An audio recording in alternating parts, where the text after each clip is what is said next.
And red flag. Science 1.1, Albon 0.8.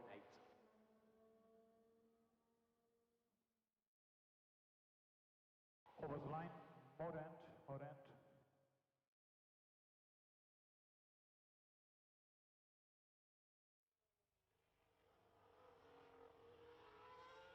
Please confirm and box.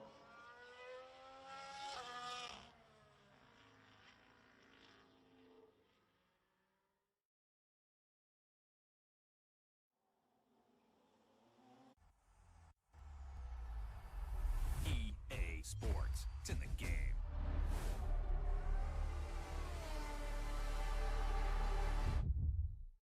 Okay, cars behind are Sainz, Hamilton and Leclerc.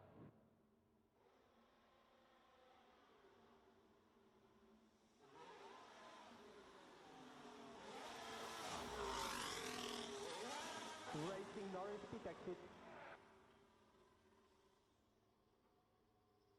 Okay, no immediate effects behind. Cool the tyres.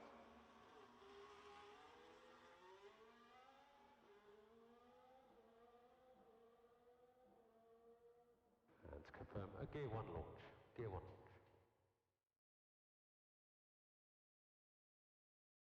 Check diff high speed should be 40.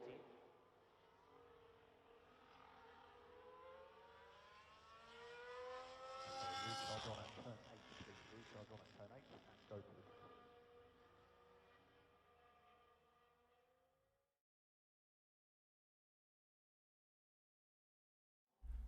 Morning all, morning. How are we? Better than me probably. Full disclosure, your boy is feeling rough. So I'm not going to be on top form today, but hopefully there's some sort of form in there somewhere. Marta, thank you very much for the follow whilst we were offline overnight. Appreciate it. Plan for today is, well, one at least full Grand Prix weekend of the driver career. Then potentially,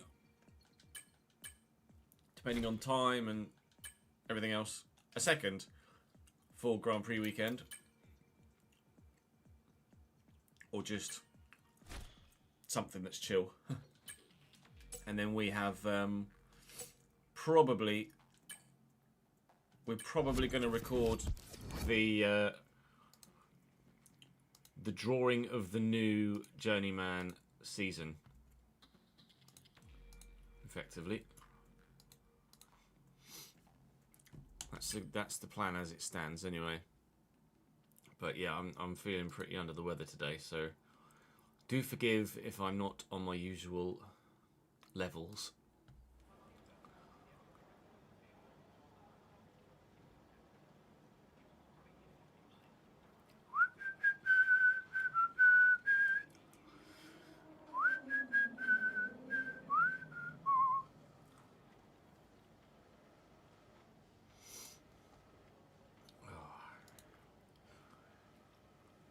Spain now, and then maybe Austria, yeah, basically, Daniel.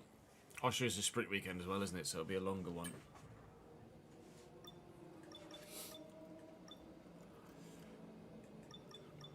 So because we might have the opportunity to get to it, I'm just going to jump straight in, if you don't mind.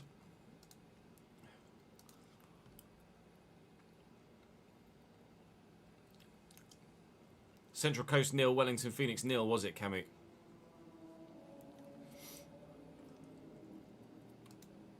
I'm not here Wednesday, Thursday, Jamie. I'm out of the country Wednesday, Thursday. Tuesday, I might be doing some recording, but it will probably be off stream.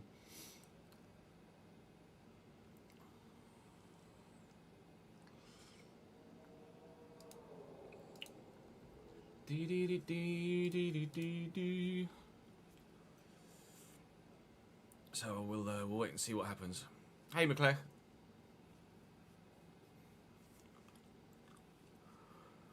Oh, God. I'm lemon sipped up. I've got Lucozade. I'm going to try and survive. I'm going to try and survive anyway. We'll start recording. I've got more Lemsip available. I can have some more in like an hour. Can't wait. Ladies and gentlemen, welcome to the Spanish Grand Prix weekend here in the F1 24 driver career. 4th season, first place in the Drivers' Championship as things stand. Got very lucky in the last round to get the victory, but we're damn right we'll take a victory in Canada. Thank you very much. Today we are in Español, or in España. We're not in Spanish, we're in Spain. And fingers crossed we can get a result here as well. I don't tend to do that well here. We got a P6 last year. Our first year in Ferrari here we got a P12. And in the first season at Haas we got a P16. So Spain is strong for the AI, but we're 4 wins in a row deep at the minute. Charles Leclerc probably would have had 4 wins in a row himself to start the season if he hadn't DNF'd at the beginning. So between us, we have 1 DNF each, and I pip him so far by 4 points at this 1/3 championship distance stage. Lewis Hamilton is certainly going to be there or thereabouts at the end of the season. If he can throw away those dodgy finishes of 18th and 8th, then certainly he's going to be challenging. He was P2 to me in the last Grand Prix, and actually Charles Leclerc is the one that's out of form at the moment. So we'll wait and see how things progress here in Spain. Obviously, Fernando Alonso will want to go well. He's got back-to-back podiums as it stands right now as well. Full disclosure, your boy is unwell today. So I will be, not quite my usual animated self. So apologies in advance for that. But it is what it is. Content needs to get made, and hopefully I can survive both a race around the Spanish Grand Prix circuit and just life in general. I'll be taking more Lemsip throughout the course of the recording, so I might actually perk up a little bit of a way through. Practice is fully dry. Qualifying is fully wet. The race is fully dry. Thank Christ for that. Right, off to Barcelona, to the Circuit de Catalunya for the Spanish Grand Prix. Do drop the video a like if you're enjoying. Subscribe to the channel to make sure you don't miss out on any more of this, or the or the Journeyman save. The Realistic RTG continues over on the main channel. And thank you, Viking Berserk, for the 3rd month subscribed in a row. Great way to move on to the next highlight. How are we, lad?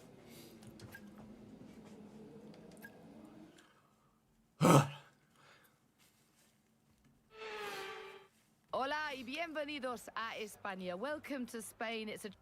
I got called off. Yeah, the weather's pretty strong over there, isn't it? Ireland and Scotland have definitely faced the brunt of it, I think.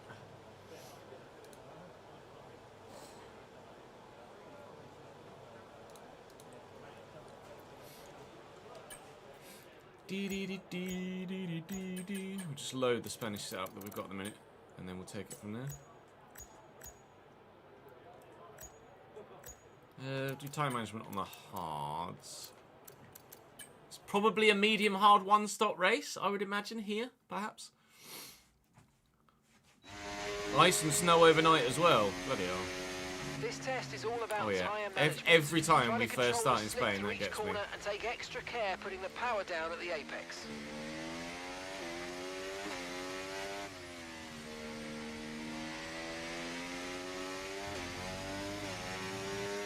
Now, hopefully,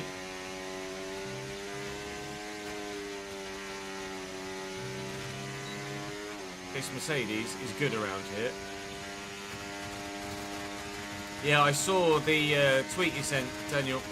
To be fair, it was only really the last lap and a half where it really dropped off, so maybe you made a mistake somewhere, and that caused your tyre wear to dip? I don't know.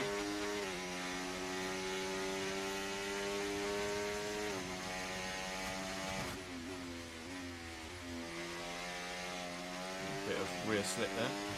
Very late on the throttle pickup.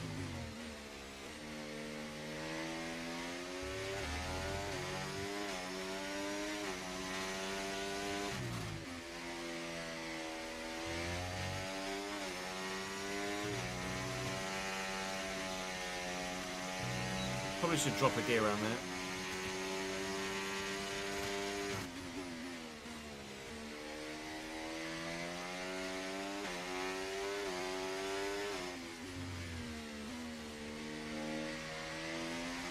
Definitely got that wrong. There's probably a purple in this, I think.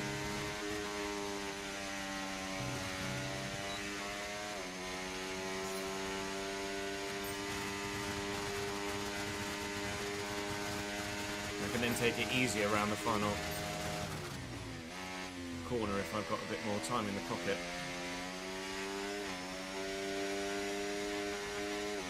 And making less mistakes.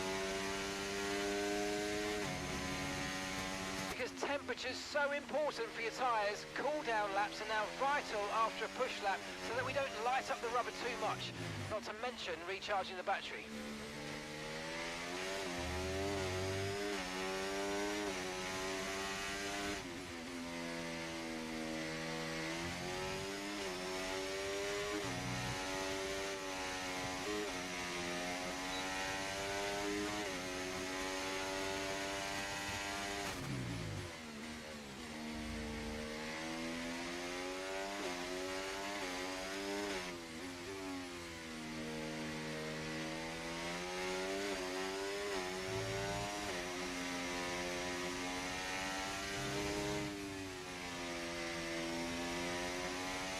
There we go, told you there was a purple in it.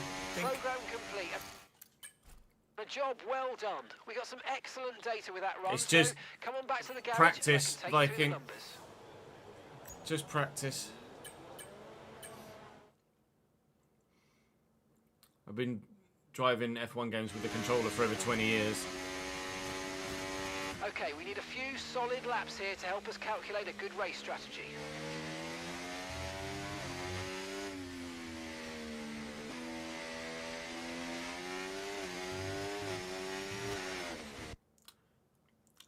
Glitch. Thank you for the follow, Tilted Valor. Welcome to the channel, mate. Probably Valor spelt in an American way. Try not hit the invisible wall this time.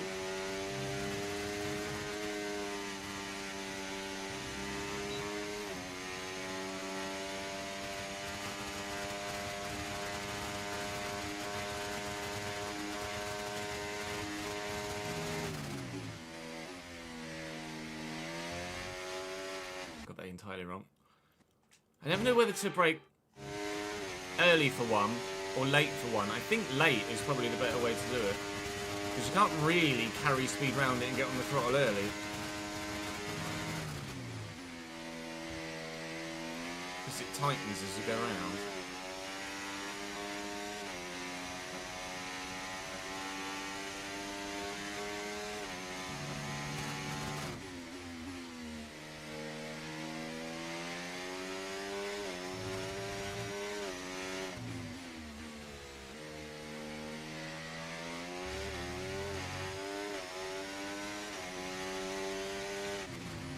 I enjoy the Journeyman. Oh, sorry.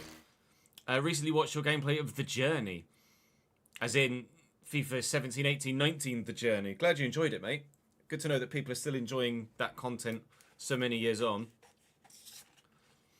Thank you for showing your support and coming across the stream as well. To be fair, I am 54, never owned a console-only PC, and for racing games, use a wheel and pedals. No, that's fair. If I didn't have the ME, I would do the same. I would be wheel and pedals all day long, and would have been doing so instead for the last 20 years. The health has not allowed me to, unfortunately.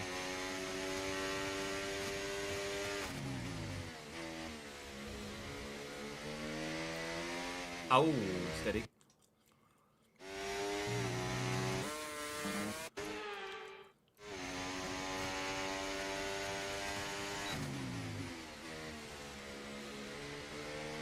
I got a little bit in the back pocket, Jamie. Not that old. Much as you'd love me to be at retirement age already. Not quite.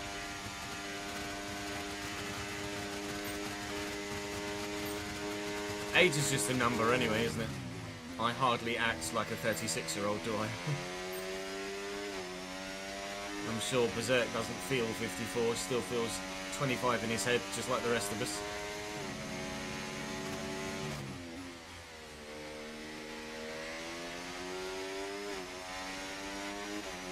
body probably feels better than mine, to be honest.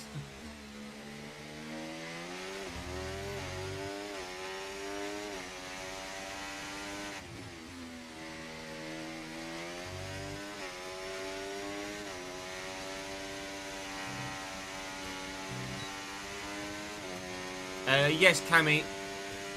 Just passing speed for the AI and the user down 5. That's the only change.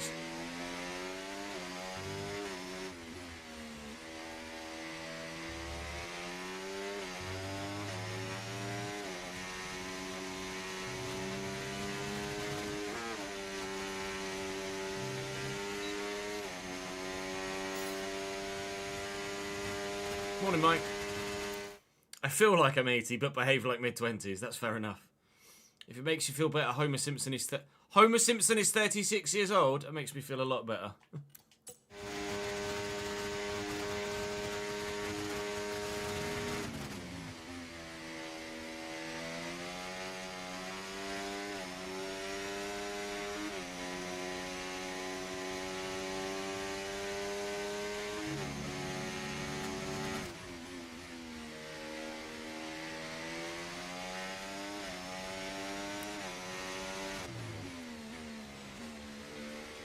An awkward brow of the hill there. Awkward dip. Makes that rather difficult to deal with at that corner. It's not going to help for the data. Looking behind, you can always see the elevation more than when you're driving up to it. You see the elevation change in the circuit more vividly, more evidently. Maybe it's just because I'm not used to looking at it that way, and my eyes have levelled out the racetrack looking at it from this angle, whereas looking at it from the other angle, your eyes aren't used to it. Oh my god, I'm not driving very well, am I? No, I know, Daniel. Tuesday is normally a full day off for me, but because I'm away, I might need to record some stuff as well. And still be available at the drop of a hat for Nat and Jude. But it wouldn't be too much that I'd record down. It might be an episode of each save and that's it.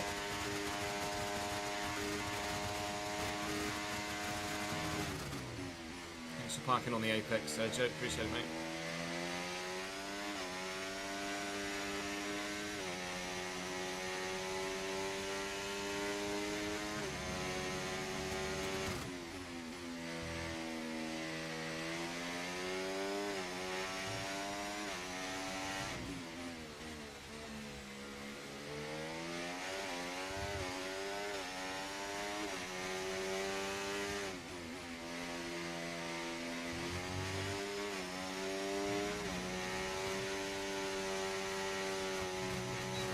Anything that does get recorded will only be what's on the YouTube channel for the days I'm away, and then when I'm live again, everything that I've done previously will have been shown. So you won't actually, as long as you watch the YouTube videos, Dan, you won't actually fall behind.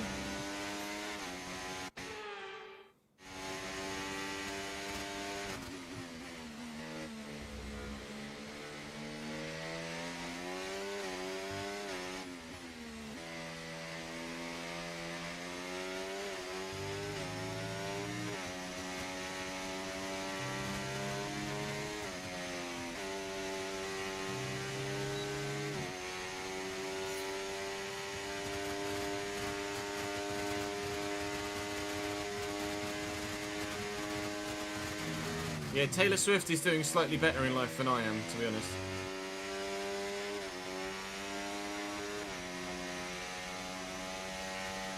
Also, I didn't realise Taylor Swift was 36. Is she really 36? I thought she was younger than that.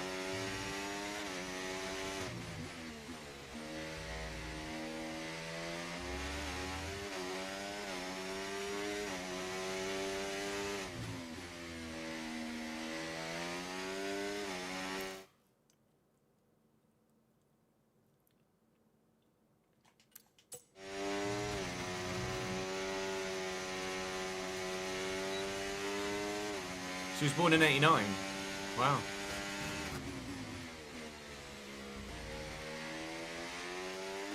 Fair play, Taylor. Fair fucking play. I thought she was like late 20s. I thought she was like 28.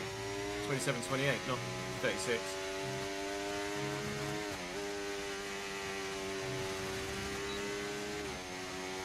Okay, test Right, how's the tyre wear? complete, and that was a really good job indeed. We got a lot of valuable information out of that. Well done. Tyre wear's okay. Okay, that's good. I'm better at F1 and FC than Taylor Swift. I mean, how do you know? We've not seen Taylor play. You've definitely heard me sing, though.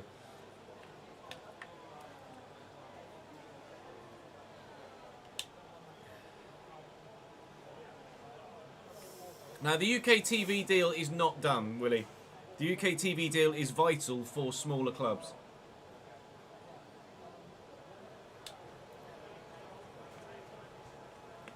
I can't sing for shit, cat.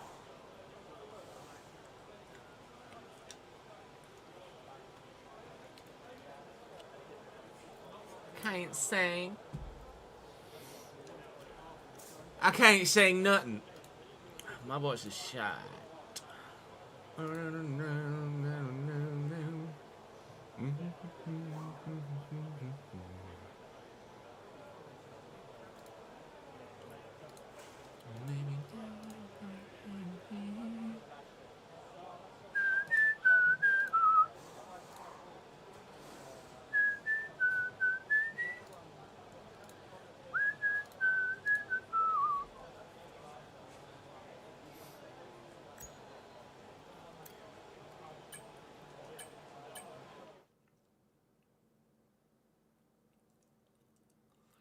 Oh yeah, on Sunday it doesn't make sense.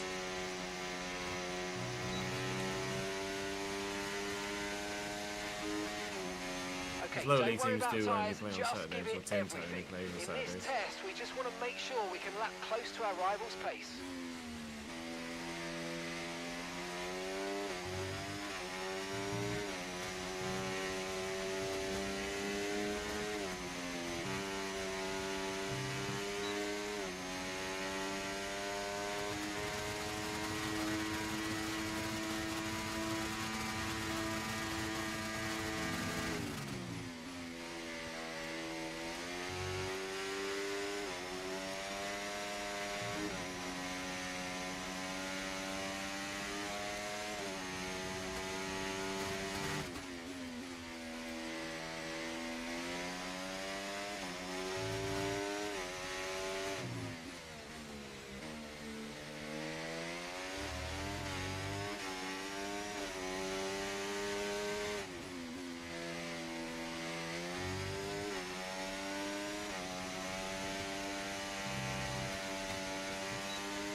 Well, programme over, but that wasn't much help to us, I'm afraid. I reckon 17. We need to run it again. Mr. Bean is 70, lol.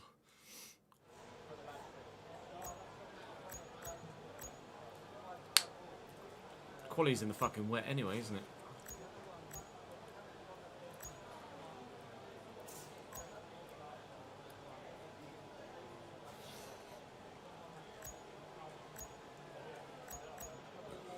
Okay, let me...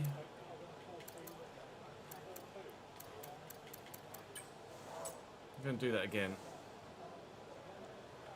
with this setup. And then we'll change the setup and see if we can get any better.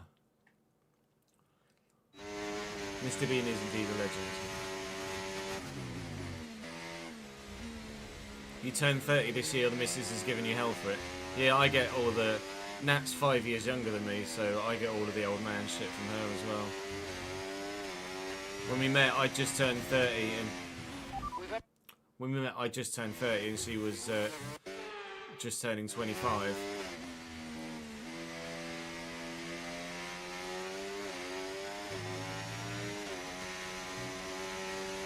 So for a few years, I got the old man shit. Can't believe you're this thing. Now obviously I get the, you're nearly fucking 40.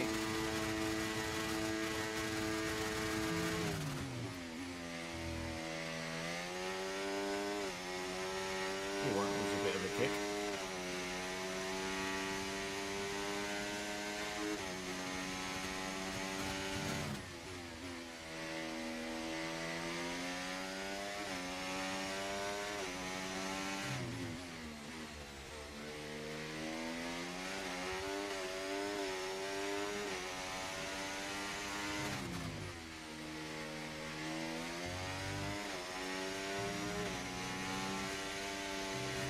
I got that completely wrong.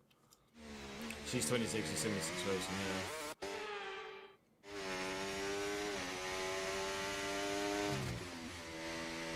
Now we've got now we've got a 1-year-old child who both just feel old. Oh, she nearly went then.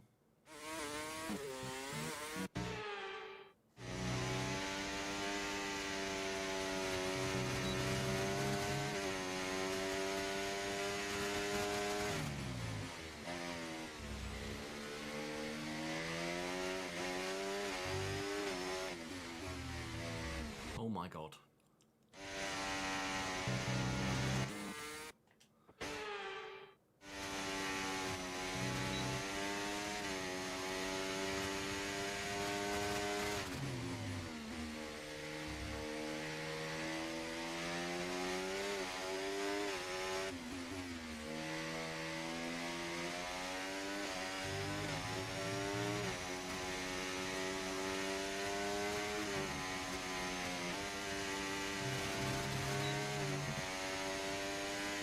Okay, so that setup is effectively where it is.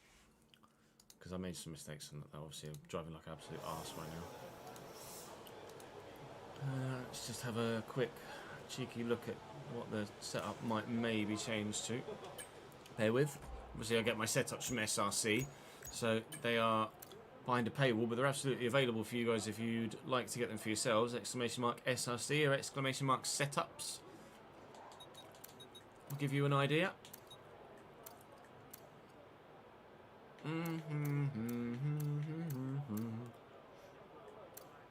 Okay, so literally all I've done there is tweak the wing ever so slightly. Literally just a couple of ticks down from where I was.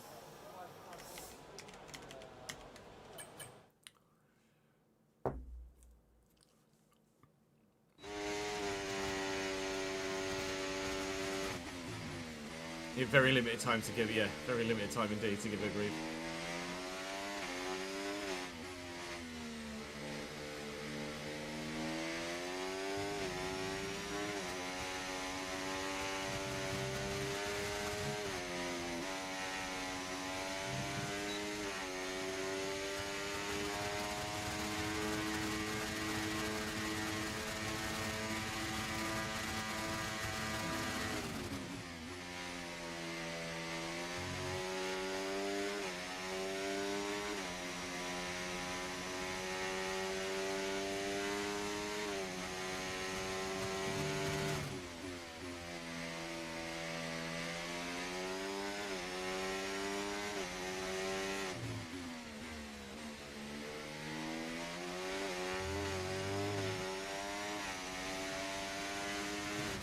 Don't touch the grass there, you tit.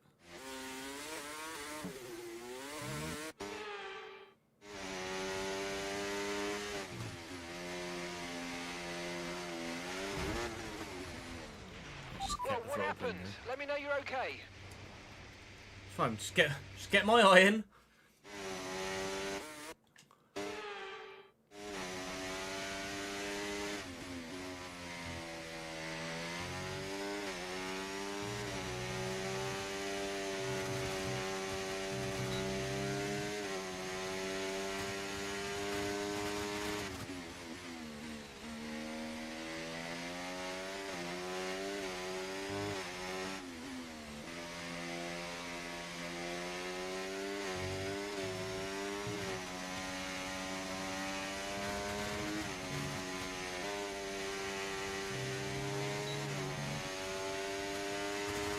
There's not much in there at all, is there? So we'll go with a slightly lower downforce, just to be that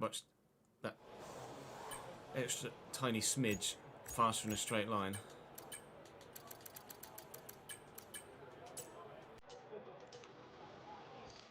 But car feels decent.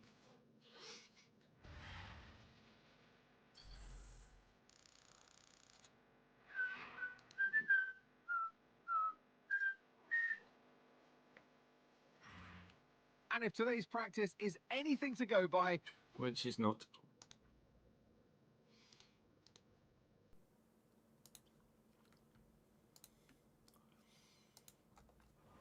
Right, bear with. Cambridge United are on TV today. On Sky Sports Plus.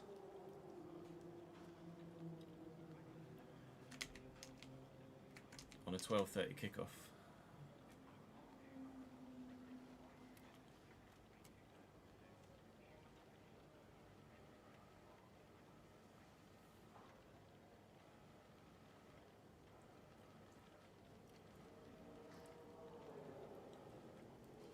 So we're going to whack Cambridge on. Red button, presumably. There we go. Hope the fucking yellows. Probably gonna lose.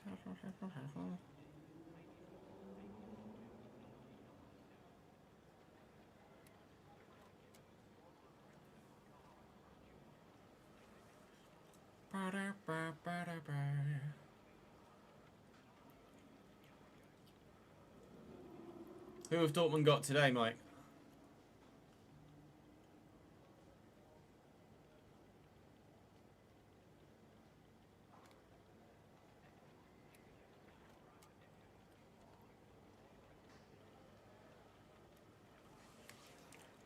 Morning, El.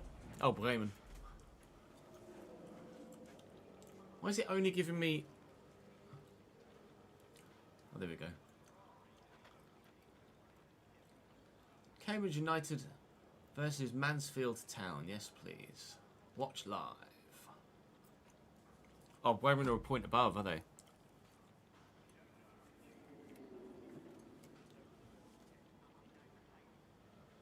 And kickoff. Come on, yellows. Have Dortmund got a new manager yet? Is Ten Hag in charge now, or has it not happened yet?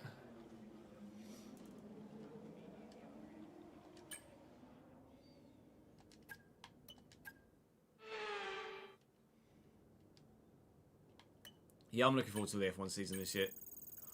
Literally just Lewis at Ferrari and a much closer title fight for a number of drivers just makes it very exciting this time around, doesn't it? There's more hype this year because of how close it was towards the end of last year. Whereas last year, at this point, everyone was just waiting for Max Verstappen to dominate everything, which he did for the first few Grand Prix. Let's fucking go! Cambridge lead inside a minute. Michael Morrison up the fucking yellers.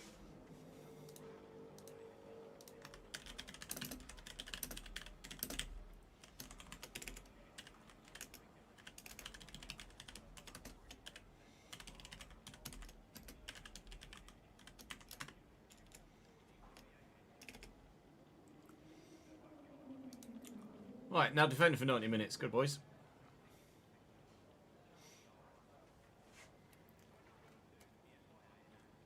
I mean, Christ knows what Morrow's doing up there like that. Josh Stokes with the ball across. I don't know whether it was a shot on his left or whether it was frozen now. Good. I don't know whether it was a shot across the box or what, but fell to Morrow and he slid it home. I've got about 4 pixels a second at the minute.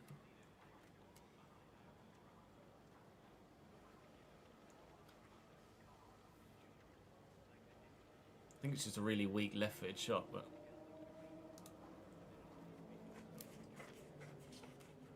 Michael Morrison, Michael Morrison.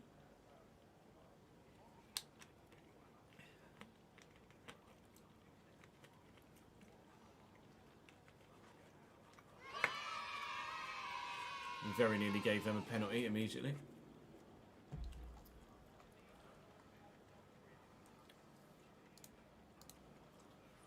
Jamie, thank you very much indeed for the 38th month, 27th in a row. Top man.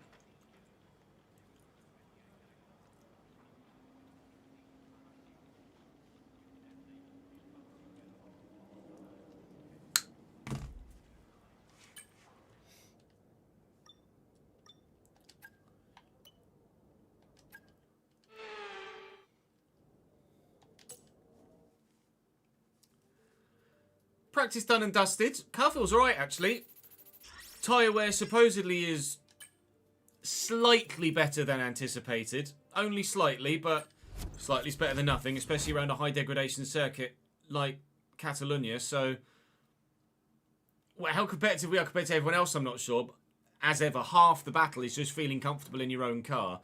And in the wet, in qualifying, who knows what could happen. It could be completely thrown into chaos, couldn't it? It is not necessarily a power circuit, so I'm quite happy to leave the older components in here. Maybe not quite so. That's weird. 21% but 334. I guess it's just because we've run the lesser one around the track that has more laps. But we'll put the slightly lesser one in there. That's not a problem. Hopefully, we can still have a decent result here, despite the weather being slightly wet in qualifying. A dry race will favour us. In quali, I've taken a slight little smidge of wing out, front and rear, to help me be a little bit quicker in a straight line, but we should still have decent amount of pace around the corners too. With the nature of how close it is, we always aim for top 5 at the minute. That's the default go-to. Never do we want to be complacent and be like, well, we've won 4 in a row, we're going to win this one. I can never be that complacent, especially with the manner in which it was gifted to us in Canada. Let's see what we can do in the wet, and then we'll go in the dry.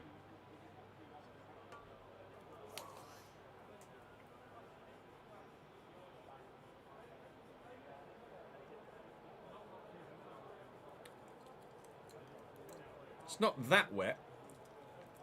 It's not raining that hard. But it's certainly raining hard enough.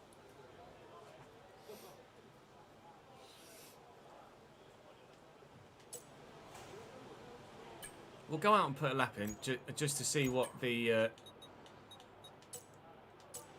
conditions are like.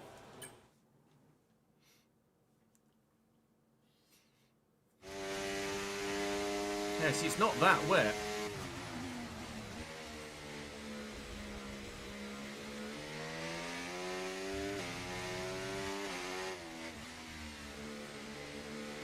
It's not. Okay, that's P19. Like, if it were to stop raining, it wouldn't be that long before it would completely dry up. I don't think.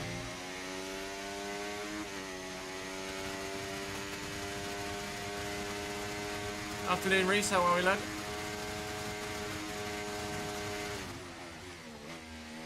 I'm just too busy watching the fucking Cambridge game than watching my braking zone. Have we got a penalty? Or free kick in a good position? Oh, that's got to be a pen. Cambridge pen. Oh my god. He's completely missed the ball there. They're number 5. Kilcourt. It's definitely a penalty.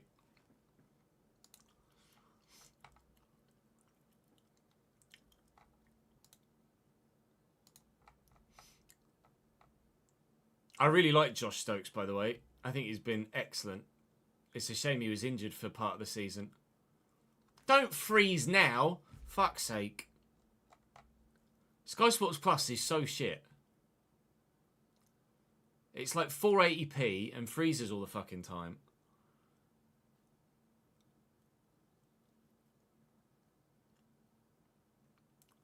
Please, Josh. It's fucking frozen again! Gee, Twitter's told me it's 2-0. Jesus Christ, it's so shit. I've got a gig down internet and it's like, no, I'm going to freeze.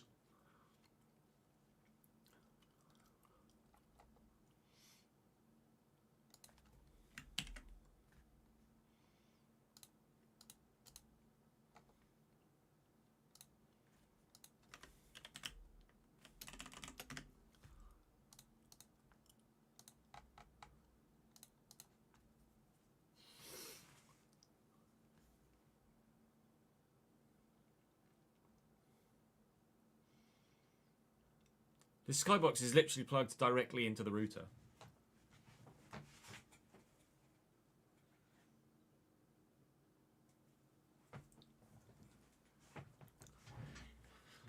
Ay, ay, ay. Oh.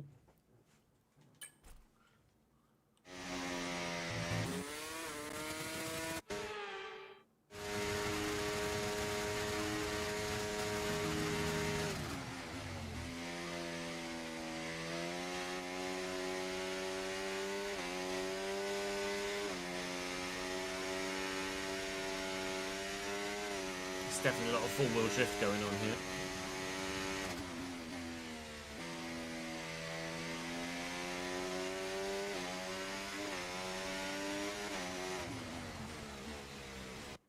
Driving in the wet on this game is just so bad, isn't it?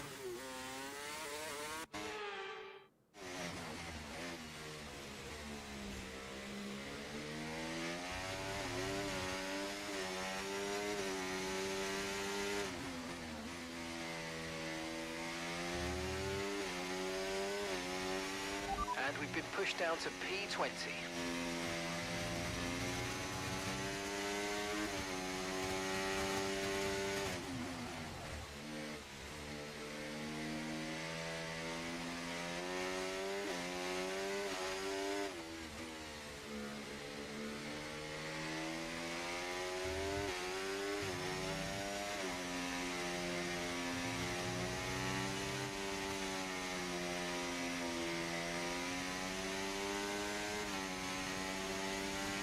Second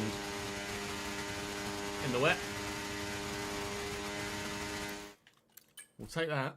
I imagine they'll get quicker, but we'll take second. That was with 5 laps worth of fuel on board as opposed to the usual 2.5 to 3 as well. I imagine the track is just going to get quicker, so we might see some time start to fall a little bit later in the session. We will go out on that same set because there's going to be barely any difference in the lap time whatsoever. But we'll take all the fuel out. And if we don't need to complete the lap, then we will abandon it. But Right, let's see what we can do. ready. I don't think we'll need to improve here, but we'll judge what everyone else is doing when they start setting their faster lap times. And we'll see how low we drop, and then we can just take it from there.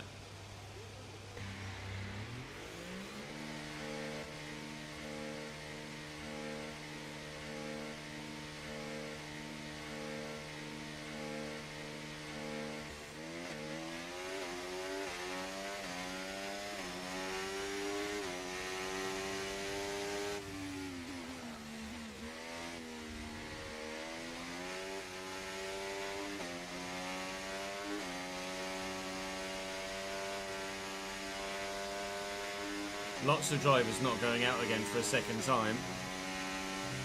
But that's not necessarily a sign that they've made the right call, is it? We've seen previously drivers elect to stay in the garage and get absolutely caught out.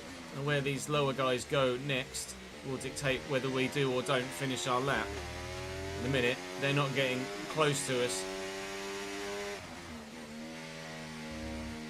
Although, to be fair, they're probably only starting their flying lap now. Thinking about it, we went out about the same time as them rather than significantly later. So ignore all of that.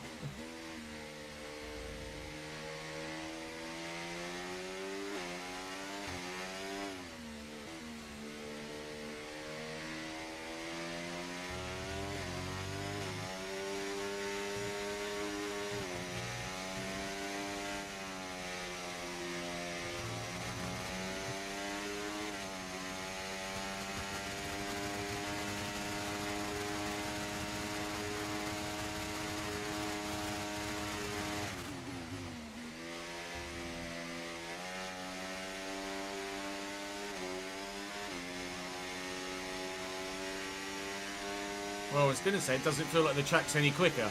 But after the first sector alone on this same set of tyres, finding 0.4 of a second, that says to me that maybe those that are still in the garage have made a mistake here. Wait and see how the... they've definitely made a mistake. I've ballsed that up as well. Maybe I just made the mistake that sees me out of qualifying too. but seeing as I was one of those that... Oh my god, I'm all over the shop. I need to concentrate on my driving. I need to find some time. We're down in 10th. I think we should be okay because there's enough drivers not going again. I'm definitely not going to improve it on my position. The lap time might be better, but the position is not going to be any better because I've ballsed it. It's been a terrible lap, but thankfully I don't need to qualify and finish the lap because, as you can see, we're 14th. Norris, oh god, wall. Norris 15th. And Leclerc is out in Q1. They made the choice to stay in the pits. That's going to be Leclerc, Alonso, George Russell, Oscar Piastri, Lewis Hamilton, probably all out in Q1. That is absolutely huge for our championship hopes to maybe extend a decent gap. Although we have seen Charles Leclerc go from like P14 on the grid to a P2 finish. So let's not get too excited just yet. Thank you for the follow, Ed. Welcome to the channel, mate.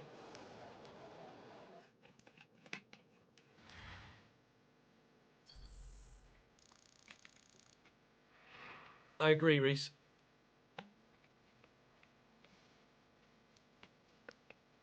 You've qualified 4th, have you, Daniel? Nice. What difficulty level do you race at, Daniel, out of curiosity?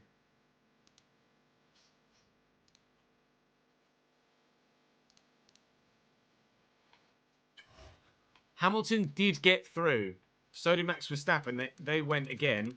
But Charles Leclerc, Alonso, Russell, Tsunoda and Piastri are out here. Really, really poor from them. Really, really pleasing for me. But I can't afford to balls up my second flying lap a second time. Otherwise, I'll be out and low down the order as well. We must make it to Q3.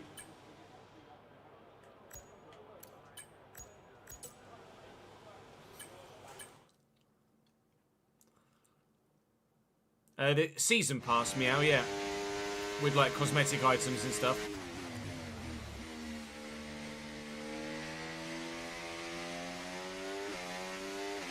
For online. Liveries for career mode and F1 World cars. Overalls for your driver in career mode and F1 World. Across the line, like driver messages. There's all sorts you can do with it.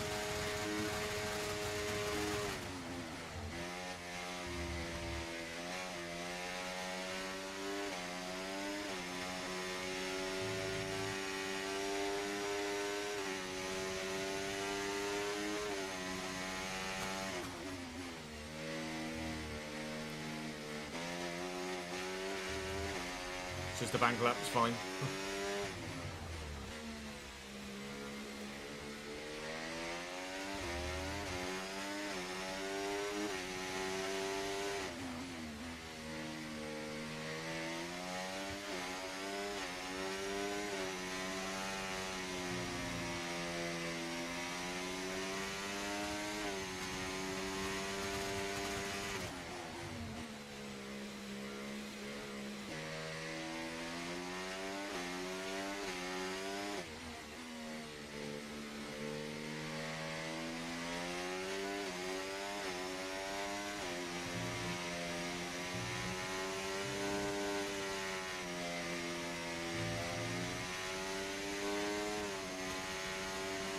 As if that lap still had me some way up the order.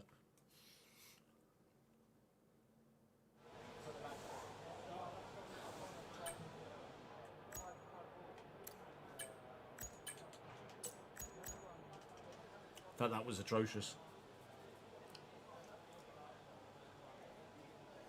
We shall go again at the end of the session.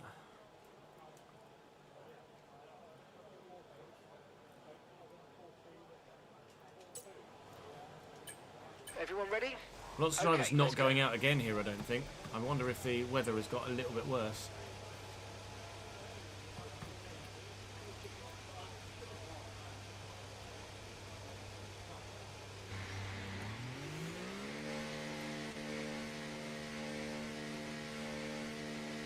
Game's playing quite well here at the minute.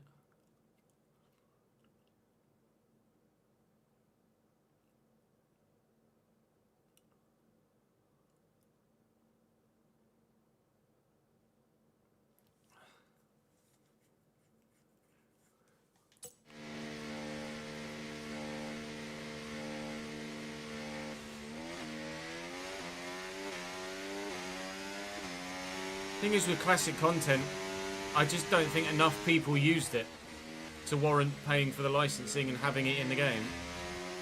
Like, to warrant the dev time towards it as well. I just don't think enough people utilised it. A lot of people say, oh, I wish classic content was in the game and this, that, the other for this car and that car. And then don't actually use it when it's in. Recommends a two-stopper for you, does it, Daniel? Light rain will stay with us for at least 20 minutes, maybe more. Light rain is here to stay.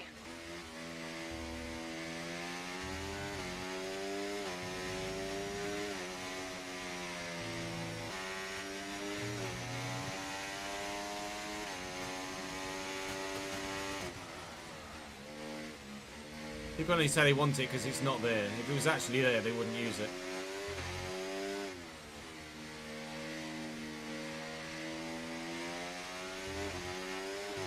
As we come around to start our flying lap at the end of Q2, you'll notice again, it's only 5 other drivers on circuit right now. I imagine the conditions might well have worsened again. And even though my initial first lap, my bank lap, had me in 5th, it was an awful lap that I made a lot of mistakes on, and it was still good enough for 5th. Which says to me that conditions have gotten worse. Lap times aren't going to improve that much. And I could probably abandon this lap and not need to finish this as well. Puts me 9th. The Sauber crossing the line will put me 10th. And that's that. I don't need to go any quicker. I might finish this lap just for track knowledge. To see how fast I actually can go on a decent flying lap with the conditions as they are. But at the minute, there's a number of drivers going out here that again have made a poor decision to not run a second time.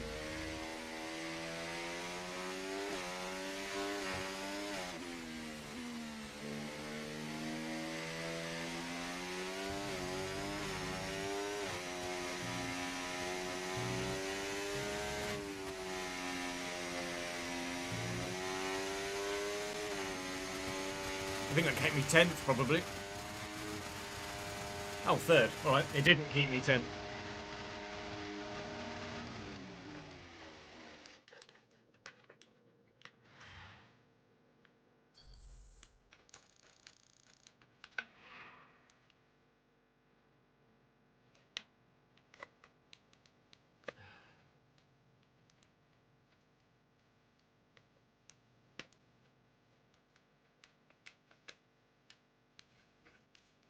Yeah, it's a licensing nightmare though, isn't it, Meow?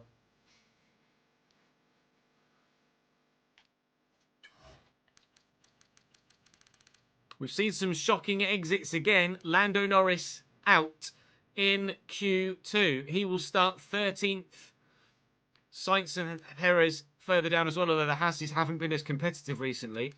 Myself and Lewis are through. Max is through. Stroll is through as well. Pierre Gasly in the V-Carb looks like he's pretty tasty around here in wet conditions. We're going to have another great opportunity to score really good points again, provided it's not a super chaotic Grand Prix in the dry. Yeah, I agree, Jamie. Having a decent game so far.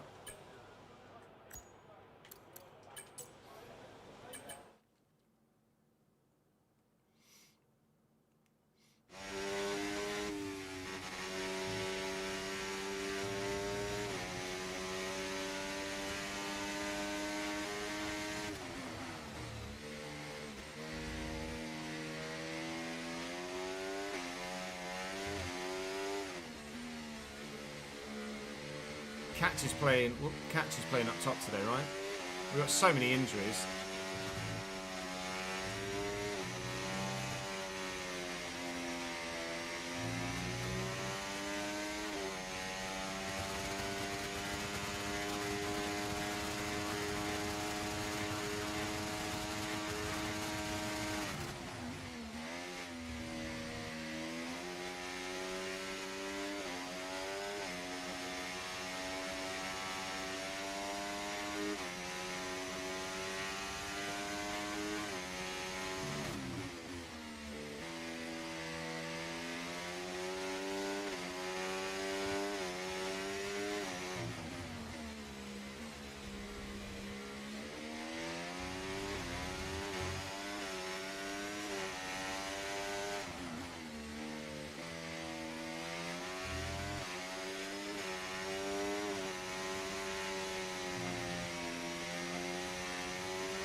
P5 with a banker lap.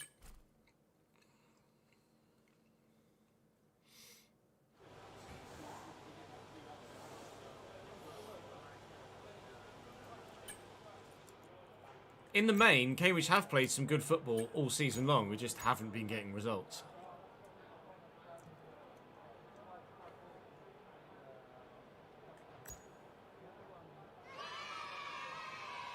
Sockmers, thank you for the 39th month total, 8th in a row. Another one in the bank indeed. Lance is on it, isn't it? I presume that's a fresh set for Lance. Or at least a significantly less worn set than ones that we were driving with. No one is out on track again. All clear the garage, please. Cars Says to ready me to that leave. conditions have worsened or others are delayed in going out. Stroll is the only one to have set a lap on even remotely fresh tyres. A P5 start's not a bad starting position. Nobody's going out again. I mean, if the track is still in a good spot, then the AI are making some really, really, really strange decisions here. If the track is improving still, or I can go quicker yet still, then I might be able to get close to Lance here and maybe get onto the front row. Does feel maybe slightly wetter. We'll tiptoe round. We won't take too many liberties on the outlet, but we are the only one setting a lap on fresh tyres at the end of Q3. I don't understand the AI logic here at all. In any of the sessions. Why are people not going for a faster lap at the end of the session when the track is faster? It doesn't make any sense whatsoever. You don't need to save your intermediate tyres for the race. It's not bloody raining.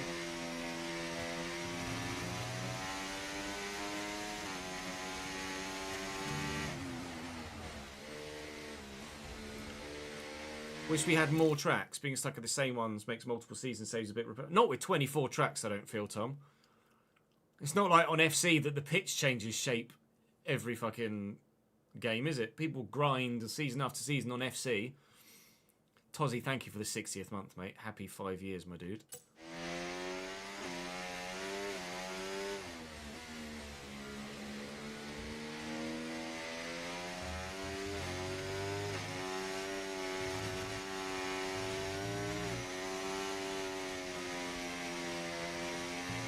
Afternoon, Jeffrey.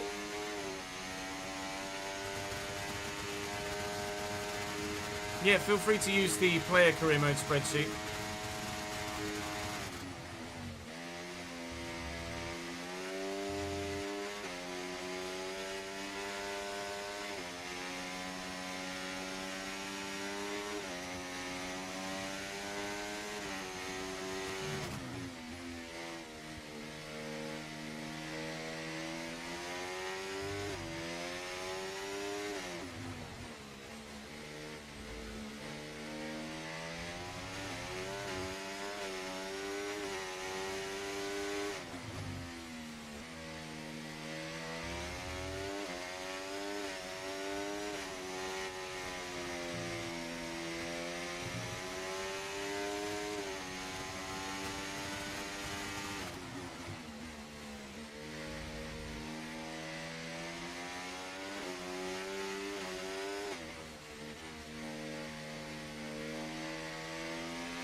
I'm going to go faster. Not by much, but that might take me from 5th to 3rd. It did indeed. Why are people not going for another lap? It doesn't make any sense whatsoever. Thank you for the P3, with all of the majority of my title rivals in the bottom half of the field. Lance Stroll on pole, Nico Hulkenberg second, and I just edged Lewis Hamilton by a couple of hundredths of a second. This is going to be an interesting race, isn't it?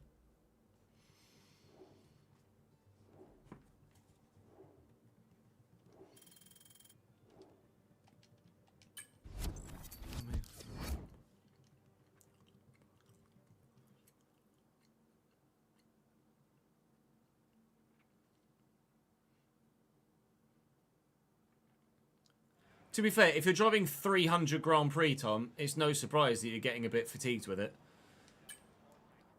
3 seasons, 3 saves, so we've gone 5 seasons in. That's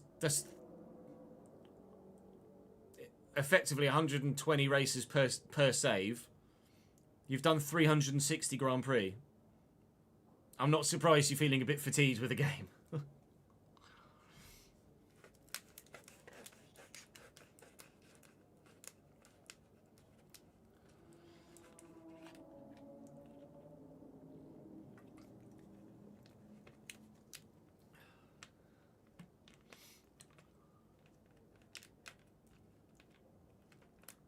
Ryan Loft is a useless lump, isn't he? Jesus Christ. I really hope we didn't pay much for him. Hey, user. Welcome to the stream, mate.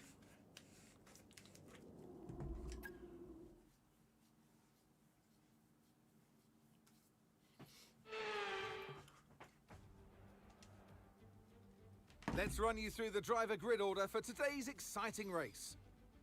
So it is going to be overcast for the Grand Prix, so tyre wear should be slightly lower than it would be in the hotter conditions. So it might well transition, might well be a one-stop race this, a medium hard or hard medium one-stop race. Depending on what everyone else is on, will probably dictate what we do. A medium soft might say that it's better on paper, but I think a medium hard is probably going to be the best way to go here to avoid that extra pit stop. Alonso takes a penalty, but he was already in the bottom few anyway. Leclerc starts 16th. That's the big one for us. Charles Leclerc starting 16th is huge. So what's everyone else starting the race on? Ooh. Oh, he's recommending a 2-stop. Soft, medium. Or soft, medium. My tyre wear is slightly better. I'm sure a medium hard is not too far off being a decent strategy here. It says it's significantly slower, but I don't know. What's everyone else starting on? Everyone else is starting on softs. Okay. Do I try and start on a medium and stick with soft runners and then utilise my softs later in the race? I'd be tempted to go medium soft rather than soft medium. Genuinely. And then why, if you're going soft medium, why would you then take the soft tyres further? Ooh, this is an intriguing one. Because the softs are just going to die. The softs are going to die pretty quick. I'm going to go medium soft, you know. Let me edit that. Medium soft is the play, I think. Do 18 laps on the softs. Do 24 laps on each set of medium tyres. We might box, depending on how the mediums do, we might box 23. I don't want to do any more than 20 laps on the soft tyres at the end of the race, though. I'm going to go medium soft. I'm going to throw caution to the wind. With, to be fair, in theory, slightly slower cars around me. My mediums should hopefully be able to keep pace with Hulkenberg in an Alpine or Ocon in a Sauber. The 2 Williams in the top 10. I'm going counter. I'm going medium soft. Decision done.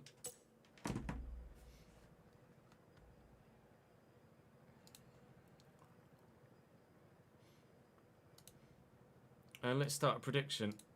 Chat. From here, I have to offer it. Do we win our 5th race in a row or not? I'm going to go for a quick toilet break. I'll see you in a moment. BRB. Let me just give you some elevator music. Ba-da-ba-da-ba-ba-da-ba.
What have people said?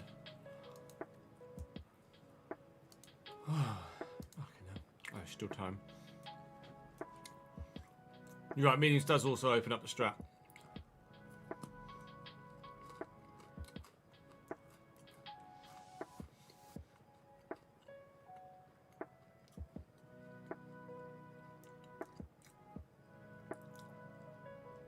You have to be kidding me.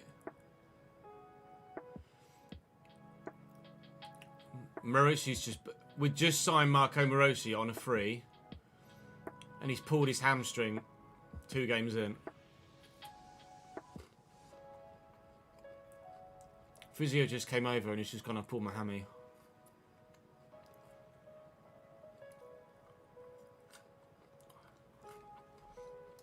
Fuck's sake.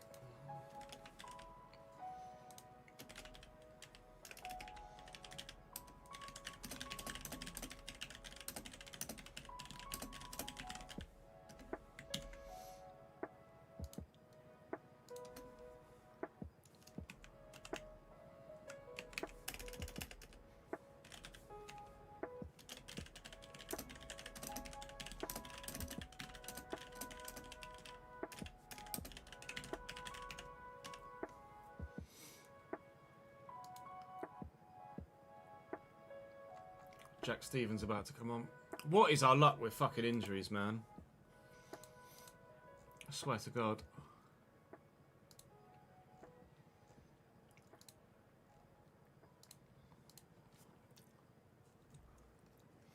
No worries, Tom. Catch you later, dude, mate. Next live on Monday. He's walking really gingerly as well. I wonder whether that's a tear. He's struggling to walk on it.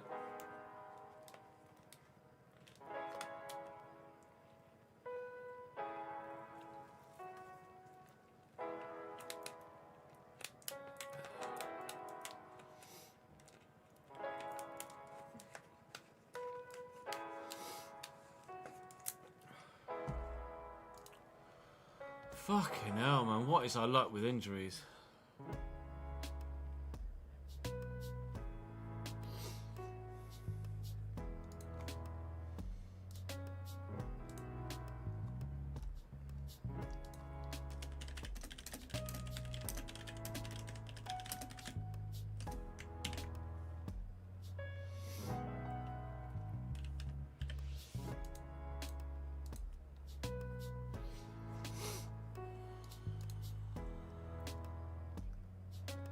I didn't see that TT, no.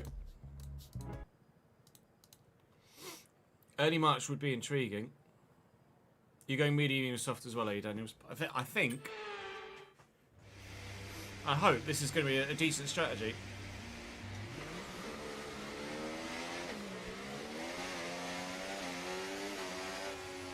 It's not that easy a track to overtake on. Okay, how was that pull away? You'll have a bit more grip than that on the start, but we need to warm the tyres properly now. Make sure you get some heat into the brakes as well.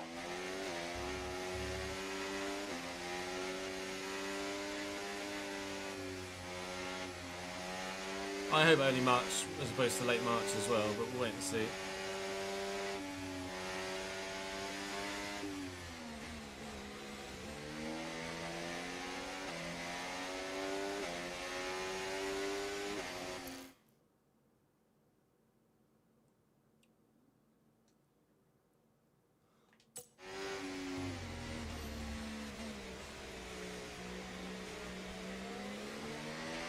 Okay, radar is clear, weather is looking good for now.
Okay, incredible parking there. Nice one. That's going to give you the edge if you can get a good launch as the race starts. I think this Keep an eye strategy on could. the lights. The start sequence will begin. I think this strategy could really work for us. I'm desperate for it to. Lots of wheel spin off the start, but eventually getting the power down. We didn't lose that much. I've not got a slipstream on anyone though, but I'm using a lot of battery here. Can I sweep around the outside and look for second place? I had to go deep. No. Third for now. Gasly up the inside of me. Fourth for now, but Hamilton lost positions. Hamilton lost the place to Gasly as well.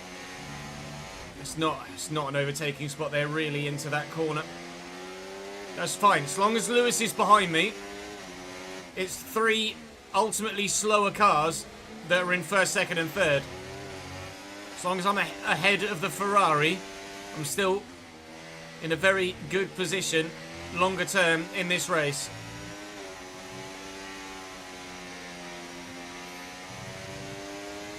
So we had a gift in Canada. We absolutely didn't have the pace for the win in Canada. We had to grind to get it in Imola. Quite frankly, I can't remember what happened in the other two. Miami. And I can't even remember what the other race was, let alone what happened in it. We're getting particularly lucky with this win streak right now. That luck will run out at some point. Charles Leclerc is not going to qualify 16th every week. But we've got a track that I feel pretty confident at in Austria coming up next as well. So the streak could continue. At least the gap at the top of the championship could open up. More accurately maybe than the win streak. Win streak continuing. But already on the mediums, we're able to stick with these soft runners.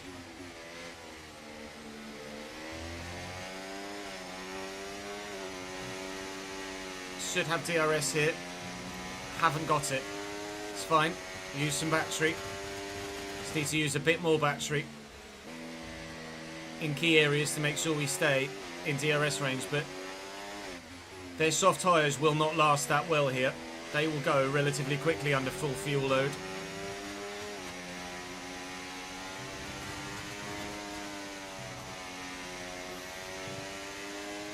They might have DRS. I'm going to use all I can to try and maintain the gap. Gasly set the fastest lap. We were only a couple of tenths slower. And they're going to start to battle in front as well, because let's face it, these three are not necessarily usually in this position. So they're going to try and make the most of their current position. Might have to save battery for a little bit to then get myself back in contention with those in front. But I need to make sure that I build battery and drive well and not unnecessarily just lose ground in places where it's absolutely possible to try and maintain the gap.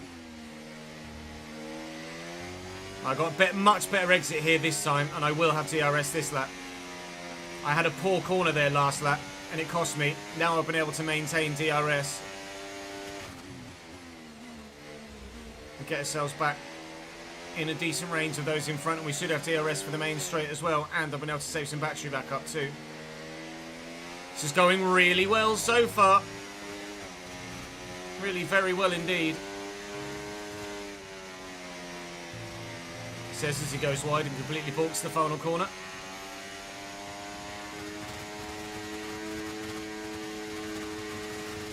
They're going for it in front.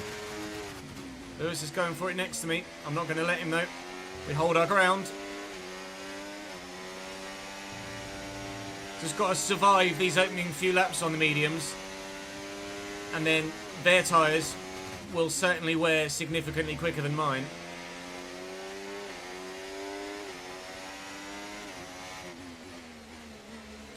I wonder if anyone is thinking about a soft, hard one-stop. That's Hamilton behind. They're all fresh softs. Their tyres are 3 laps old. Okay, we think they've got 2 stops remaining. 2 stops remaining. Your last lap time, 1.2.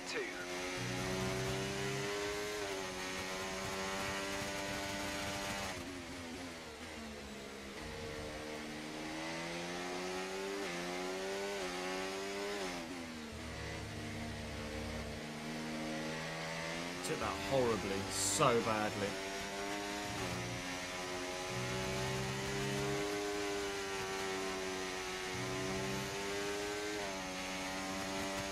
Gap to your teammate behind, 5.4 seconds.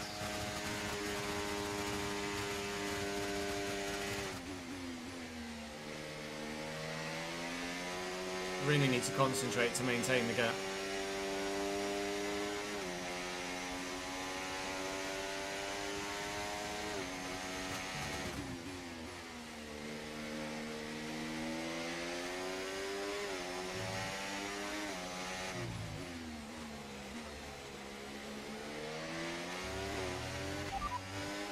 Position, not full race fourth update. position. Didn't want that. Gasly's ahead of you. They're on fresh softs. That's Hamilton behind.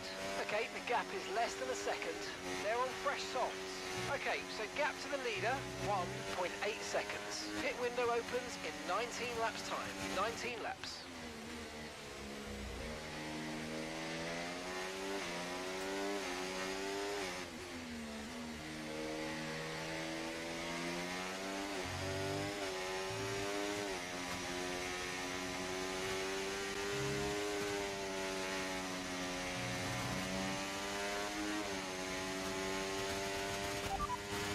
Gasly ahead.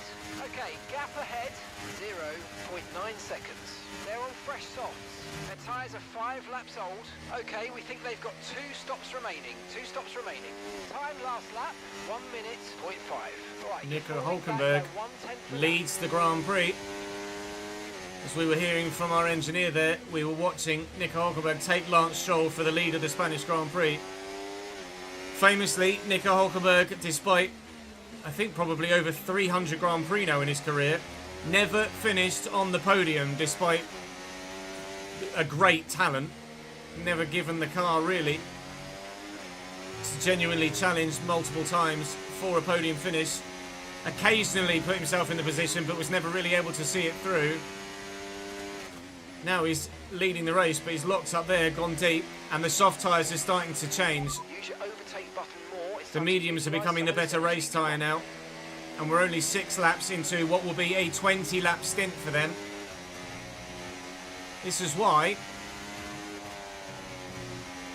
we went medium first, because it's just the better strategy.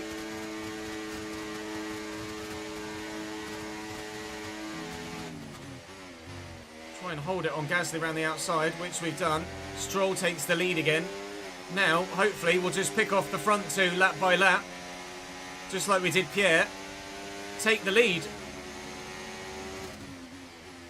Their tyres are going to do nothing but get worse now. Mine still have decent life left in them for another 5 or so laps before I really start to struggle with any tyre wear issues. Again, thanks to dodgy qualifying from other drivers and dodgy strategy as well, as was the case in Canada, we're in a very strong position to win another Grand Prix.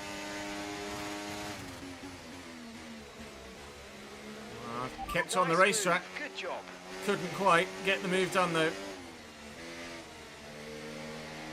Could have broke maybe a couple of metres sooner and would have been in a better position.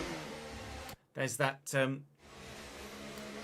invisible wall. I thought for a minute Gasly had hit me from behind, but no, he didn't. And we continue on. They ease off around the final turn as well to aid with tyre wear. Okay, this is I just go hell for leather. This is going to be second. Slipstream on Stroll as well. You're increasing the gap Hopefully just by 0.5 a lap. 1 car per lap, and by the end of this lap / the start of the next one, we'll be in P1.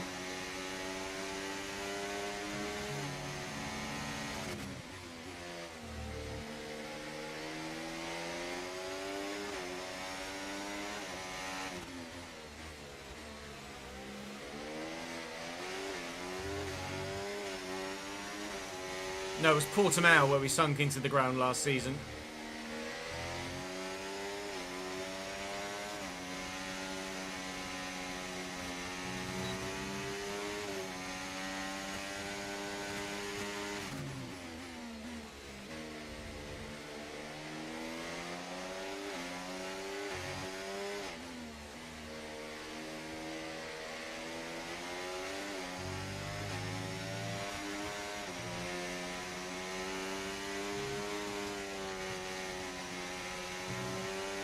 going to be first.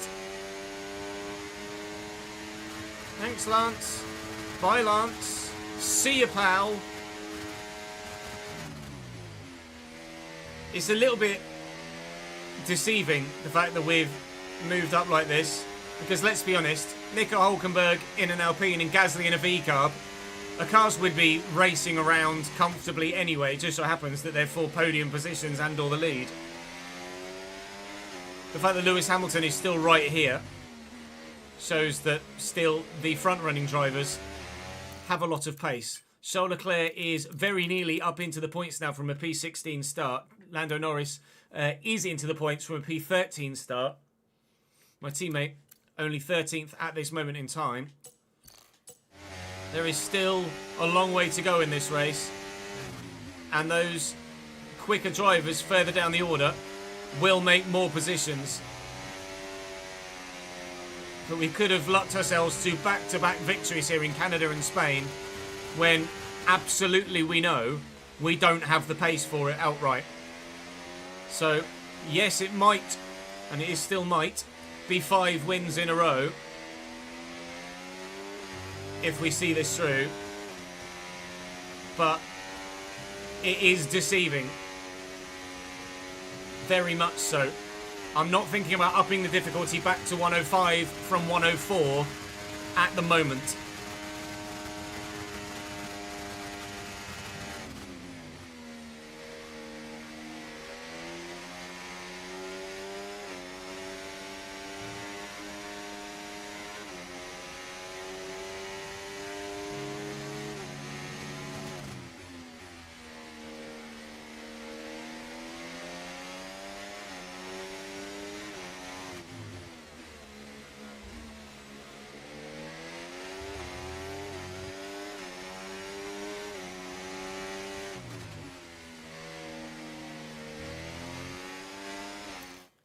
Cambridge have had 9 shots to Mansfield's 2, despite having slightly less possession.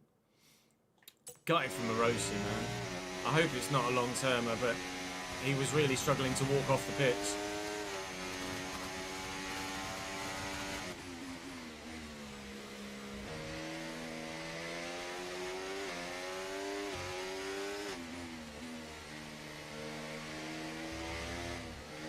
Christ.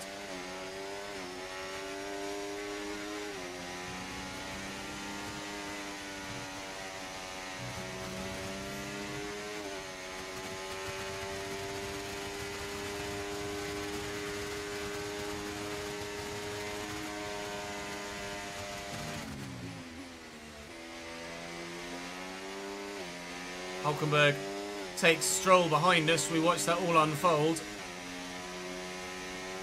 Hamilton in 5th. Okay, still waiting to make some moves through this group. And I'm dragging with my better pace and them hanging on in my DRS. I am dragging this group away from the pack. George needs to close up that next pack. It was the Sauber of Ocon that was at the front of it in P6. Now it's Daniel Ricciardo and the other Alpine that has made his way past the Sauber. But there's still a big gap opening up between us and some of the others. They will obviously pit before I do and look to undercut me. But ultimately, I trust this car and the pace in it that we'll be able to still see things through come the end of the race.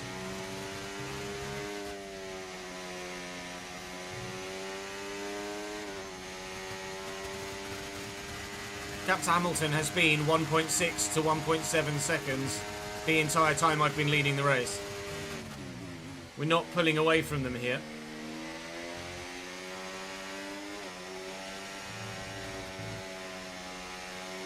Feel free to cut before I did that.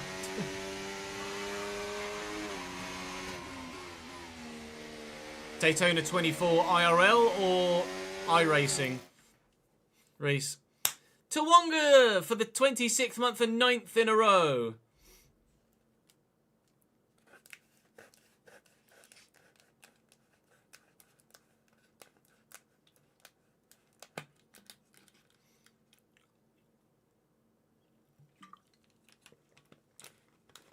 I hope the service was good, Tawonga. and did her proud.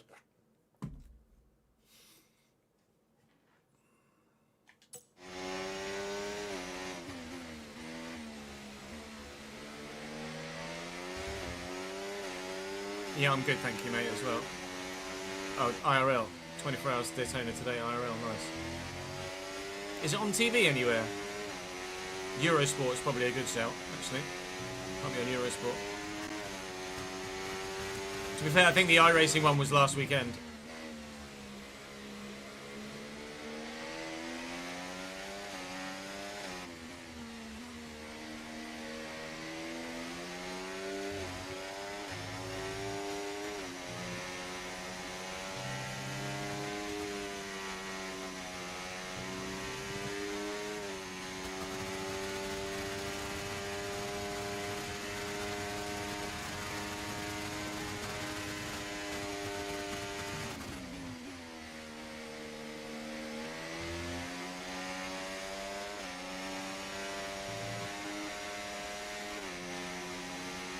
Oh, it's on M's YouTube channel, is it? Nice.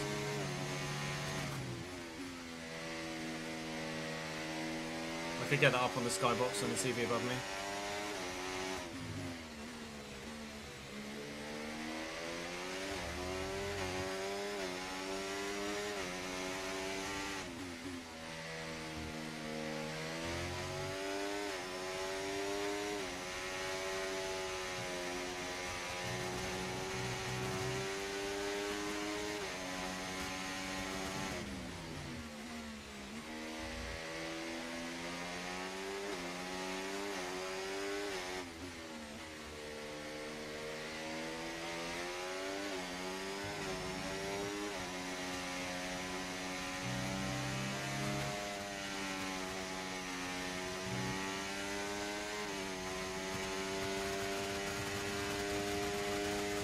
Two-nil, 80.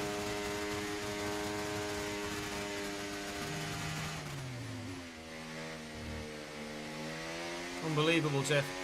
Although our new goalkeeper has just gone off injured with a potential torn hamstring.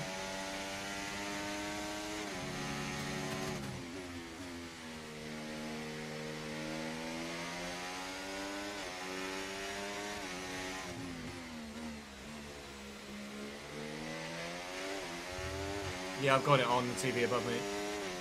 Second half will be beginning soon.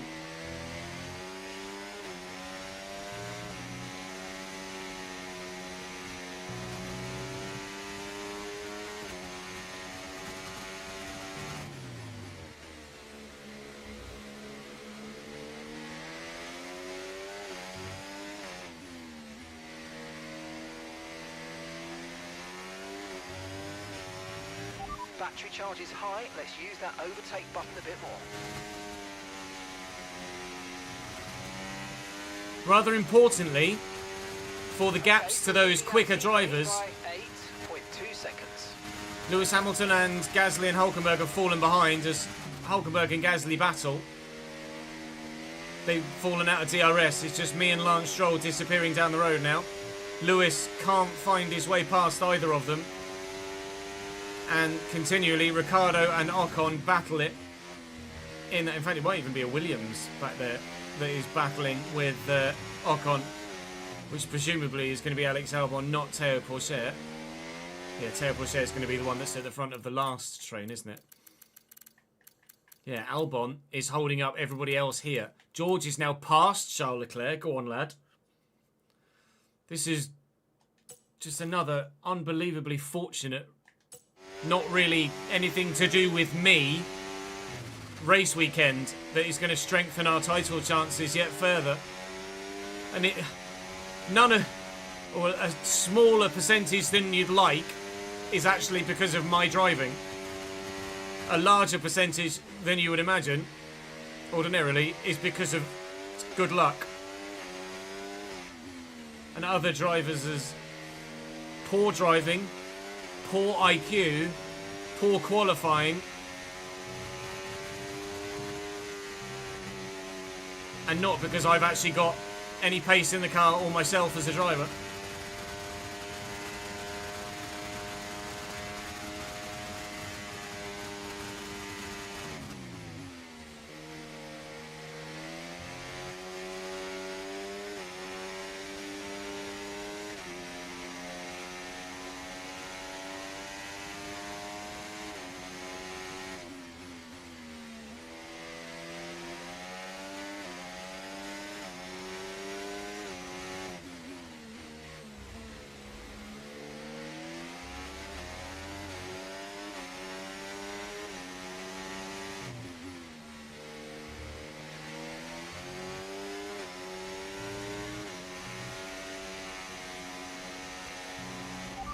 know, we're getting some strange readings from a couple of the sensors. So I don't think you need to be worried, just some bad data. So keep doing what you're doing. I'll let you know if we notice any genuine problems.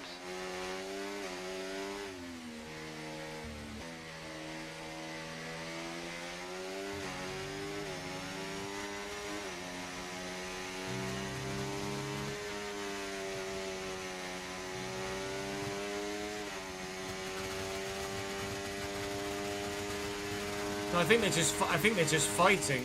I mean, there might be some damage on a couple of the cars behind, but have a look. No damage on Gasly.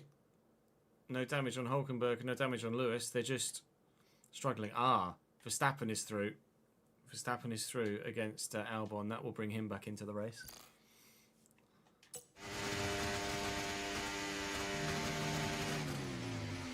Although, to be fair,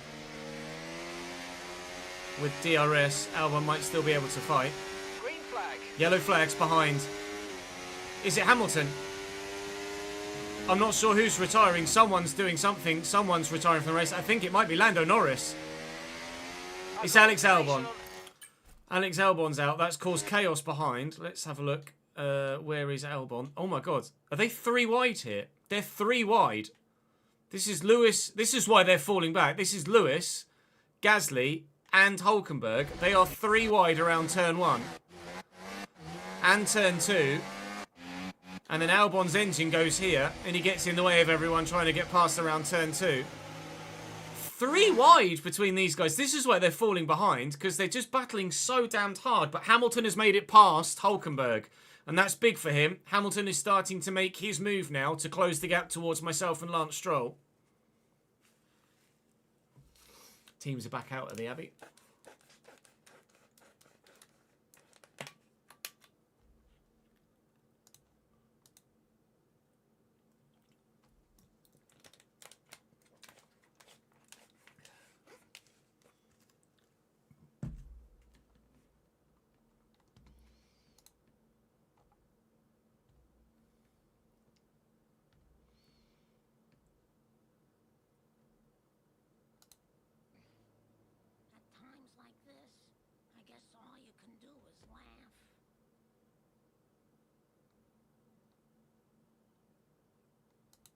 That's the video someone sent me in response to Maroshi's injury tweet. Come on, Yellers. See it through. Where am I on track? Yeah, okay.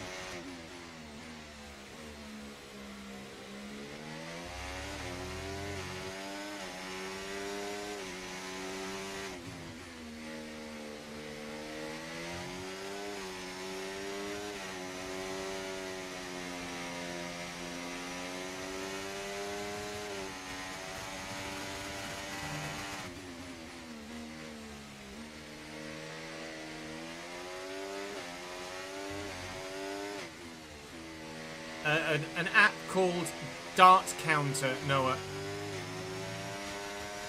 Dart Counter.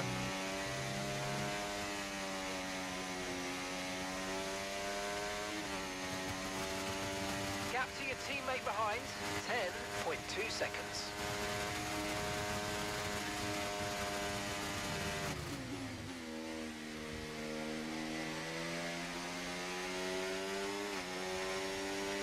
No worries, mate.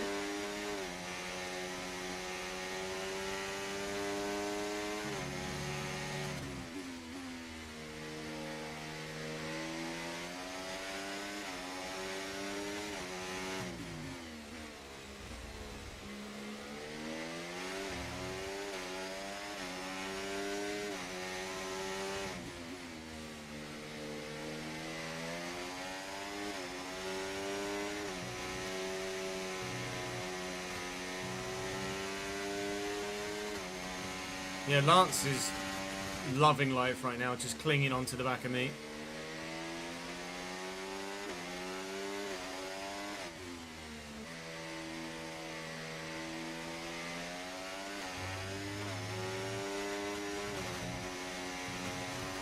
(3-0) Cambridge. Has Ryan Loft scored a fucking goal? Ryan Loft has scored a goal of Jesus Christ. Ryan Loft has scored a goal in football.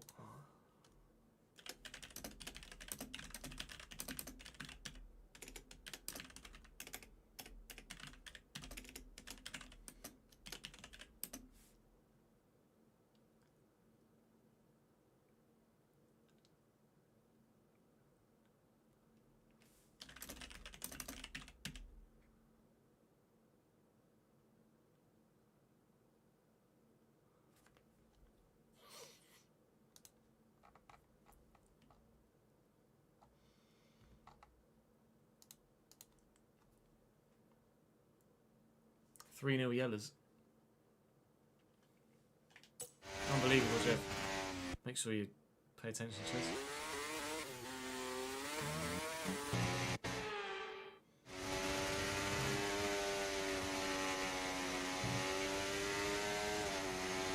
Nice work, you smashed it. Really good job on hitting that target, mate.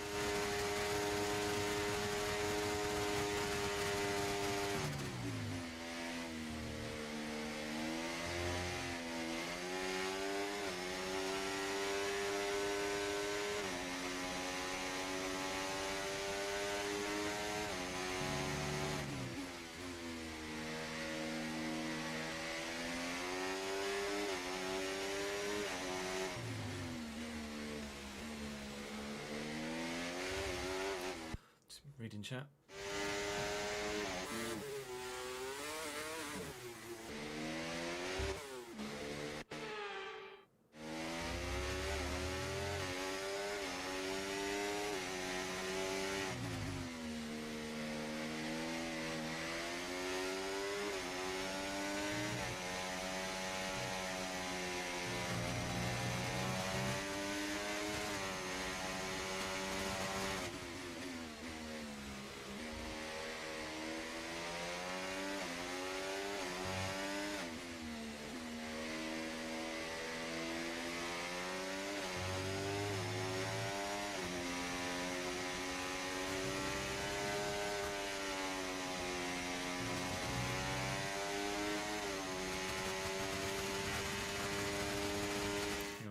It's not got a YouTube chat. There you go. Cambridge are second bottom, Jordan, in the table. Promotion is definitely not a thing for us right now.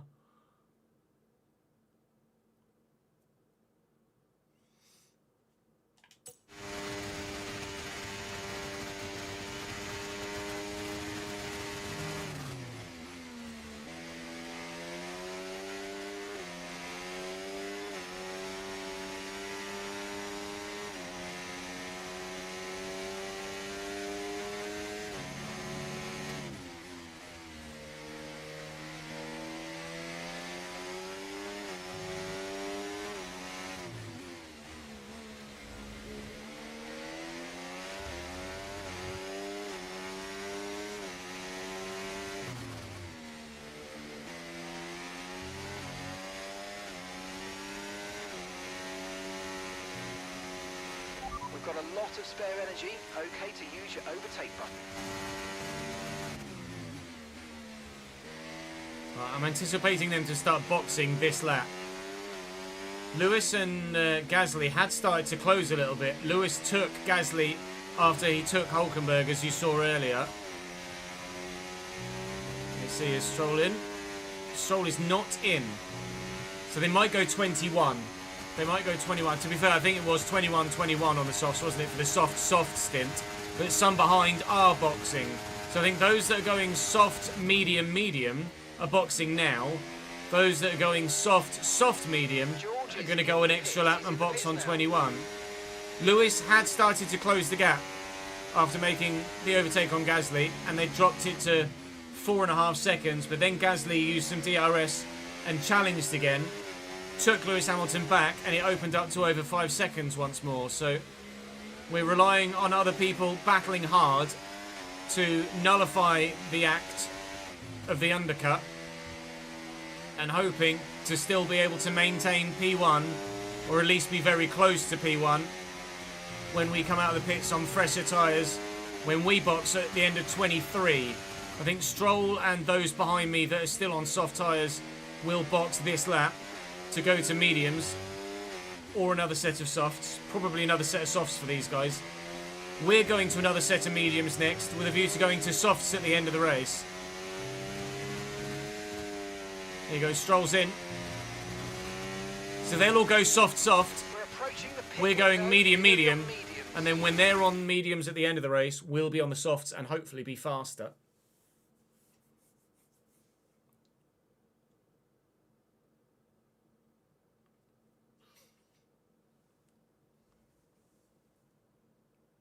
Ah, thank you very much indeed for dropping by and letting us know. For those that can't see, that are watching on Twitch, one of Glenn's children has logged in on his YouTube account and has popped up in the comment section on the YouTube stream that says, "Hi, I've just logged into my late father's account on here and I noticed you're live. I wanted to say a big thank you to everyone for their comments on your video with regards to my dad's passing. And I also want to say a big thank you to yourself, especially as my dad loved your channel and driving your lobbies. It meant a lot to him. Thank you. You are more than welcome." We were absolutely devastated to hear of the loss of Glenn, and I'm glad that we were able to dedicate something to him with regards to the video we made. And I think you saw the response that Glenn got in the live chat at the time when you mentioned it on Twitch and in the comment section of that YouTube video. Hopefully that kind of reiterates the fact that it's not just me that feels that way, but it was the entire community here on this channel that felt that way about Glenn. And I'm glad that you guys were able to see what he meant to us, because obviously he means so much to you. And Twitch chat again here is paying their respects as well. If you're able to log into Glenn's account on Twitch, if you hadn't already deactivated it, if you could log into Glenn's account on Twitch, we would love to keep a subscription streak going for Glenn on Twitch, if that's something that you wouldn't mind us doing. One of my regulars and one of my patrons offered to dedicate his gifted sub that he gets each month via the Patreon to Glenn, but I believe you might have deactivated Glenn's Twitch account because I couldn't find it when I went to gift the sub. If you wouldn't mind, and if it's something that is possible, if you have deactivated Glenn's Twitch account, if you were able to reactivate it so that we could keep his memory alive going through on the Twitch channel and be able to gift him a subscription every month on that account to keep that account alive, then we'd love to. But if it's not something that you'd like us to do, or it's not something that's possible because you've deactivated the account, then of course that's absolutely fine. But I'm glad that you guys were able to see that, see the response from the community with regards to your father's passing. And again, we all send our condolences. Glenn loved being in the lobbies. We loved having Glenn in the lobbies, and he always spoke highly of his enjoyment of spending time with his granddaughter. I'm not sure whether that's your daughter or your sibling's daughter, but obviously he got his granddaughter in his profile picture here and on console as well. I've got some messages from Glenn in here with my in my messages here in my chats. I've got a whole message thread from Glenn over time that will of course hold dear.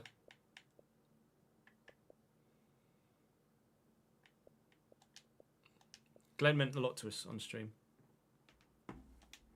as obviously he means a lot to you guys as family members.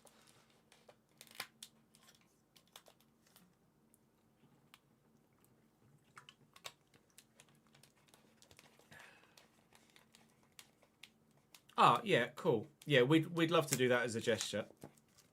If you're not able to do it, then obviously it's not a problem. But if you are able to activate that account or reactivate that account, the account might still be active. But I tried to look for it, and it wasn't there. If you twitch.tv/ it was Glenn LJ, I think was his. Yeah. Glenn LJ was the username, and it says this channel has been closed by the user. But yeah, if you're able to reactivate that account, we'd love to gift him a subscription every month. But I appreciate you going out of your way to come and let us know, A, that he'd passed, and B, that you'd seen the channel's response. That means a lot to us as well, as the gesture does to yourselves. I appreciate that. It's very good of you.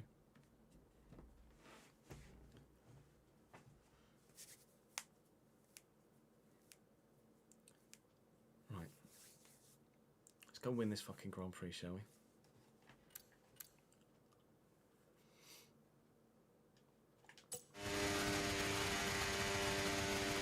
Helps if I move the bottle out of the way so I can actually see the fucking screen.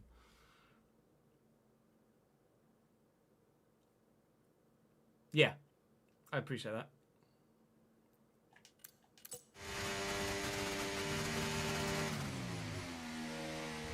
It might not be able to be reactivated if it's already been closed, and if that's the case, then that's obviously absolutely fine.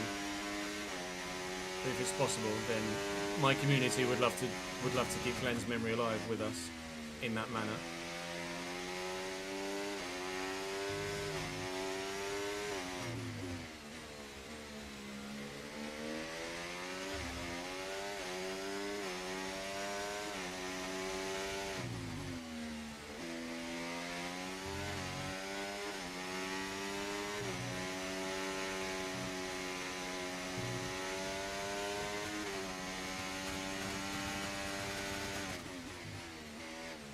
So now everyone behind us is boxed, and as we are about to start the lap where we will box, we're not going to box this lap, we're going to box next lap.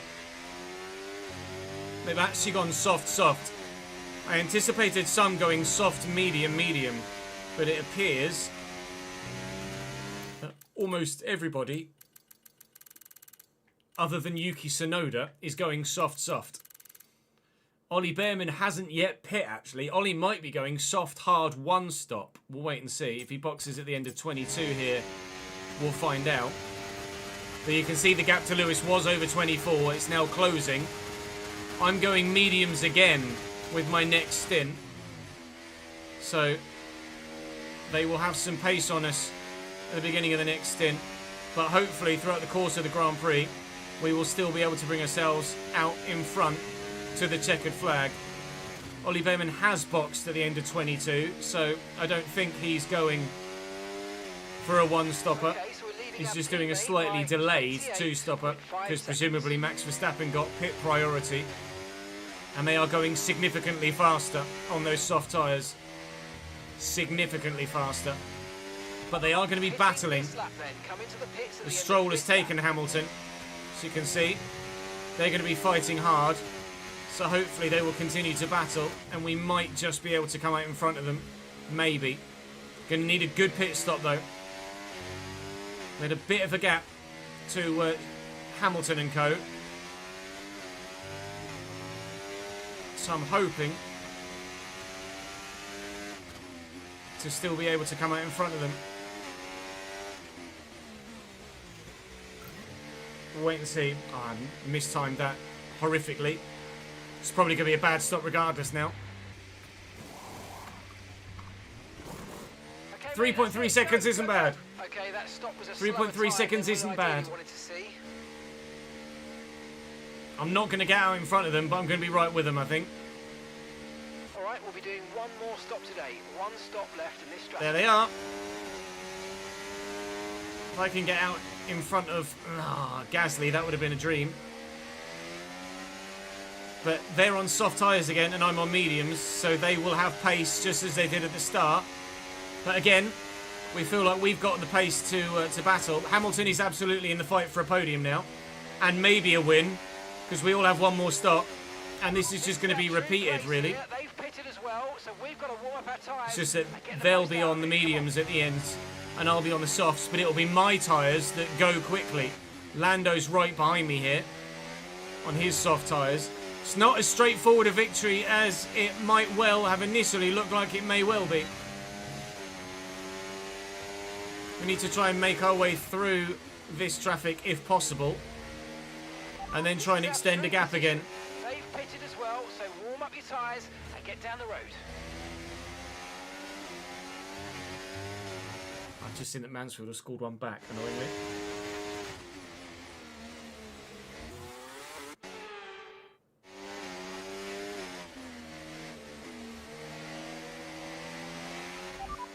True place here. They've pitted as well, so we've got to warm up our tyres and get the most out of it. Come on. Good, thank you, Yuki. How are you, mate? Oh, it was George Maris that scored the goal as well, former Cambridge player. We're around the outside of Gasly here. Hamilton takes the lead. Stroll going to try and go with him. Okay, I'll try and go with him. Great pass. Lewis Hamilton is going to be the fastest car on track right now. So we might struggle to stick with now that he's the one leading the pack. But hopefully we can hang on to the back of him in a Stroll and stay with this. Gone deep there though. Might just have had DRS. No, I don't.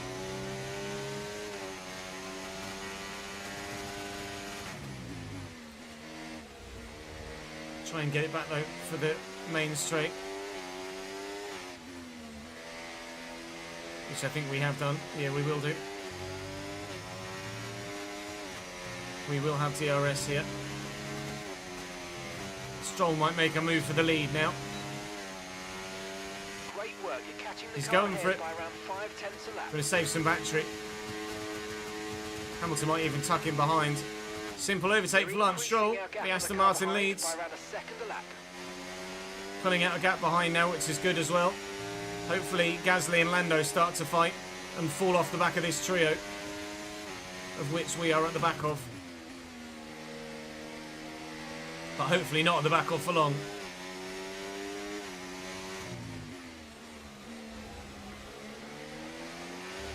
It'll be a bit more difficult to get past Hamilton and Stroll than it was Hülkenberg, Gasly and Stroll, that's for sure.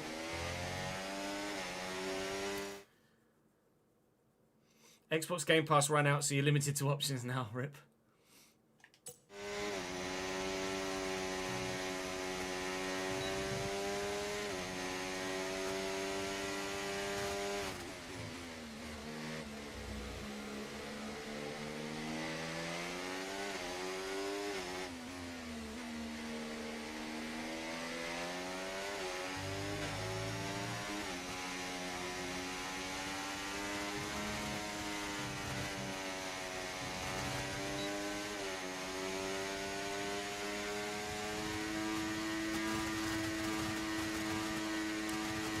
Hamilton going for it.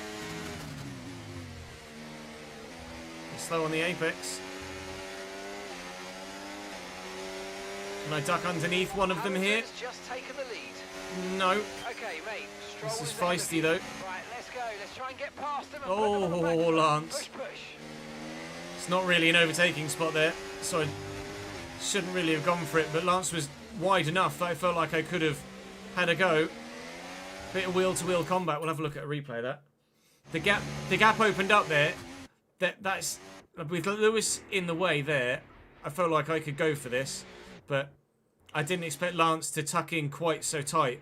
I kind of expected him to wash out wide a little bit with the understeer from the dirty air off the back of the Ferrari, but he was actually able to pinch quite tight. Wheel-to-wheel, thankfully not wing-to-wheel contact, which then sent Lance wide here, as you can see. We then lost him not one, but two positions. I then went wide as well on exit. That was a little bit scrappy, really. It's not great from me, that. And we're still third. It's just it's now Gasly in P2. Not Stroll. That might allow Lewis the opportunity to scamper away a little bit. I hope not, but maybe. It's certainly something I'd go and apologise to Lance for after the Grand Prix, if this were real life. I got a bit carried away then.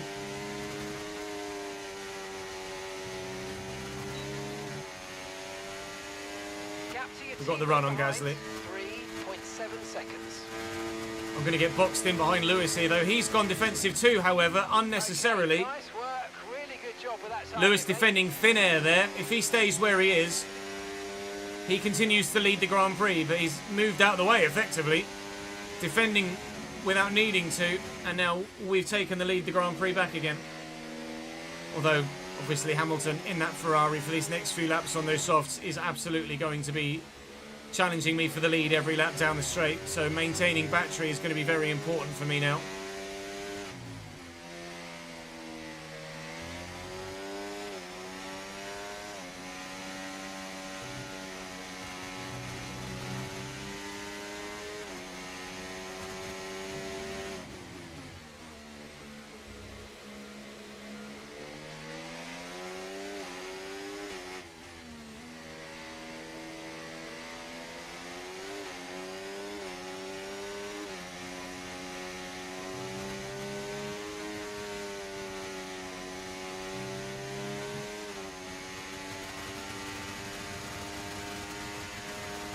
You reckon the AO might go soft, soft, hard? I don't think so.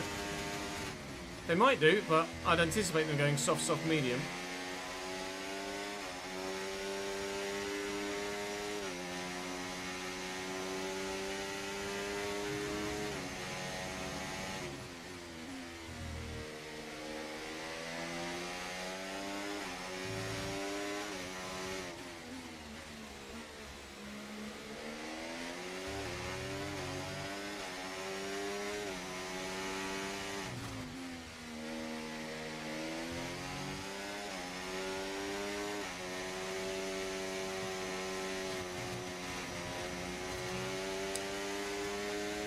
Mistake. Lewis takes the lead back. Keep on him, he fine. might make a mistake.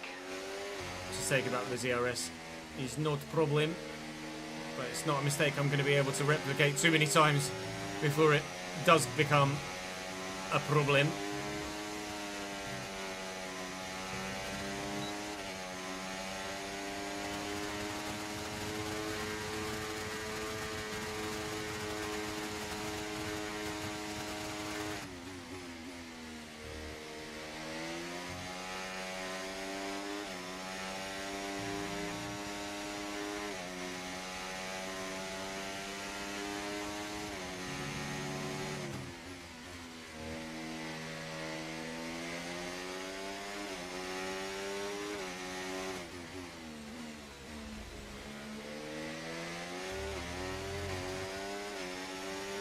They pit laps 20 or 21. So they'll pit lap 40 or 42 for the next set.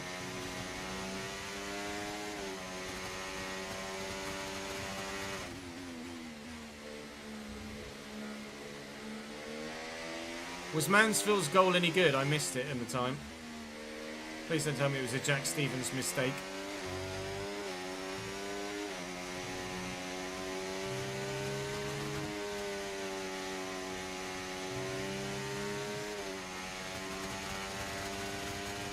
Digby's coming on for Ryan Loft. 20 minutes to go. Obviously making a change, taking a striker off and bringing a defensive midfielder on. Trying to hold on to the result.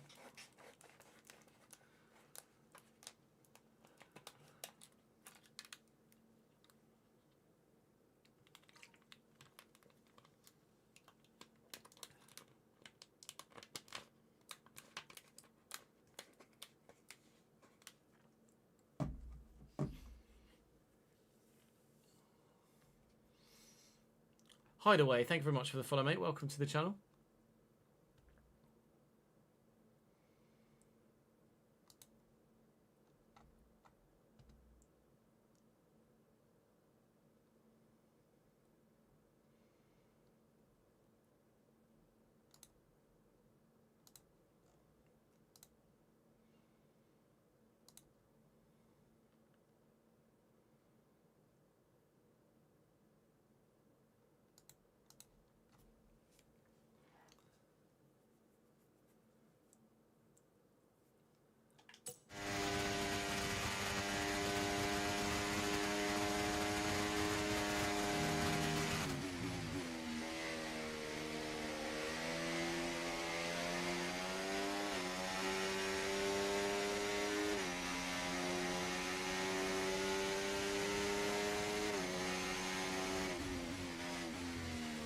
The top 5 covered by a second here. And Charles Leclerc is in P6 and closing. Even when Charles Leclerc qualifies really low down and goes out in Q1, never rule him out from still probably getting a podium.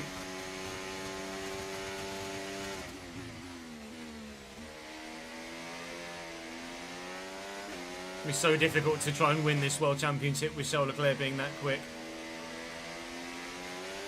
Digby got booked for that. The fuck?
battery charge is high. Let's use that overtake button a bit more.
I could switch and box within the next couple of laps for a set of hard tyres and try and undercut those behind and be in this sort of scenario later in the race where we've got that bloody hidden wall, where we're in this spot later in the race where we're on the harder compound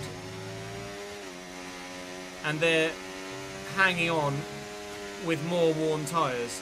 My fear would be that we would not be able to hang on to those that are now behind us when they get in front of us, when my soft tyres start to wear later in the race.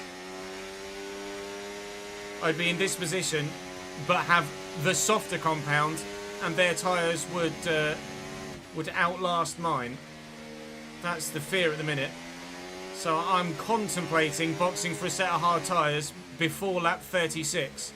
I'll run it past live chat, see what they think, whether we should box for hards now or whether we should stick to the current strategy and box for softs in about 12 laps or so.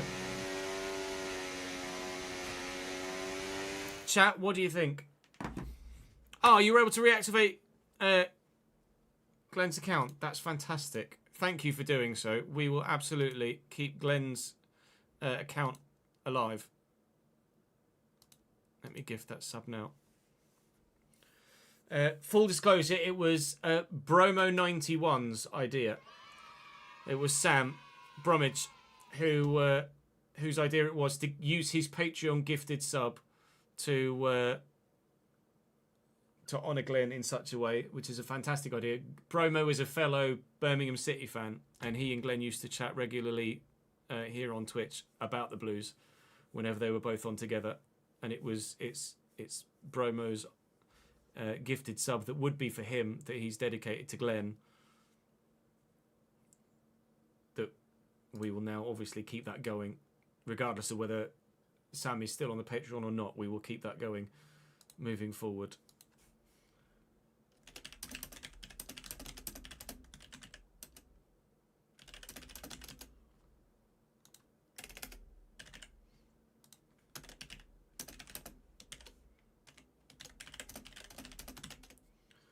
Chat, you can vote for 2 minutes. By all means, show me in the comments in chat with your emotes as well. Do we box for hards or do we stay out for softs? There is a vote ongoing.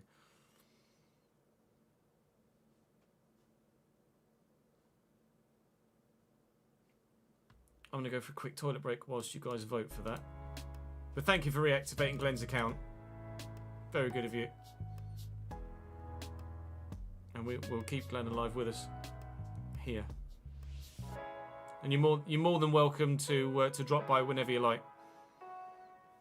Just to keep Glenn alive here too. I will do. I will do.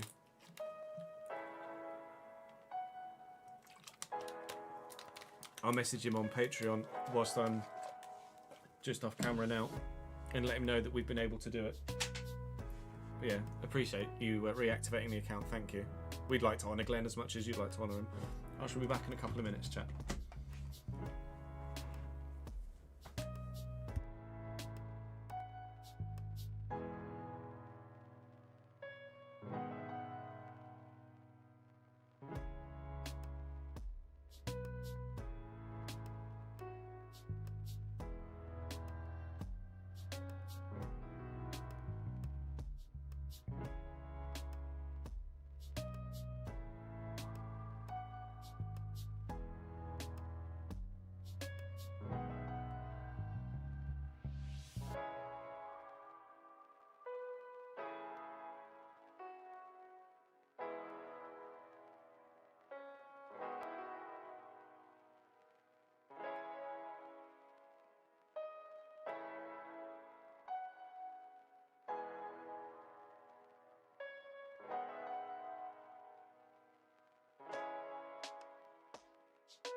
Yeah, all the best, mate. Thank you for dropping by.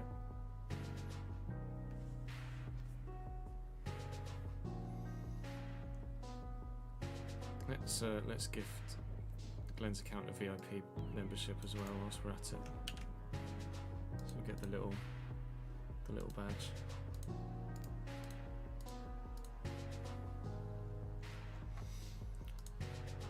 Whilst we still have some VIP slots left. 3 slots left now.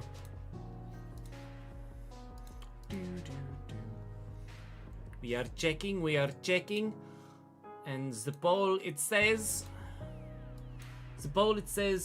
very narrowly. Hang on, let me pause the music. We can use this for a highlight.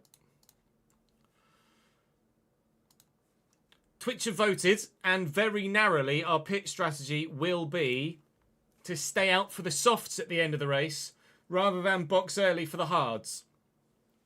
By 10 votes to 8, 56% to 44%, we will stick to the current pit plan, which is boxing on lap 46 for soft tyres in 12 laps time, and hoping that we have the pace on wearing tyres to keep at bay those behind on the medium. But their medium tyres will be wearing as well, of course, because they'll have boxed before we do.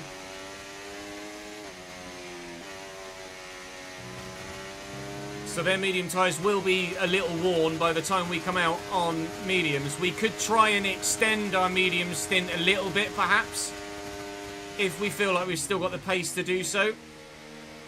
We'll wait and see. But at present, in the moment, my race engineer, known as Twitch and YouTube Stream Chat, have between them decided that we will stick to the soft plan. We will not go hard.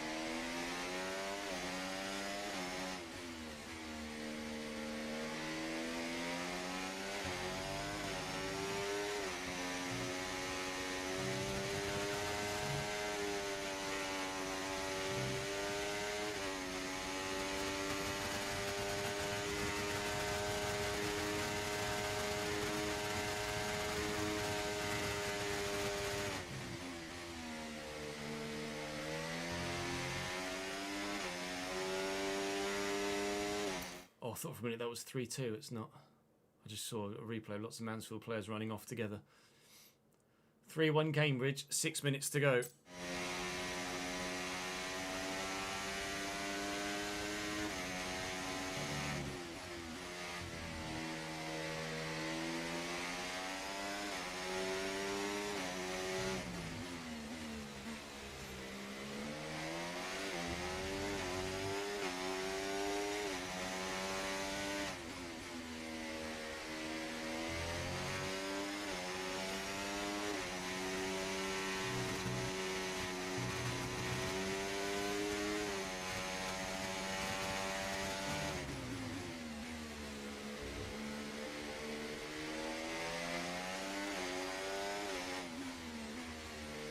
I think Josh Stokes might have just got man of the match, maybe.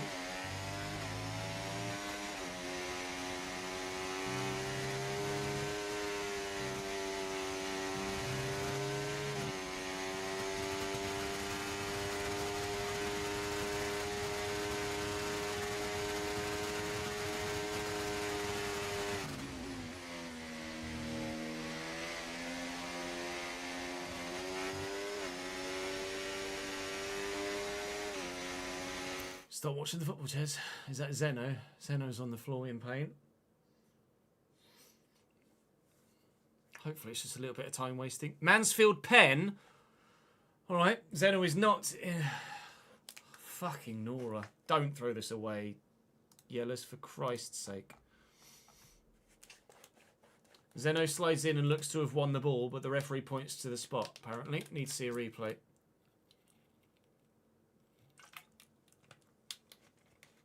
Lewis Skelly and Nwaneri both starting for Arsenal today.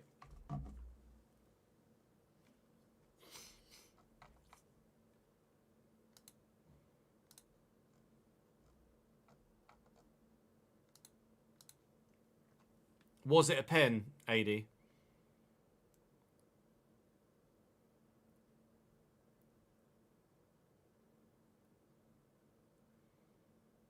Oh, they're going to show a replay now.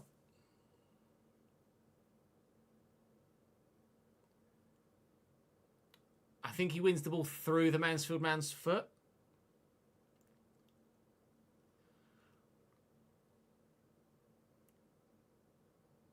It's hard to, the first angle was, yeah, if he gets the ball it's marginal. I think the Mansfield man plants his foot and then Zeno swipes through the foot.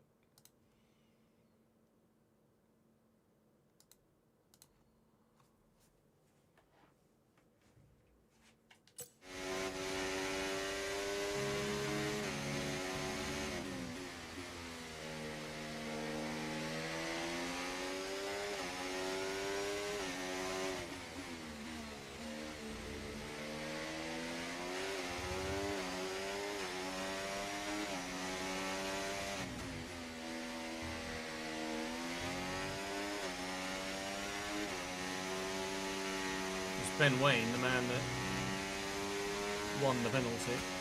No, it wasn't a great challenge. It was entirely unnecessary as well.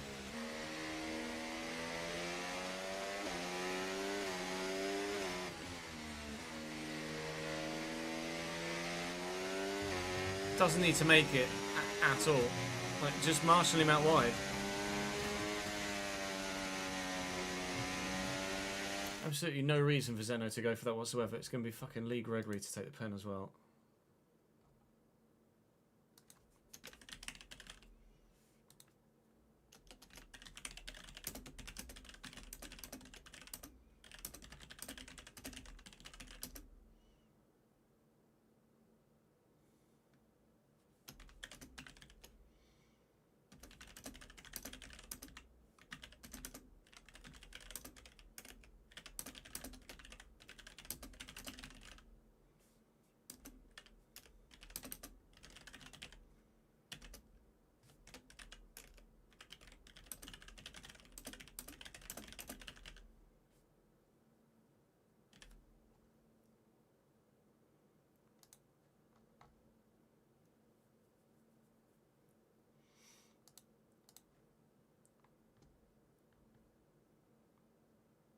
Seen a better replay, Defo Pen.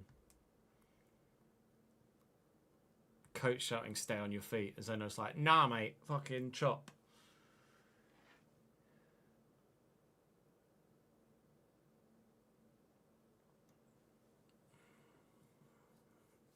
All honesty, 8 minutes added on. Fucking hell. All honesty, not too much. Like, as much as I've been bemoaning injuries, don't mind if Zeno's out for a little while.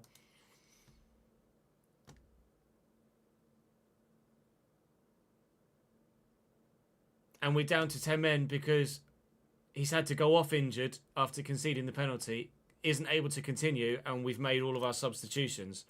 So Mansfield, not only is it 3-1, Mansfield have got a penalty to maybe make it 3-2, we're now also down to 10 men as well. Fucking moron, Zeno, what are you doing? Gives away a pen, which they've now converted, 3-2, and we've got 8 minutes to hang on with 10 men. What a dickhead. What is he doing?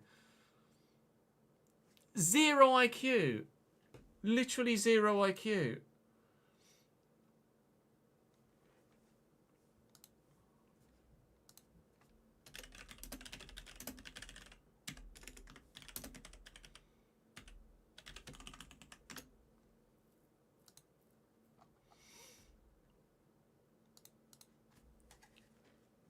Fucking idiot. If we don't win this game now, furious.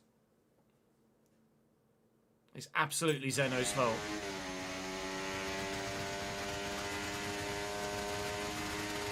It's a great pen.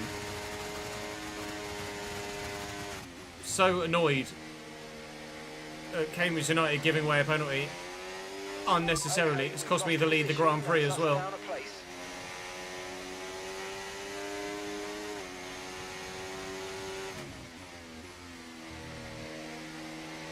Soft tyres are really hanging on well for the group that's on them now. Arguably better than my mediums are at this stage.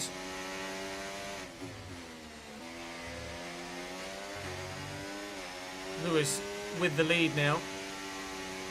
I was busy ranting about the Cambridge United game.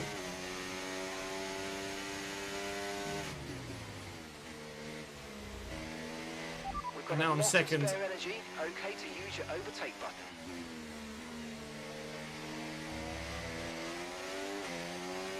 We've got a lot of work to do to win this Grand Prix yet. A lot of work to do. Lewis Hamilton, I say, is probably current favourite.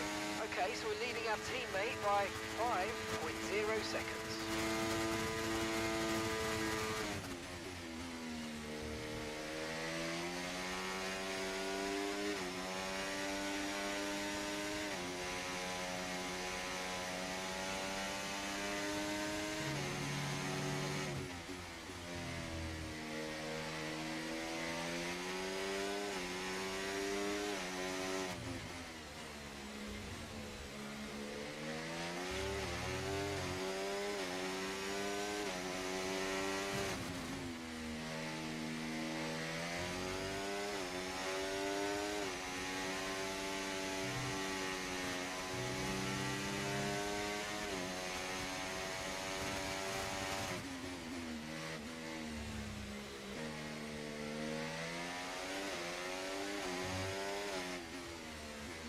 Yeah, as much as I want to watch the football right now, I can't. I need to concentrate on this.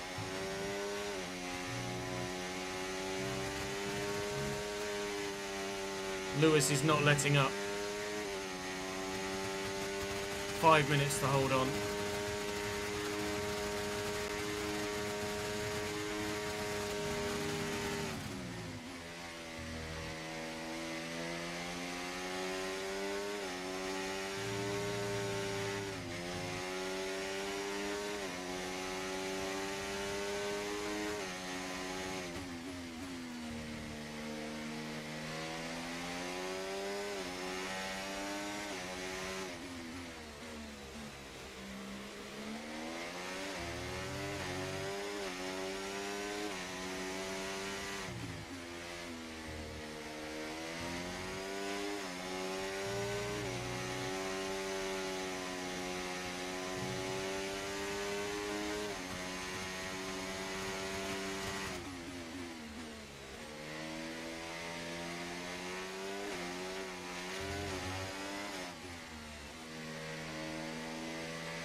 Here comes Lewis again.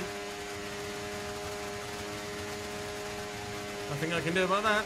It's just got the straight line speed. I think they're extending their soft set a little bit.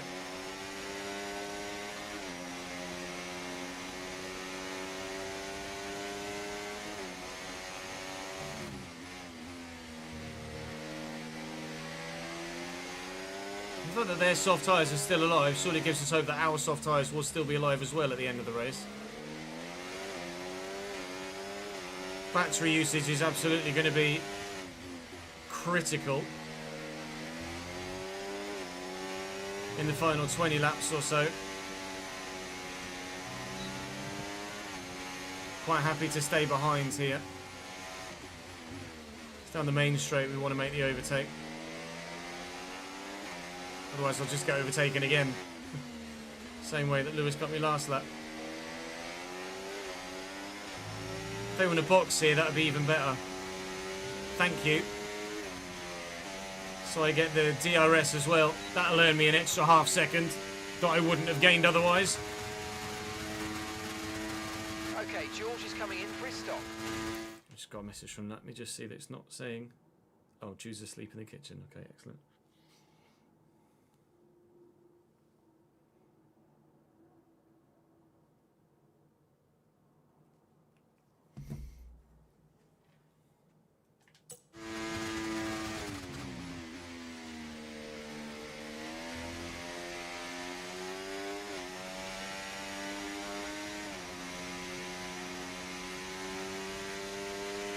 they're going mediums.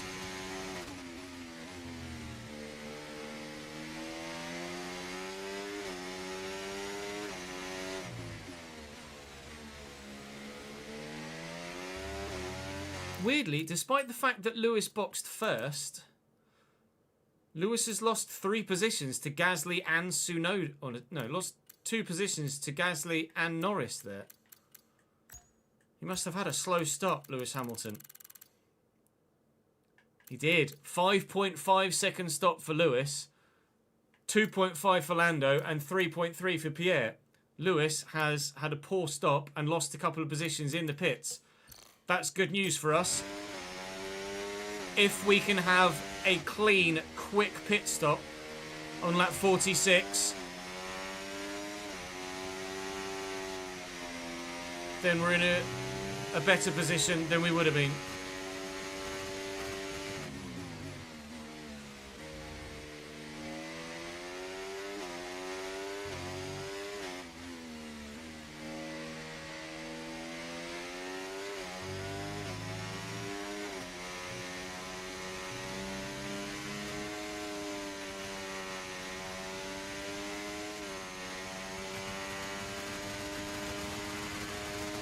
Okay, which is just like a minute or so to hold on now.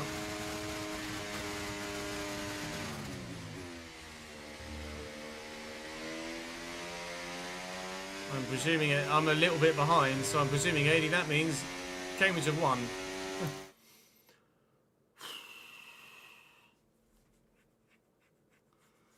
Jesus Christ. Thank you for the follow or subscription on YouTube, Sabas.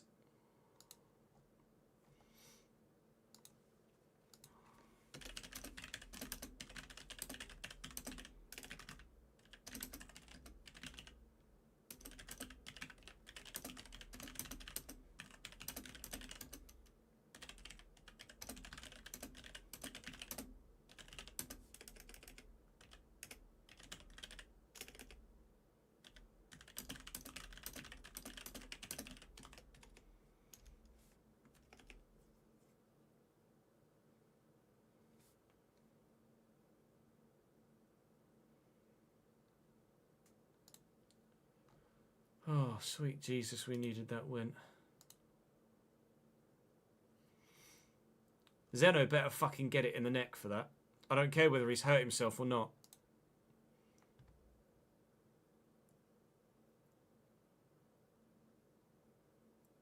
Josh Stokes, absolutely phenomenal again.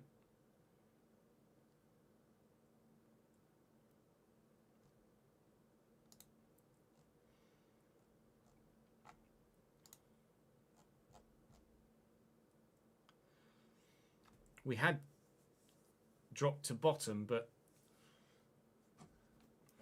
back up to I think for in the short term, 22nd.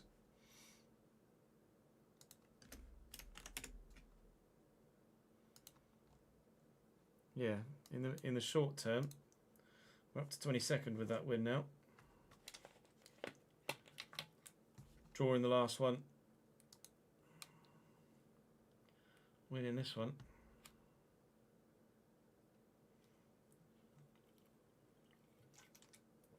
Still 5 points from safety, but 5 is better than the fucking 8 it was pre-kickoff.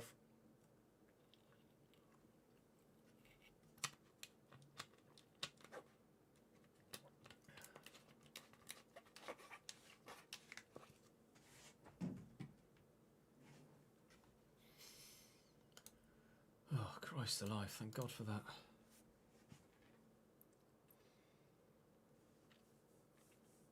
Hey TJ, yeah, we just played really well in the first 50 minutes and then very nearly threw it away, TJ.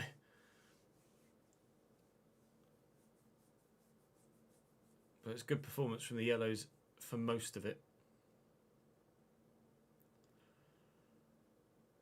What Zeno's doing giving away that penalty is fucking beyond me. The lack of intelligence there at this level is so bad.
Okay, mate, we've got some clear track around us now, so let's use it and make this next lap a quick one. Let's go.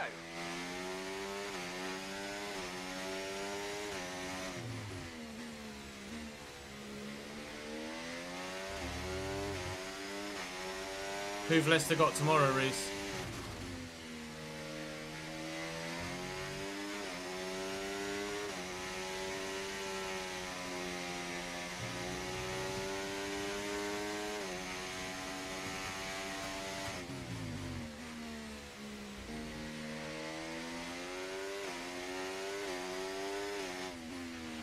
Let's use overtake and burn off some of this energy.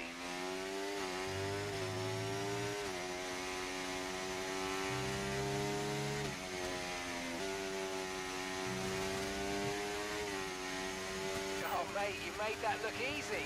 Nice work. That's why I love working with you. Smashed it.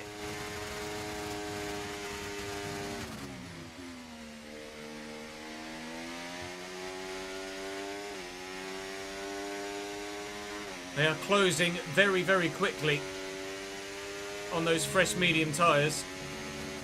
We're going to have our work cut out even on the softs to try and get ourselves back near the front after we've boxed to the end of the next lap. Still, even when we come out of the pits, 20 laps to go on that set of tyres. And we're going to come out probably 5th. Where Lewis Hamilton is right now. Between Lewis and my teammate, I think. Probably.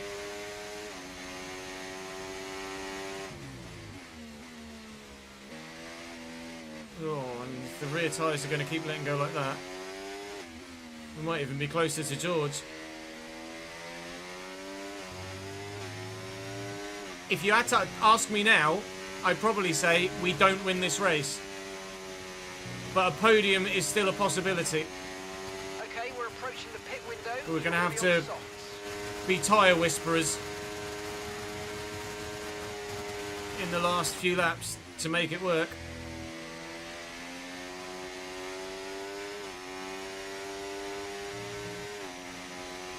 We are boxing at the end of this lap as we lap Daniel Ricciardo, although obviously he will then unlap himself when we pit.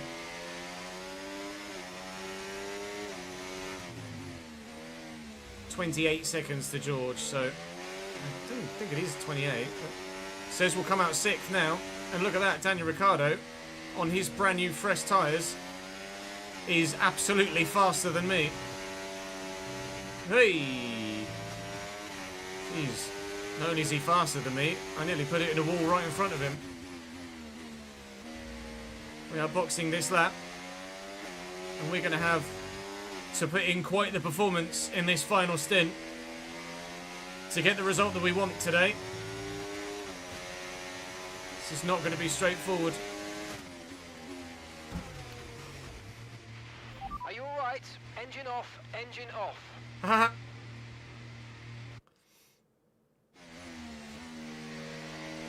Feel free to cut just before that happens, Chris.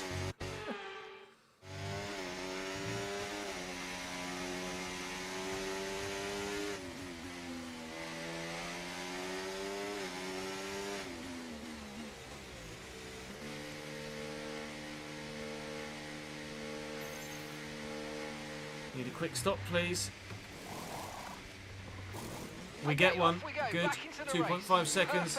Here comes Lando and Pierre, then Stroll, then Hamilton. They're all elongated out a little bit here, actually. George and Charles Leclerc coming too. That was our last stop. No more There's Lewis. pit stops. Let's We're go. going to come out in front of our teammate here. We've got some work to do. Really got to pump in the lap times now. The chance of fastest lap is in our favour now.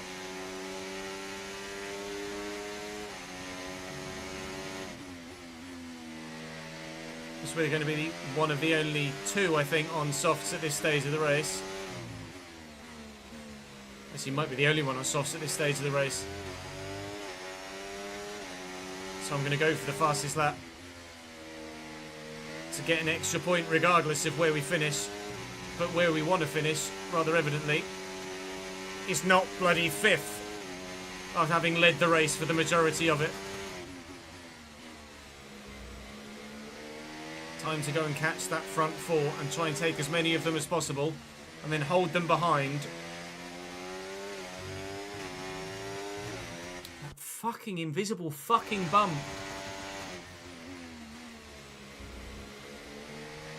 So stupid.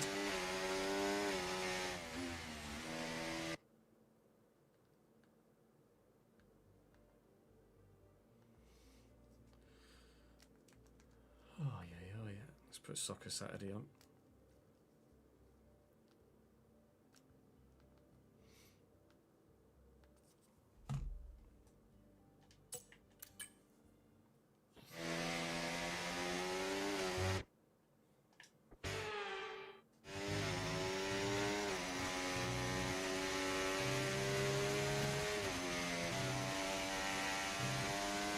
How have they not got rid of that bump yet? We're starting to catch the car in front, but we need to look after the tyres. We won't be making another pit stop.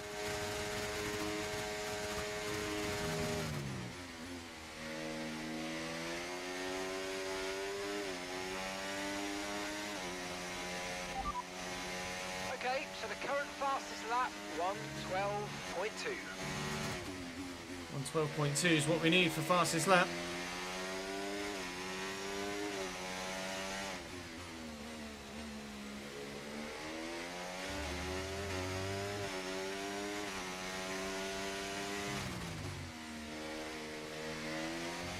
So we can pull out the bag.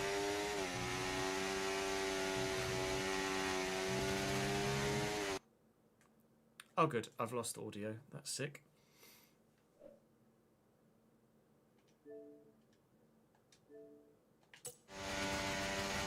And we got audio back again, yay!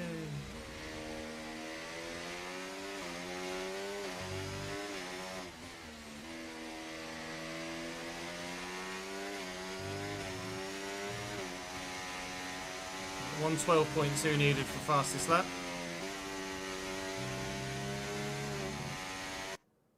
1 and 12, 1. And we get fastest lap and then lose audio again.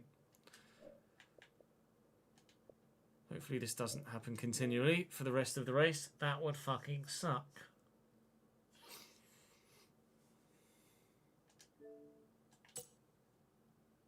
No, genuinely just lost. Lost audio. Good.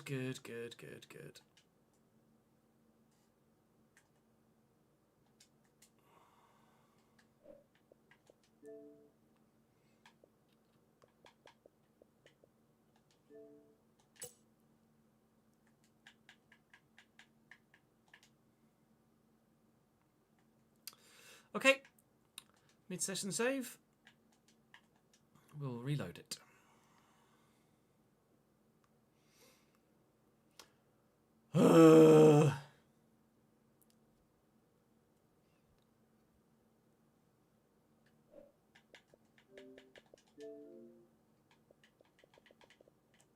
It's been a thing since fucking F1 23 at least, if not 22.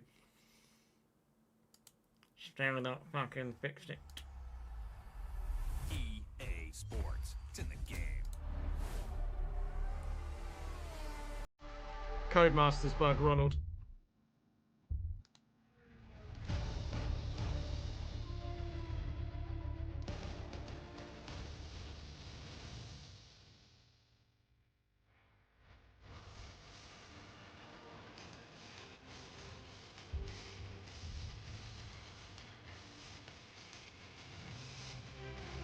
Ah, fuck. I was too busy reading Twitter. We've got a yellow turn 3, yellow turn 3. Clear now, clear.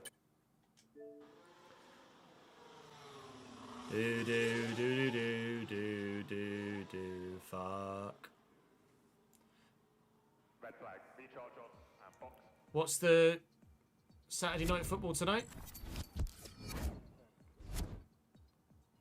What's the late kickoff? 5:30 kickoff?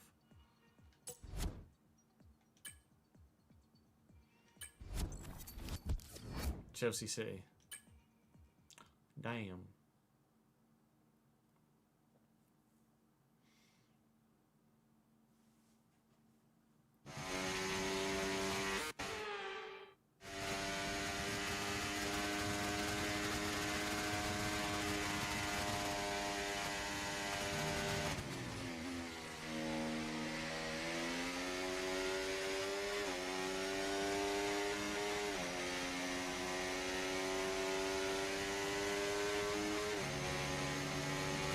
gap to the car in front, 2.0 seconds.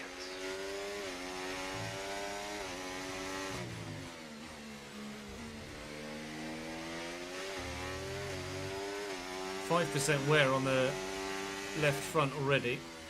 Still 18 laps to go. Doesn't bode well, does it? Fuck off, George.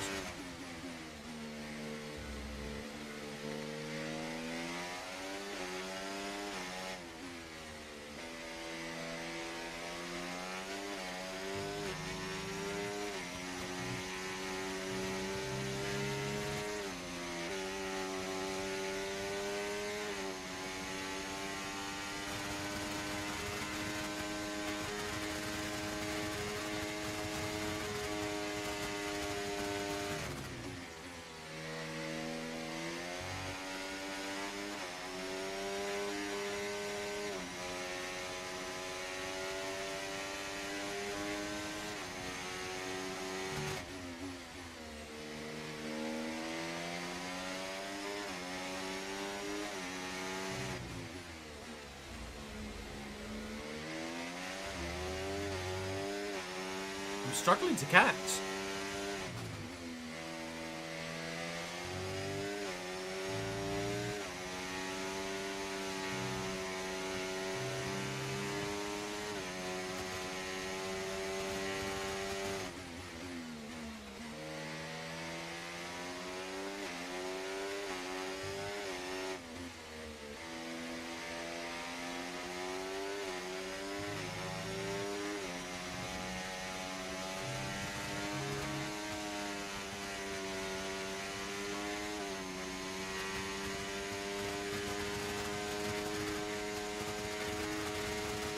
I just did the exact same lap time again.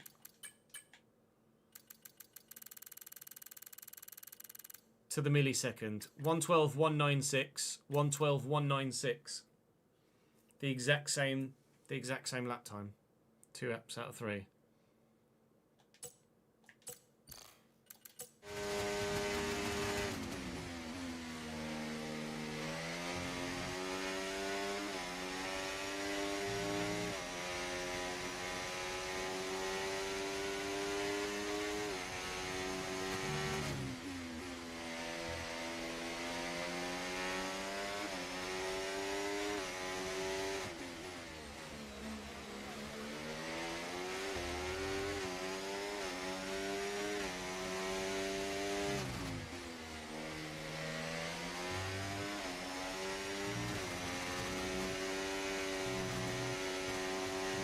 DRS on Lewis.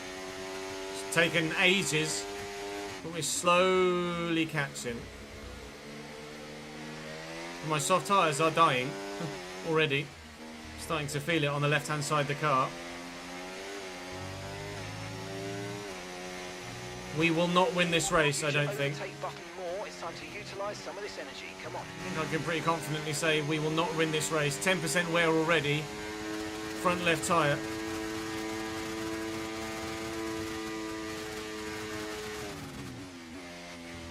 .5 seconds to the lead.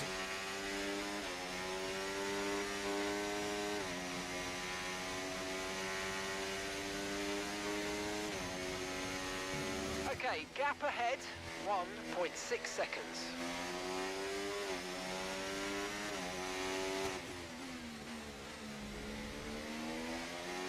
Come here, Lance.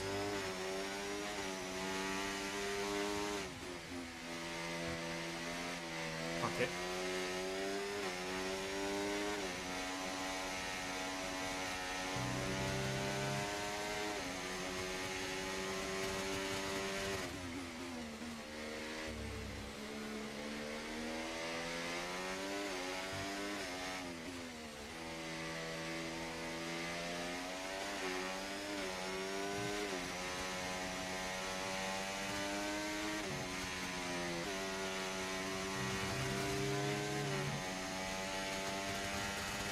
Fastest lap again, but I made a big mistake. Cost me 0.3 to Lance on that lap.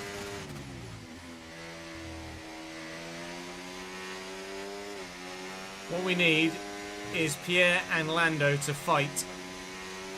But at the minute, Lando is quick enough, I think, to open up a bit of a gap so that he's safe from any threat from Pierre at the end of both DRS zones. So Lando's just dictating the pace at the minute, and neither of them are costing each other any time.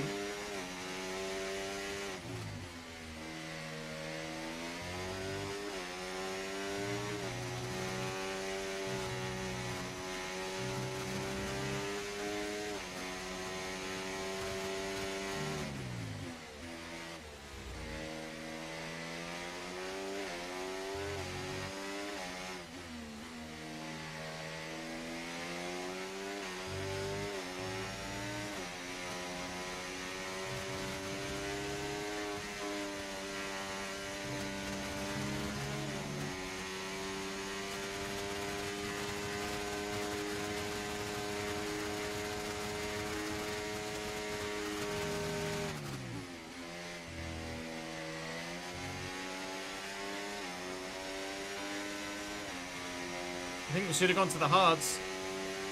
I really think we should have boxed early and gone to the hards. This is not working. We might just sneak a podium, but I'm not catching the front two.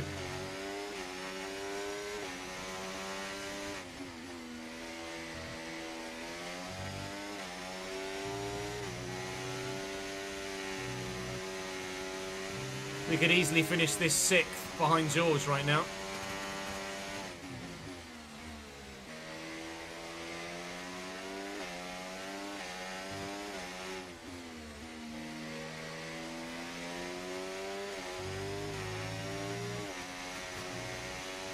It's DRS though, I think. Come on. A good rabbit never gives up.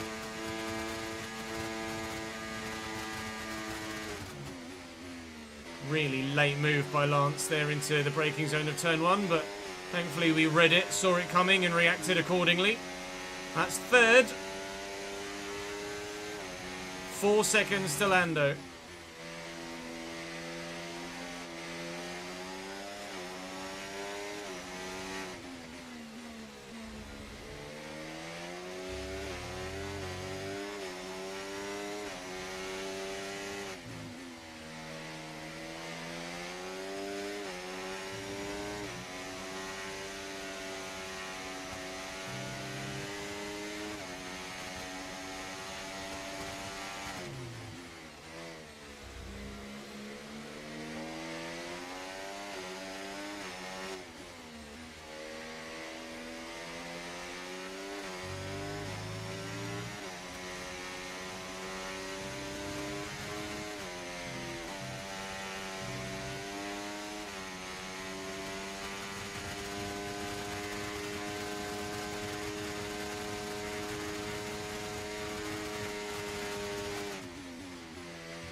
%, on the front left, 20% on the rear left, 10 laps to go. Yikes. These soft tyres are going to be very, very, very worn at the end of the race. 3 seconds to Lando, just over. And gap to the car in front, 2.9 seconds.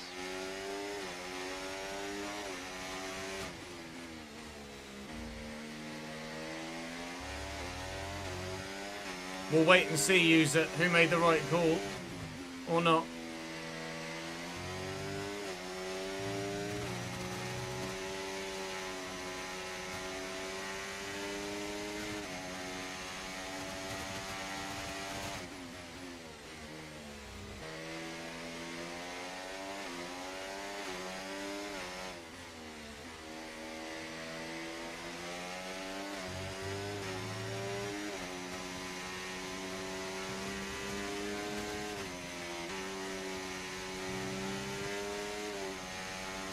Dortmund got a red card. Here comes Lance. Nothing I can do about that. Just got the run on me. Down to 4th. Lando and Gasly are occasionally putting each other off the racing line, but not very often. Oh my god. These tyres are just going to die on me. I am more likely to fall back towards Charles Leclerc than I am to challenge for a podium today. It was the wrong call to go medium, medium, soft. I had the idea of going medium, medium, hard. Ideally, we probably could have gone medium, soft, hard. But this strategy isn't going to work for us, I don't think. And it's proving that, yes, despite our win streak, we're absolutely on the right difficulty. We don't need to up it back to 105 because this is difficult. And we're not having it all our own way. And we won't for the rest of the season have it all our own way either. Gasly and Lando battling.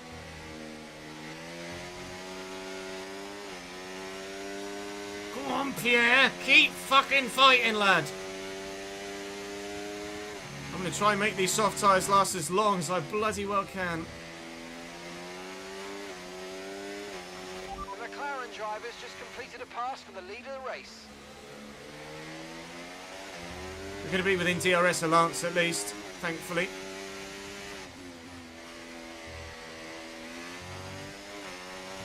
Keep ourselves in the fight. All we can do at the minute. Fuck that.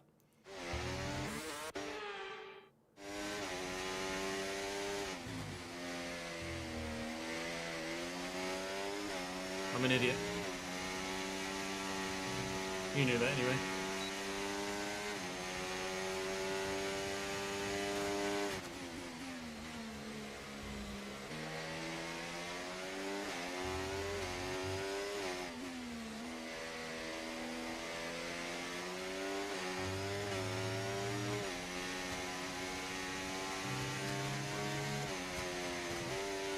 Back within DRS Lance. All we can do is hope, continue to fight as hard as we can, and hope. Lando under pressure from Pierre, Stroll under pressure from me, P3 back again, and 1.4 seconds to the car in front. A good rabbit never gives up, keep going!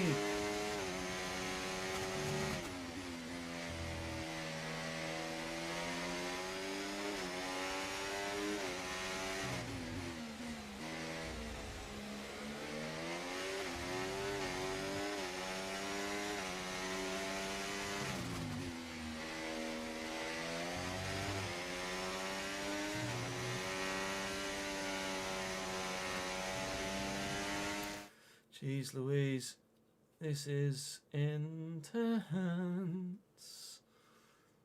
Red card for Dortmund, goal for Dortmund, Jesus.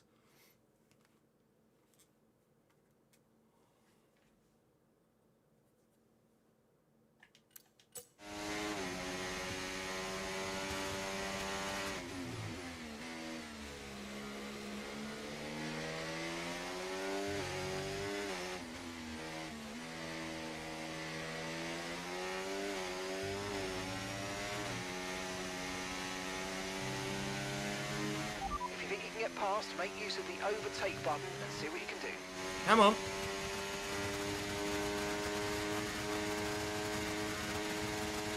We're doing it again.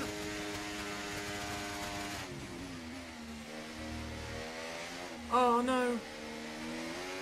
Don't drive into me, Lance, you fucking idiot. Now it's Lewis that's right behind me. I lost the rear. Gathered it back up. Lance drove into me. He's knocked himself down to 5th.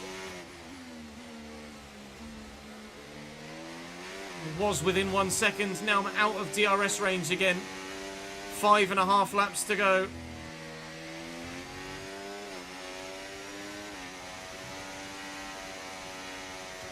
Just as they went side by side through turn 1, I just got way too excited on the throttle pedal. Ended up going half sideways. Lewis behind is much more of a threat than Lance Stroll, though. I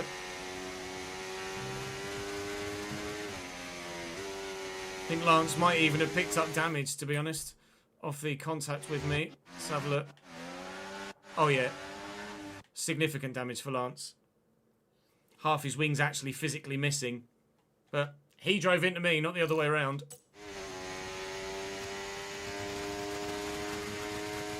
Lando's got a decent gap at the minute of 0.6. I don't think Pierre goes for it this lap. He doesn't. 5 to go.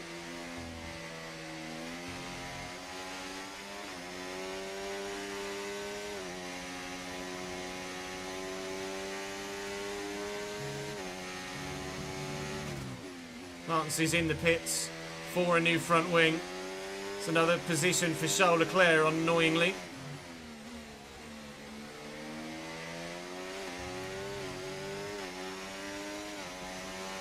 Charles P6 now.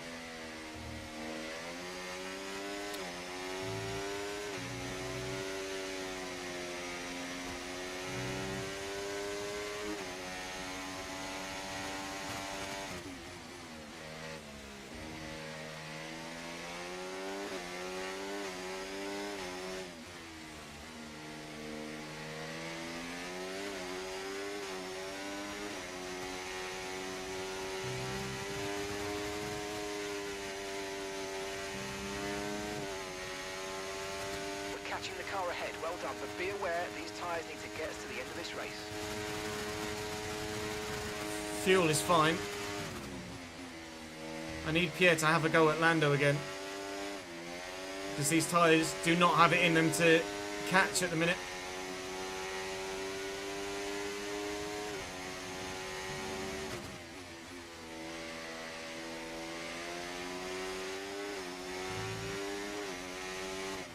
We could finish anywhere from 1st to 4th right now.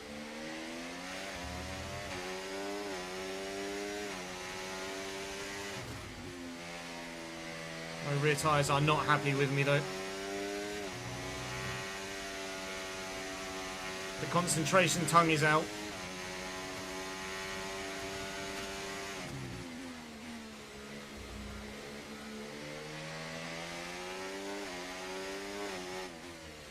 Pierre might be slightly closer this lap. Maybe.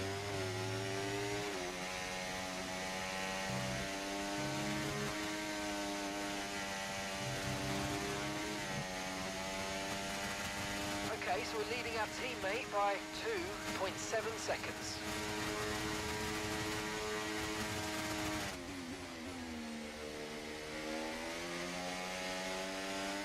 Come on. Please. I keep getting to like 1.1 seconds to Gasly and then not being able to get into DRS.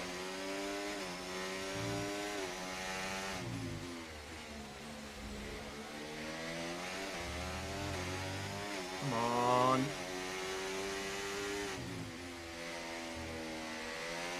It's DRS on Gasly. The grip levels are going to start falling away soon. 2.5 laps to go.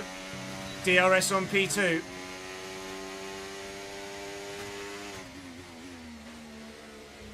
Jesus, at this rate, the whole final 5 laps are just going to be one continuous highlight, aren't they? So intense as the racing been.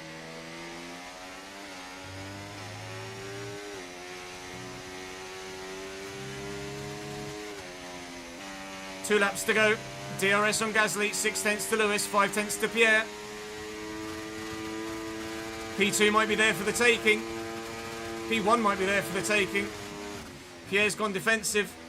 That's P2. But I've got to stay with Lando. Good work. Great pass. And I don't think I will. Penultimate lap. I think Lando wins. I think Pierre maybe gets me final lap into turn 1. We'll wait and see.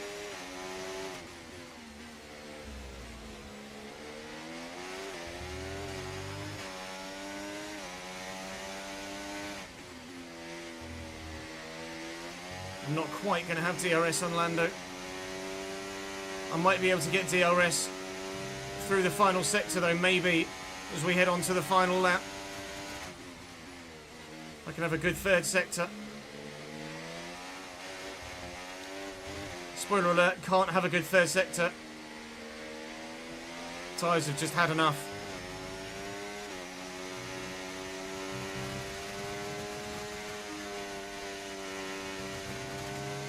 %40 Okay, this is your final lap. on the left-hand side. And it was that rear left that gave up on me then.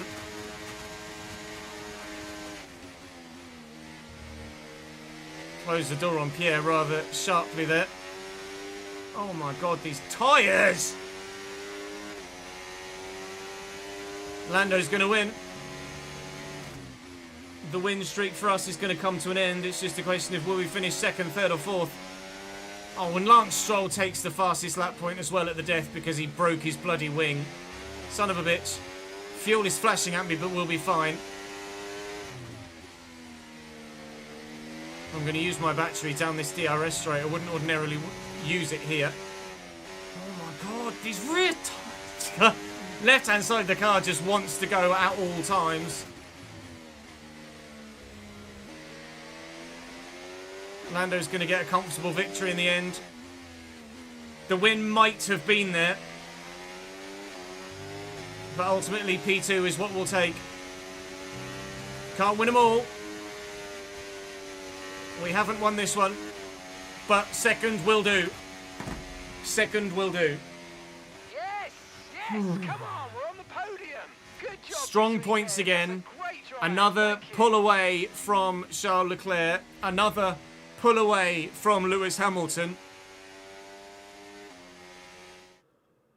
Oh, I'm annoyed at myself. But yes, P2 will do. Ah, P2 will do. That was an intense final few laps. I wonder whether we'd gone to hard tyres on about lap 36, whether we could have won that race and it been a bit more comfortable in the last few laps. We very nearly got the fastest lap point. We don't. Charles finished 7th in the end. Max Verstappen took Charles Leclerc. So only 6 points for Charles. We extend the gap at the top of the championship by 12. Nice. Beating my rival. We are now 16 points clear of Charles Leclerc. And getting closer to being 91 rated as well. Still the 2nd driver at Mercedes. Albeit marginally. I think it's fair to say that there isn't a number 1 driver at Mercedes at this moment in time. And if there was, really. Up next is the Austrian Sprint Grand Prix weekend. Which will be intense. I do have a new rival. It's Charles Leclerc. Perfect opportunity I know. No. You belong in this sport. And to show me why you belong. She's made this same joke about 8 times in this save. That's a joke. I love working with you. Yeah, maybe we could have more than just the same line of commentary for each one. That'd be decent. Cody's, please, if you don't mind. 157 points leads 141, leads 130. Lando up to 4th as Fernando Alonso falls down the standings. We close the gap on Ferrari in the constructors, but they do still lead. George could do with some better positions, please, if he doesn't mind. Thank you very much. 2nd and 5th plays 7th and 4th in Spain, and the gap closes. Up next is the Austrian Grand Prix, where we will have the balanced tyre set up. Thank you very much. Now, it can rain in Austria, But will it rain in Austria? Southampton 1, Newcastle 0 was an intriguing scoreline at St Mary's to start. 10 minutes in, Jan Bednarek. It will rain in Austria, but only a little bit in the middle of quali. Other than that, fully dry for the sprint and the Grand Prix. So we live in hope. Drop the video a like if you're enjoying the save. Make sure you subscribe to the channel to make sure you don't miss out on more. This is our best chance of a World Drivers' Championship title in this entire save and this entire game cycle. But can we do it? Time will tell. I'll see you in the Styrian Mountains. I need Lemsip. Bournemouth 1, Forest 0. Justin Kluivert. Let me save that. F1, S4, 9, Spain. Liverpool 1, Ipswich 0, Dominic Joboslai. I need to eat something. And I need food. I need Lemsip. So I'm going to set that footage to upload, then we'll get a thumbnail. And then we'll crack on from there and figure out what we're going to do for the rest of the stream. Let me just put that up on the Dropbox.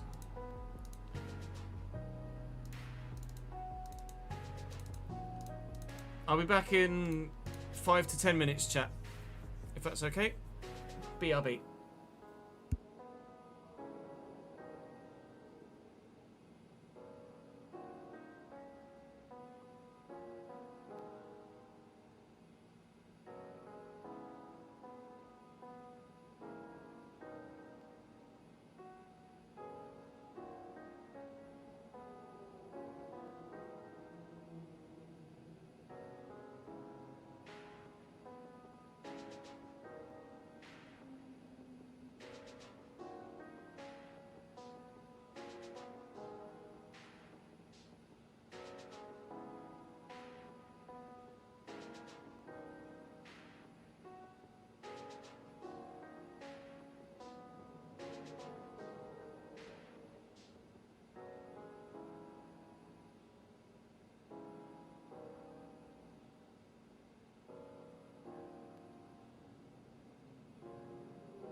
Hello, Chatteroonies.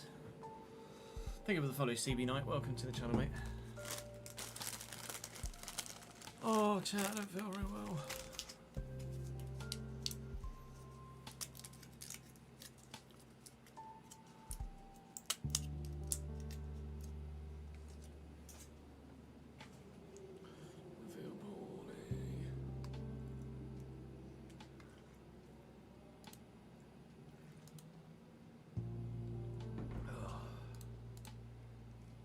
Right, let's get a thumbnail for that previous race, shall we?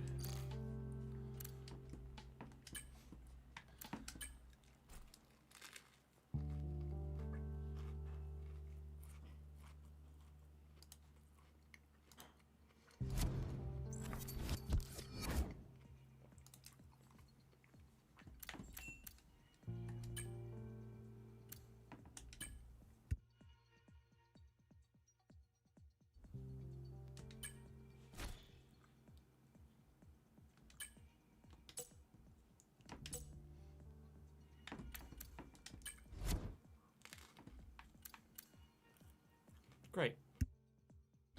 Can't get a thumbnail because I'm mid-session saved. Fantastic. Wonderful, lovely. Superb. Good. Good, good, good. Fantastic, lovely, wonderful. Good,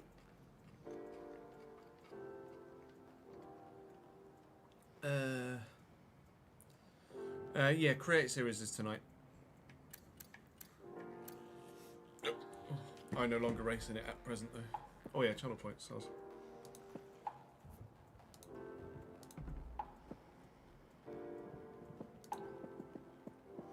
This is how it went. Jaffa put 50 grand on the win. Shane put 42 grand on the win. Jordan went ham for not the win, so did Tom, and they will win big.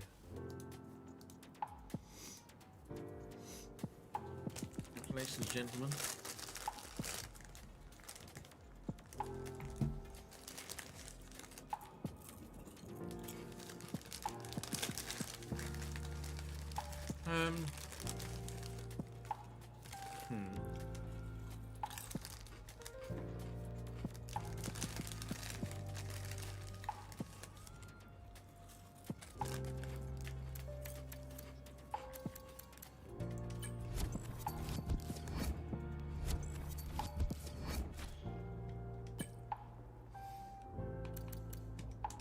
And it's McLaren.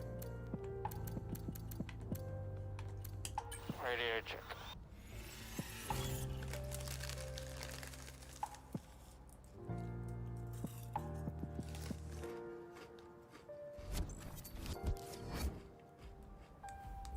Yeah, alright. Oh, God, do it.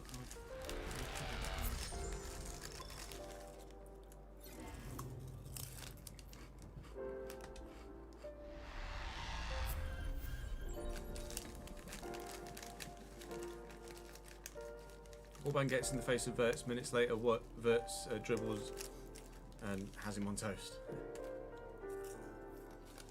Love that.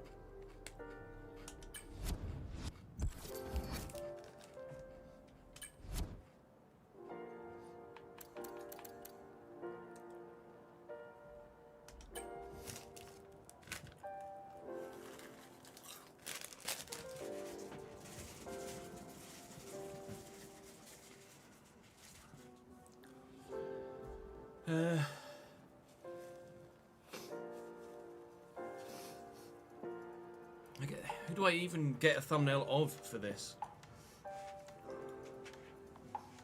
Lance and Lando, maybe? Because I'm not going to have Lewis in a Ferrari.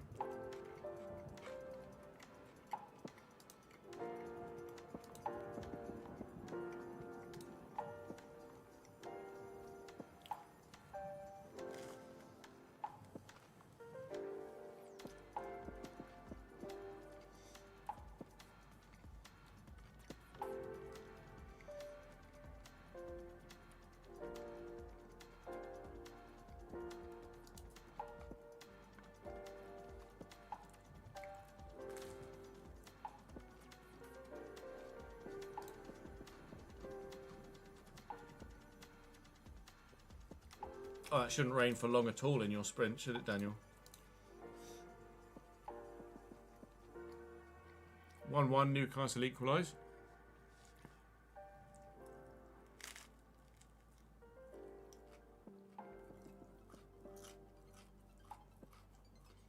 Alexander Isak from a spot.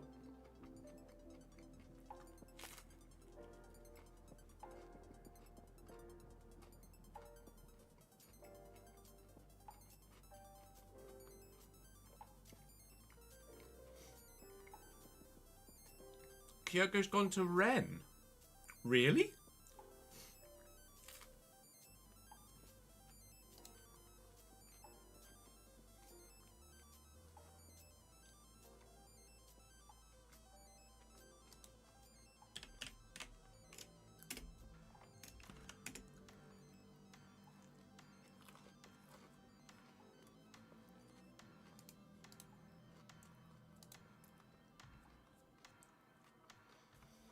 Kyogo's set to leave.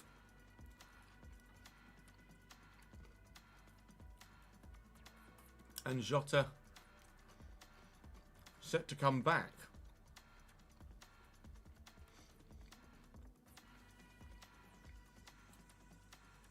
They sold Jota for 25 million. Are going to be buying him back for 8 million.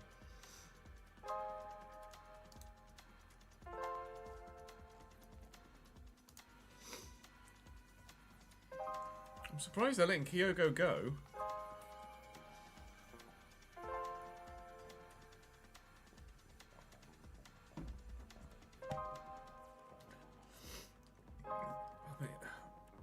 I thought they loved Kyogo at Celtic Park.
So with the Shall through the... Right, I know you're hot.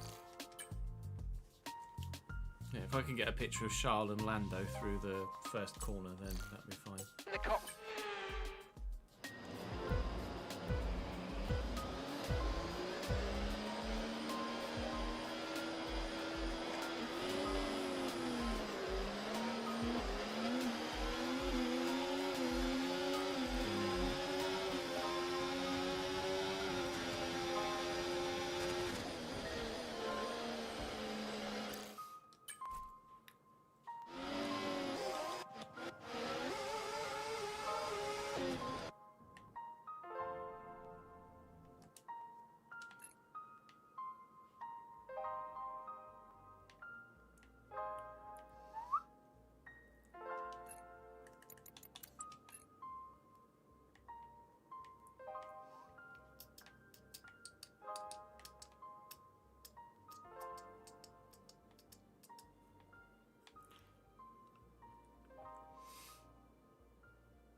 That'd be alright, wouldn't it? We got a picture of... Yeah, we got a picture of Canada because it was me going sideways.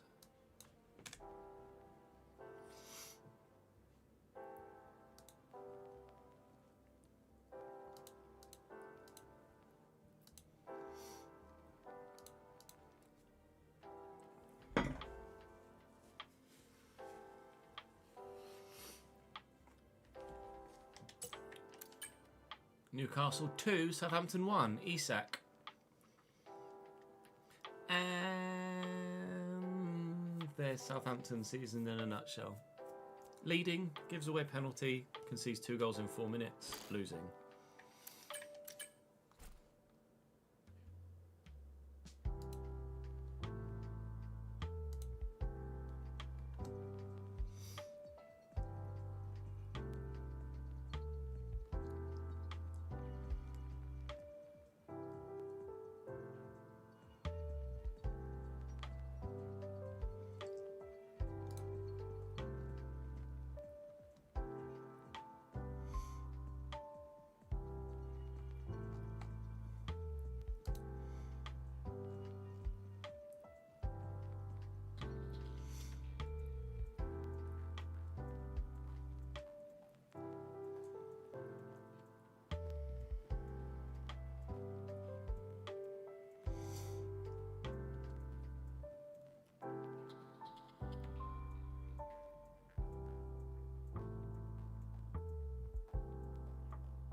Both those injuries for Cambridge look like they're going to be like 6 to 10 weekers as well.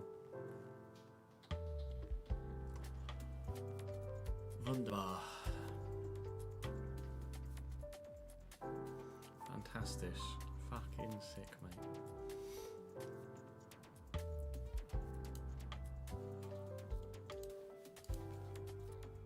Not ideal.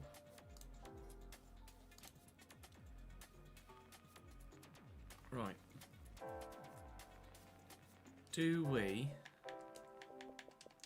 Well, let's initially...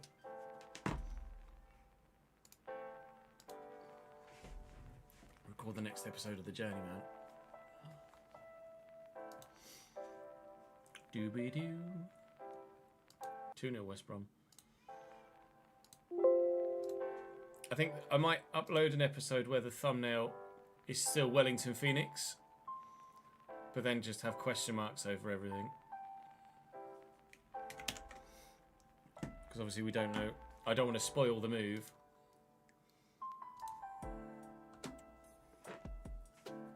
With the thumbnail.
At 17 in 21 for him now in the Prem this season.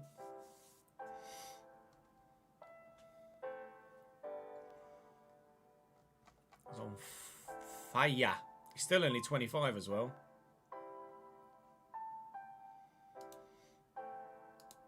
What player? Salah, 2-0 Liverpool. Ipswich are going to lose today. Right, let's change the thingy.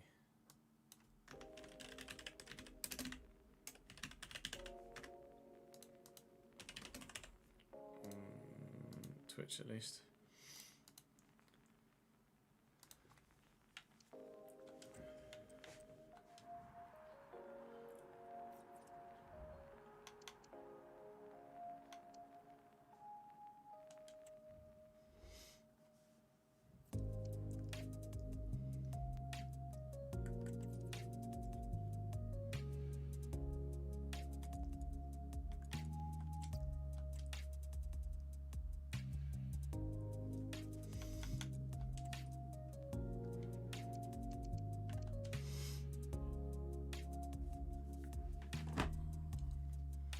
China is currently winning the vote. Albeit narrowly. Very narrowly. There's 7 votes in it. And then 9 votes back to MLS. But Scotland was leading for ages. And then China's just gone. China's just risen. Just shot up. So I think we're going to be moving to China. There's still obviously the potential for us to move to any of the leagues that are on this list later in the save.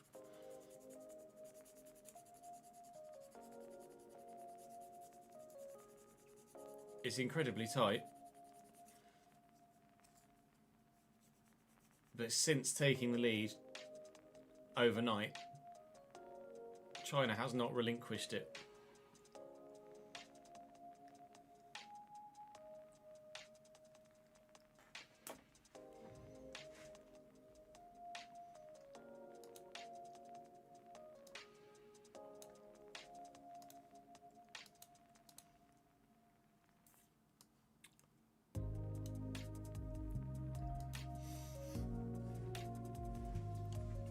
The thing is, the Chinese league is currently... That's the wrong... Oh, I've just turned the fucking console on again. Just picked up the wrong controller. The Chinese league is currently ongoing.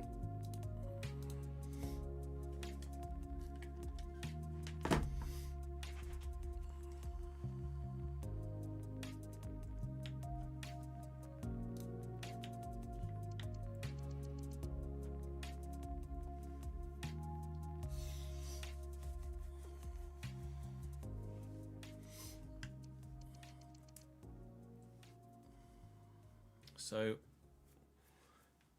when we move, we will potentially only have half a season there.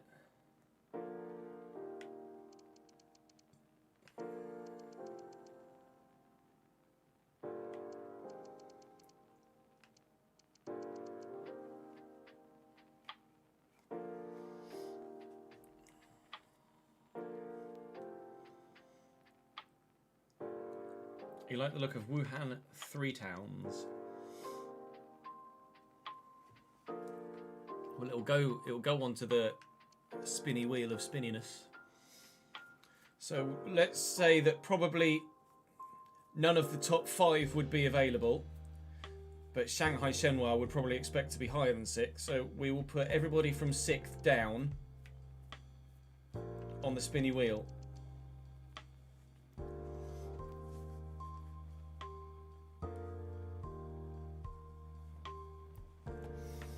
So let's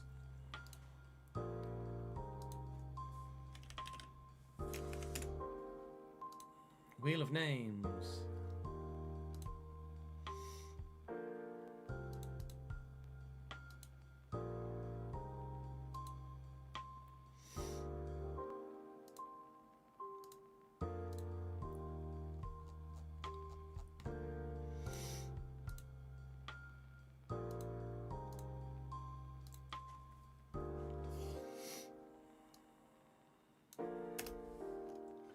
So there is going to be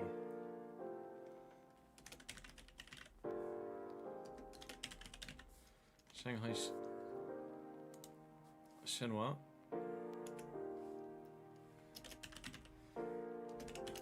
Hainan FC,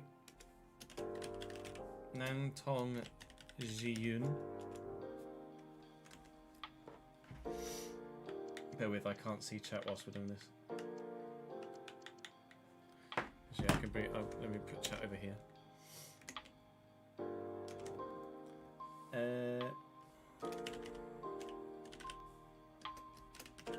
Shanghai Port FC, Qingdao West Coast,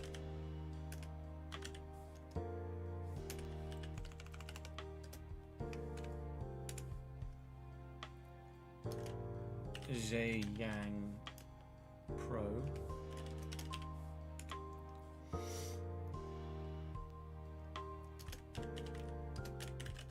Wuhan 3 towns, Hangzhou FC, Meijo Haka FC, Tianjin JMT FC, and Peng City.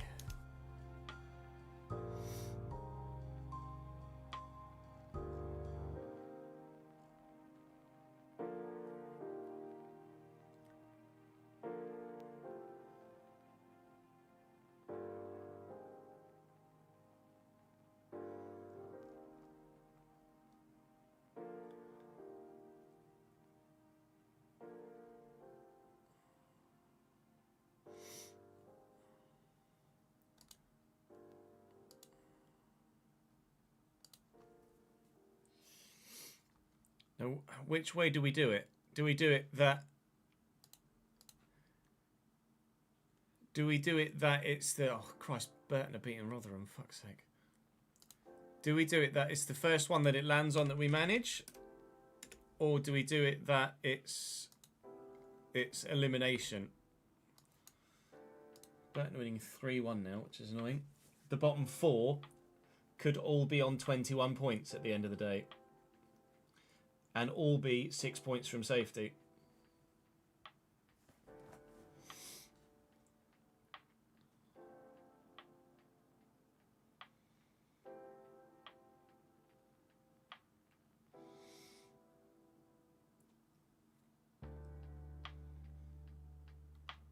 Peterborough struggles this year, aren't they?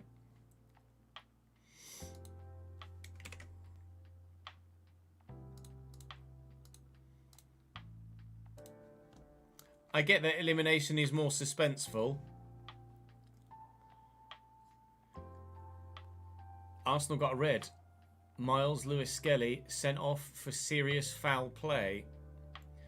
I get that the elim is more suspenseful, but is it that suspenseful when it's the Chinese league? When people aren't really going to know much about any of the teams? Probably not. I think for China, we probably just do first... We probably just do first team we land on, right?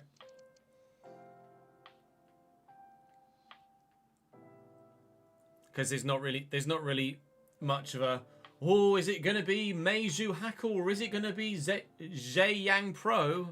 No one's going to be sat there on the edge of the seat going, oh, I just don't know which one it's going to be. 3-0 Liverpool.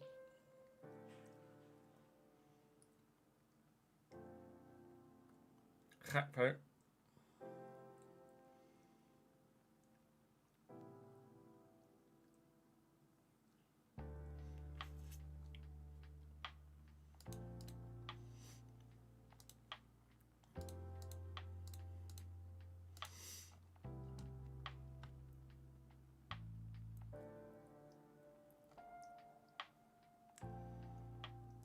Is it a red card? Should it have been a red card? Is he going to get overturned? It is a red card from Miles Skelly.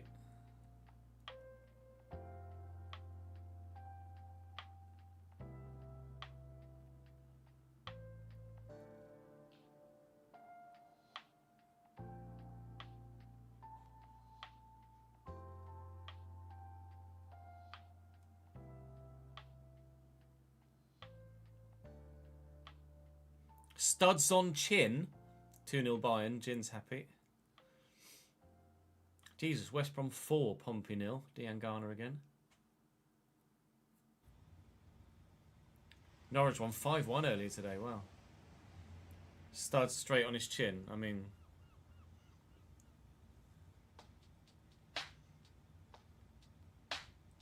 Oh, shin. Sorry.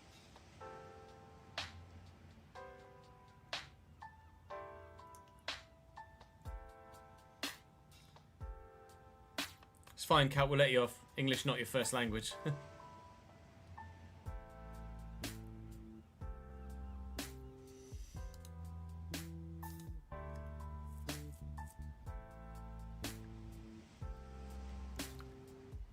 I got Arsenal fans on my Twitter kicking off.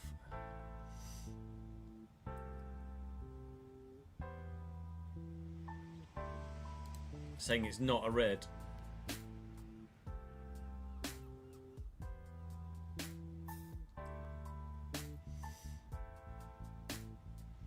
Apparently it's angle dependent.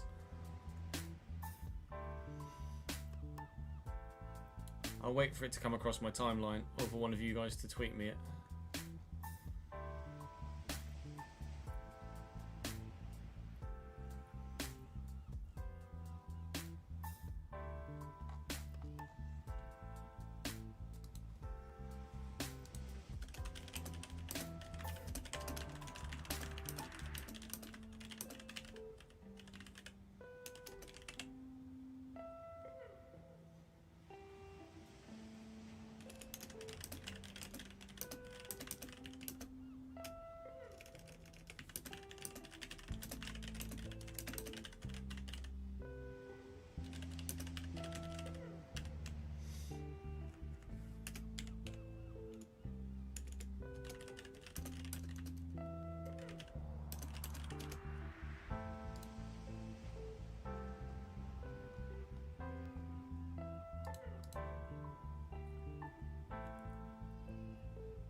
You are right, Reese. Some Arsenal fans really do just have a bee in their bonnet about Premier League corruption against Arsenal, etc.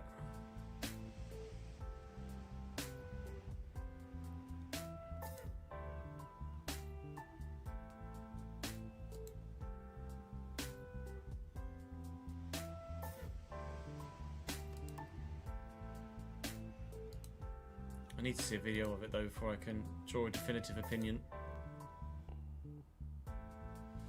Just change the thing on the board behind me at least to say...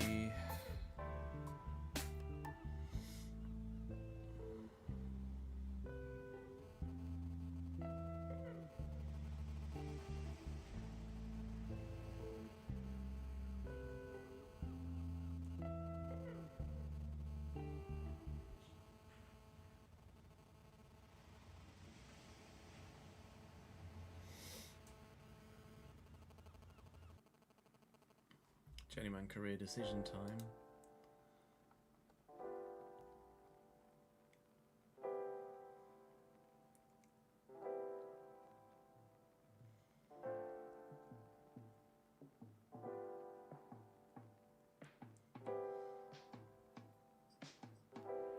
RDF has said that the red card is a joke.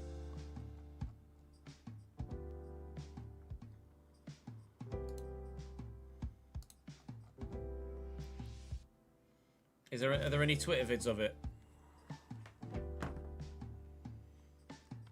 You are right, Ads. It is odd. I don't have an FPL league, but I believe Foxy runs one for the Discord.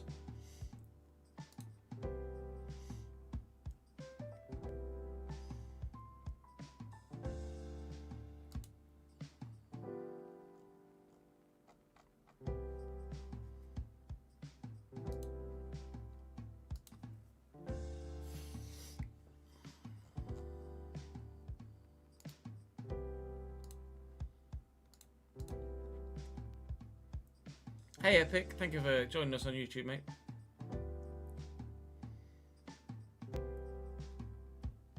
Links aren't allowed in chat, I'm afraid, Protecty. Can you send it to me on Twitter? Oh, hang on. Marshall sent me a picture of it, or video of it.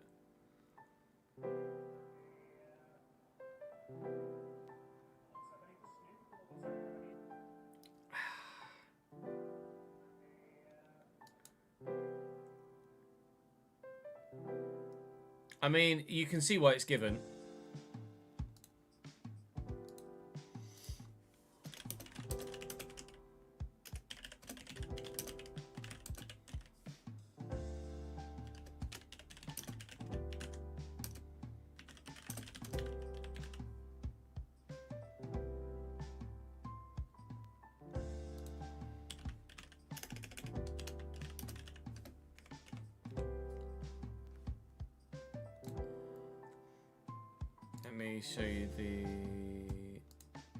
show you it on stream.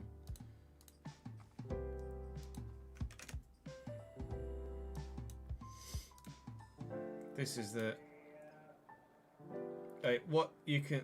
Can I slow down the playback speed? 0.5. Like, you see his foot come in here. So watch Skelly's foot. The ball is gone here. Ball is already gone. Watch it. We'll watch it at full speed. Watch it at full speed, and then we'll slow it down. This is at full, or this is even a slow mo here. Let alone ball's gone, and then he comes in. That's a red. It's a red.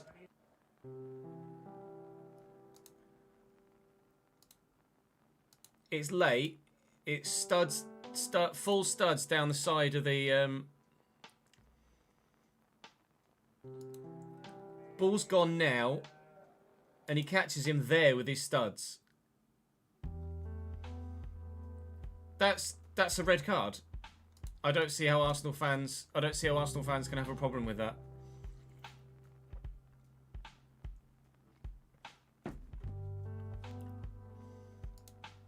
It's late, it's high, it's studs.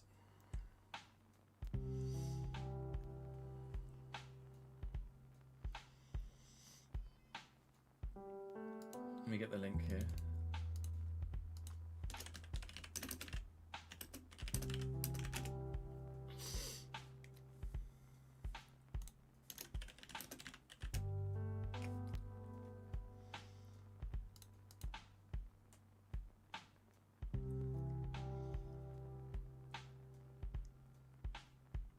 I think it was a red.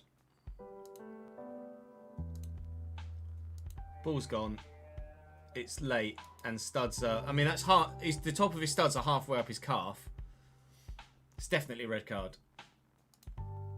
No argument. No argument. Definitely a red.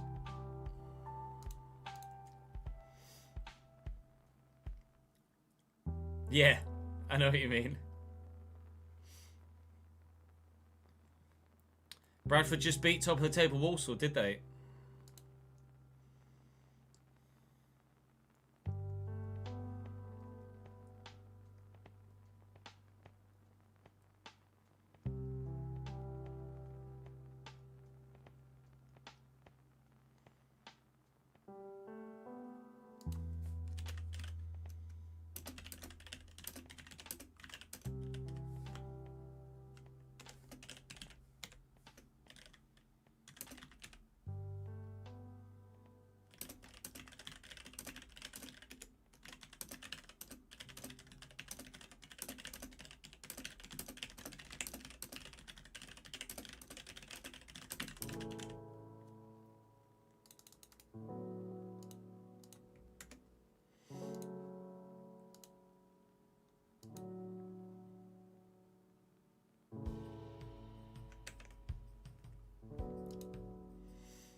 It's a red. It's a red. Arsenal fans are like, oh, barely any contact.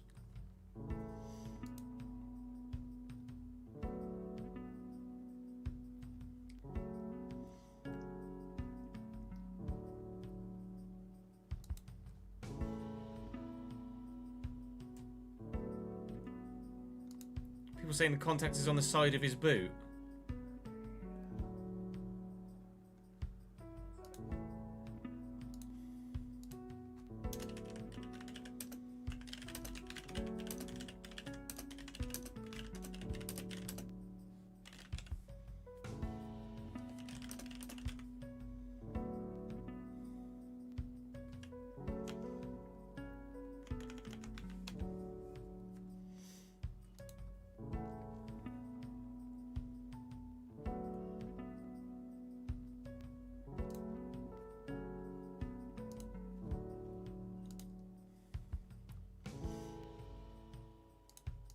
The contact, like someone's saying, the contact.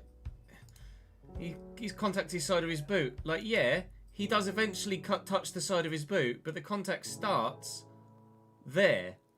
You can see the Adidas sign on his leg move. How is that? Like, that's clearly contact, or whatever the badge is. You can see the contact change the sock on the guy's leg, on Doherty's leg. It's clearly contact is clearly made there. I don't see how people can see that any other way.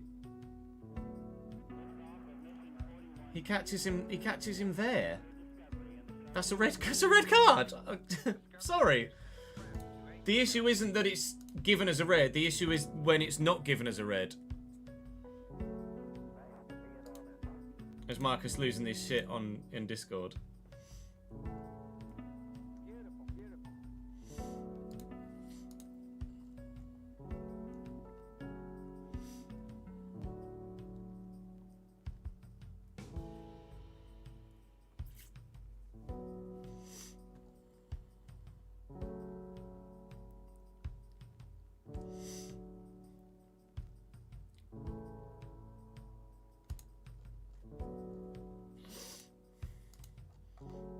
Arsenal fans are just some Arsenal fans are just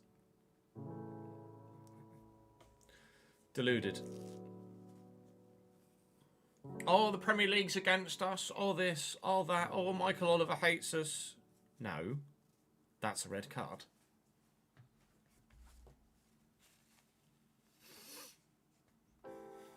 No, that's what I mean. Not all. I'm not going to tie you all with the same brush.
Trying to fit.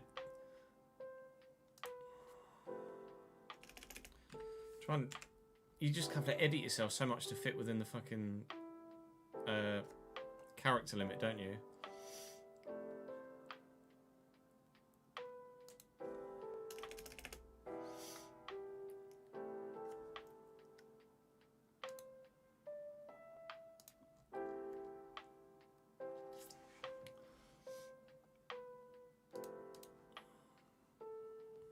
You just have to take each individual moment on its merit. You can't just be like, but what about that one? But what about that one? What about that one? You're right. There is a lack of consistency, but just because there's a lack of consistency doesn't make something not punishable.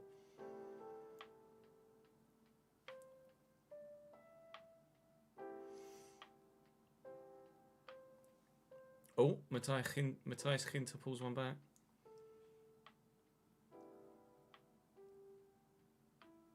Oh, Tony Mowbray's back at West Brom, really?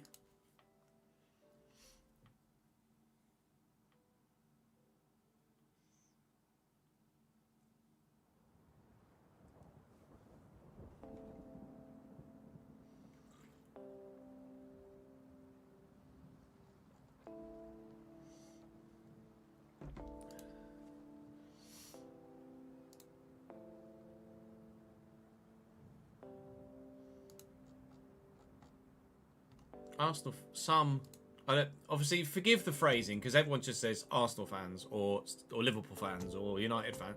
Obviously it's not all, it's some.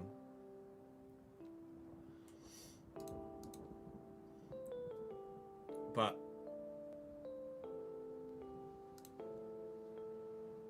some Arsenal fans always cry foul when there isn't a reason to cry foul.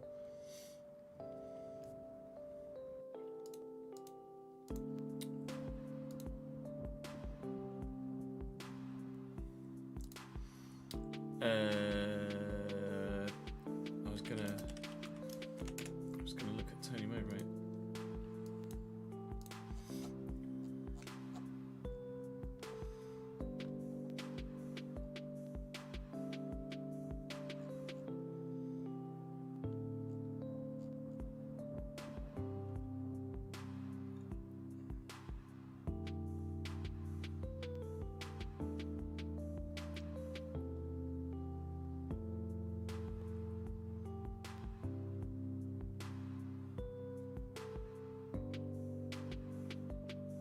A decent winning. I didn't realise it was 15, 16 years ago since he was last manager there.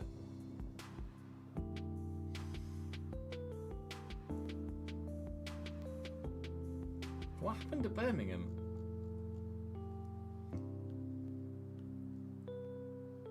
Oh, he had cancer. Fair enough.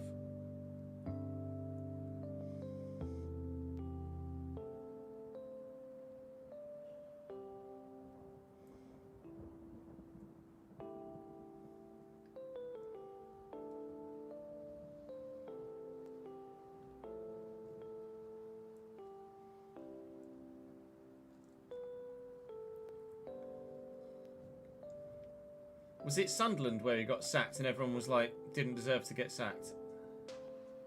Can't remember. I swear there was something somewhere where everyone was like, Tony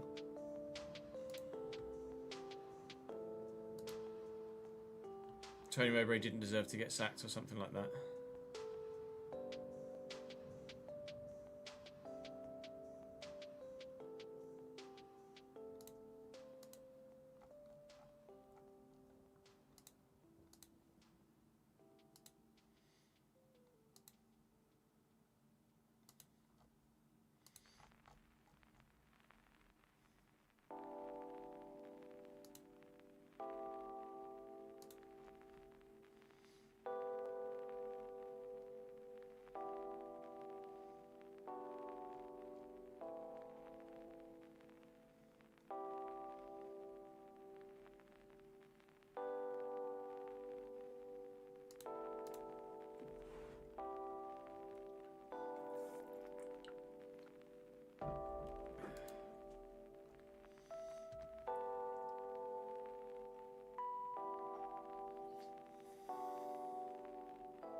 I think we just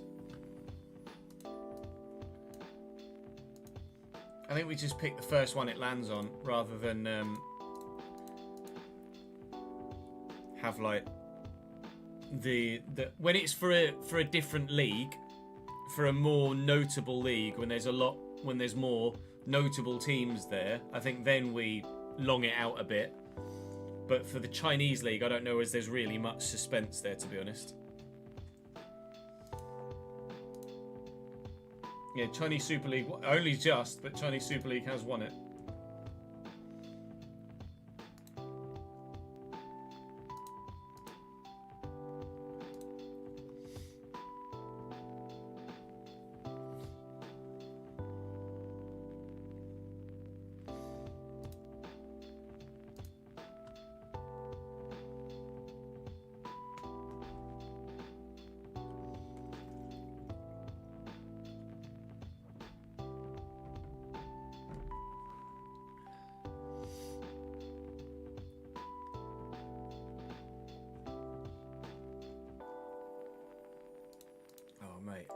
I don't know why I ever give opinion about football on Twitter, because then I always just regret doing it later down the line when it turns into a cesspool of people just throwing abuse at each other.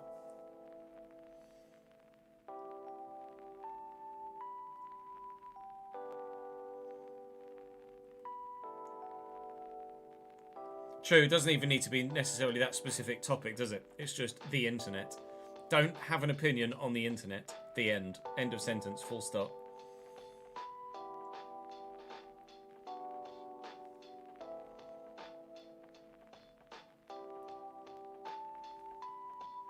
Just about thinking that it was agreeing that it was a red card for Arsenal, Davidenki.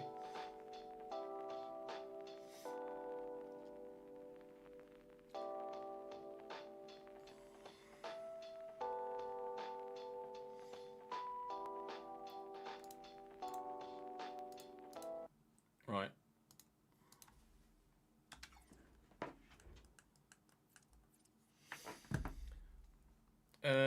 I'm on the wrong thing.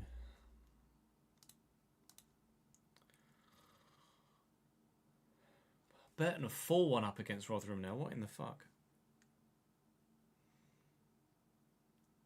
Yeah, you're right, Ben. English speaking. Japanese Twitter is mainly pleasant, is it? It's nearly pleasant. It's close to pleasant. I'm not surprised.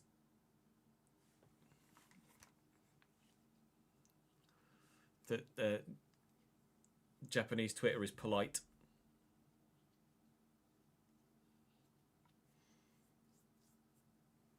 And all full of hentai.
Right, let's record at least part of this first episode.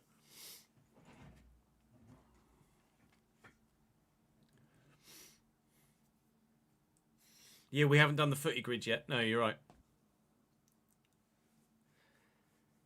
Ladies and gentlemen, welcome to episode 1 of season 2 of The Journeyman. I won't spoil what happens yet with the thumbnail, although once episode 2 is out, I'll change the thumbnail to show the actual result. But in this first part of this first episode of season 2, we will be finding out what happens with our future in this save. Of course, it's a journeyman save. Whilst there's always the opportunity to stay at the current club for another season, there is also always going to be the opportunity to move to another side. And you guys have been voting. The options were to stay at Wellington after, of course, we won the finals here and the toilet seat trophy. The options were to stay at Wellington, to move to the Belgian League, to move to the Swiss League, to MLS, to the French Second Division, to Poland, Scotland or China. Now, you probably won't be surprised to know that staying at Wellington finished last. But it was very close for who took the win. Or where took the win, more accurately. Because you guys are voting for which country we move to. And then the wheel is deciding which team in said country we move to. So yes, spoilers, we are leaving Wellington Phoenix at the end of our first season. Obviously, you guys get the choice every year as to whether we stay or don't stay at any given club. Now, initially, one country took to the top. But then, overnight, country number 2 and country number 3 have come very close, one of which eclipsing the first country that took to the fore. Less than 15 votes in it, I think, between the top 3. But where? But where, Ches? Where are we going? Well, let's find out, shall we? I'll show you the results. Are you ready? Bink! We are off. Get ready to learn Chinese, buddy. We're off to the Chinese Super League. Scotland rose to the top initially. Then MLS came and flirted with first place. But overnight, China soared, rising late to take top spot. 17 votes between first and third, and 6 in it at the top. It has remained China over Scotland, though, throughout the course of the entirety of the day that I'm recording this, and it's currently 4 p.m. When I woke up this morning, China was top, and over the course of the day, China has stayed top.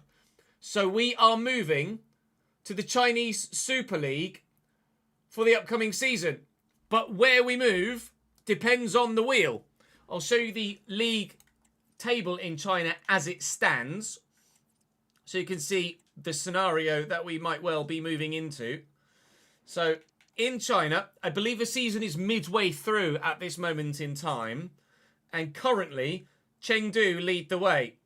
Shandong Taishan second, Beijing FC third, Changchun Yatai fourth, and Qingdao Hainyu in fifth.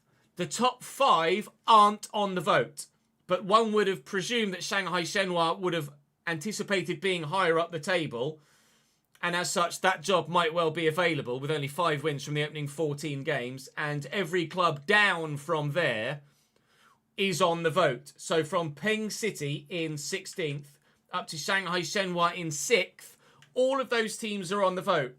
Now, in a bigger nation, in a league where there are genuinely multiple enticing options that a lot of you might lean one way or the other for, we would spin the wheel probably in a manner in which we would eliminate sides one at a time. But because of the nature of it being China, and I don't anticipate there being too much edge of the seat action as to whether it's going to be Qingdao West Coast or Kangzhou FC or Meizhou Hakka, I'm just going to spin it, and the first club it lands on is going to be the club that we manage for at least the remainder of that current in-progress Chinese season. Then, of course, you guys will get the chance to vote again as to whether we stay in China or whether we move elsewhere. But as things stand, we are going to China. The question simply is, where? And let's find out. Actually, hang on. It moved. Let's find out now. Where are we going? We are headed to not Shanghai Shenhua, to Henan FC. I'll try and find out the pronunciation, but we are going to Henan FC. That's where we are destined right now. They currently sit 7th, so they're not that bad. 5 wins, 5 draws, 4 defeats from their opening 14 games. 20 points, 12 off top, and considerably above the bottom 2, actually. Tianjin and Peng City are not really at it at all. So let's go and find out at Henan FC what our new team is going to look like. Ladies and gentlemen, get on the plane. We're going to China.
West Brom 5, Portsmouth 0 now. Notts County just taking the lead at home against Bromley.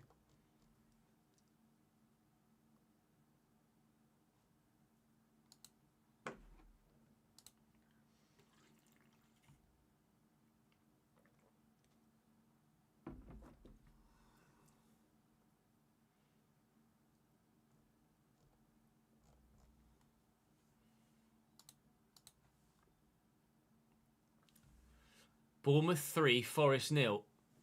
Clover again. Mate, I might want to sign Clover in the RTG at some point because he's having a friggin' phenomenal season.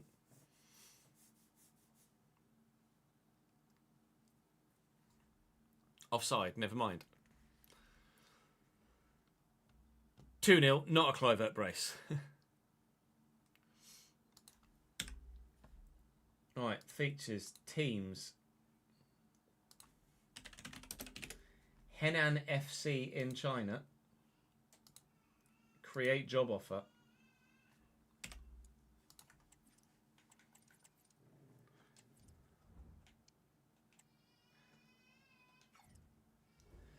Now, before I accept the managerial post at Henan FC, and I will Google the pronunciation, do forgive me in the short term, you will have to let me know in the comment section if there is anyone at this club that you think you would like me to take with me to China. Alternatively, perhaps you might feel that there's someone you would like to see me use later in the save, but maybe not in China. Maybe you think there's a player we should take to a club post Henan FC. Did you think that Hayes did enough, although he's 32, with those free kicks to earn a move? I think we signed him from the Chinese Super League, actually. Did you feel that Kelly Held, at just 20 years of age, is the centre-back future of potentially a future club of mine later in the save? Do we take him to China? Do we sign him at a latter club post-China? Roa Conchi made a big impression. He's only 21. Altai was really solid for us. He's only 24. Jamie McLaren is 31, but could he do a job somewhere else as well? I think we signed him from the Indian Super League to bring him to Wellington. Do let me know in the comment section if there is someone you think you'd like to see me take with me. A, maybe to China. B, maybe to a club post-China. We shall wait and see what you guys say in the comment section. But for now, I am accepting this job offer at my earliest convenience. 100 grand a week. Sign it. Put it in my friggin' bank account, please. Thank you. A warm welcome to you all. Without further delay, we are pleased to introduce your new manager. Slight hint of a Chinese accent on her there. Just a slight one. Graham Alexander's twin, Graham Alexander, is now in China. And now we're fourth? Oh, what? It's great, good, all right, sweet. So that's good to know. When you generate a move and you move within the save, it just completely fucking redoes the entire league.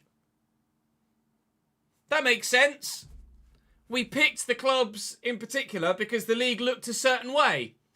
And then we moved, and the league looks different. GG, EA. Well done, lads. Chengdu's still top, but we are fourth now, not seventh. And have a game in hand. Hooray, I guess.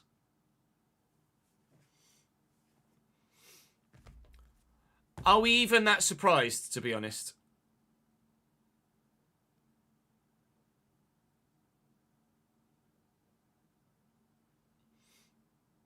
How would it be because the Aussie League ended, ads? It was 14 games played.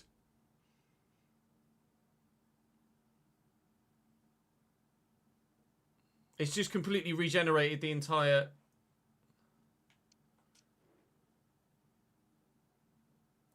thing.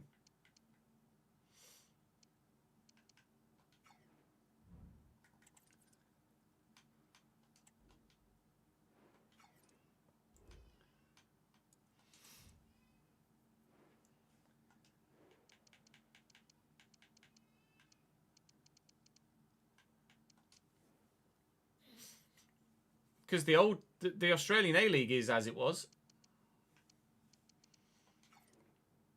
But the league we've moved to is different.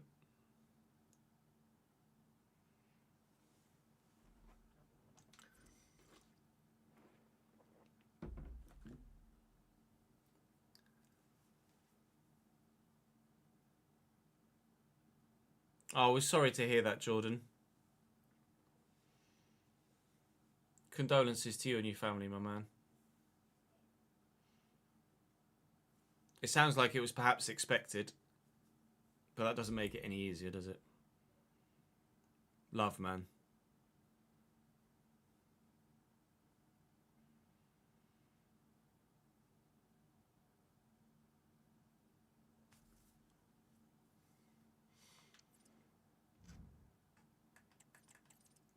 So what is the... Well, let's have a look at the academy initially.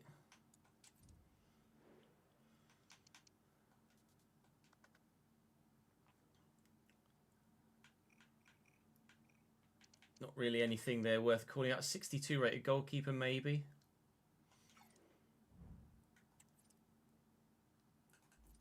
Do I have a transfer budget at all? 2 million quid. I've got a transfer budget of £2.4 million.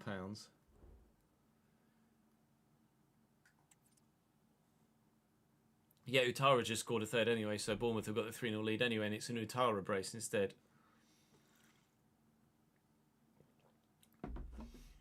Yeah, Jimmy Broadbent, his partner Annie just gave birth the last week or so as well. The circle of life.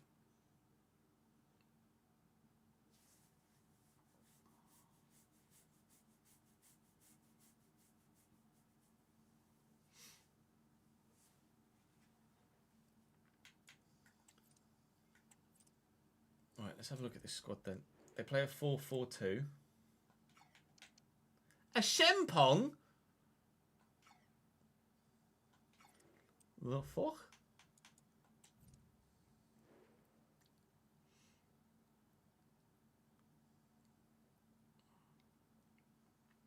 Yeah, Annie gave birth a few days ago. I think they called him Guy.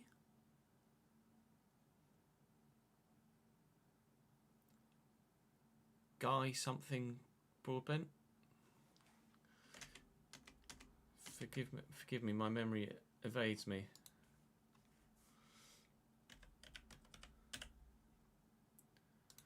See, did he put? I presume he put it on Twitter as well. Guy Lawrence Broadbent.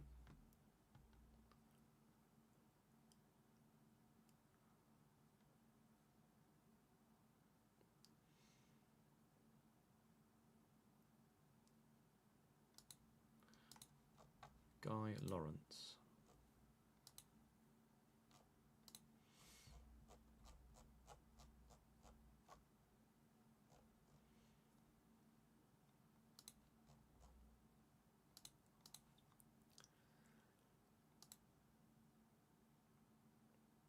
Henan FC, Jordan. I've no idea if it's what on the pronunciation.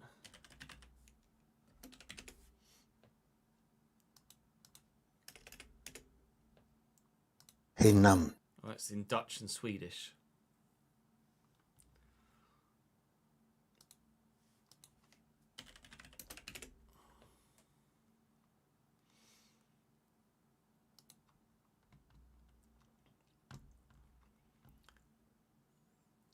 They're a Chinese football club based in, or currently known, Henan Football Club, currently known as Henan FC Jinzhou Dukang for sponsorship reasons. Founded in 1958 as a semi-professional side, they went professional in 1994. They have a stadium capacity of nearly 30,000 at the Hanghai Stadium.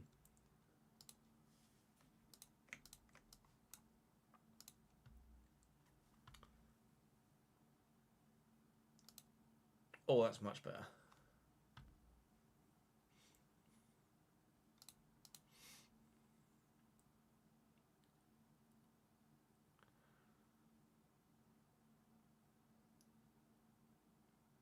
Nicknamed the Red Devils.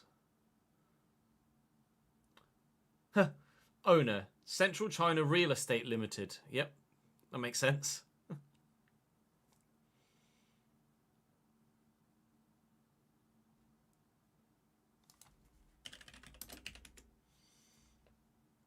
Where are they based? Zhengzhou.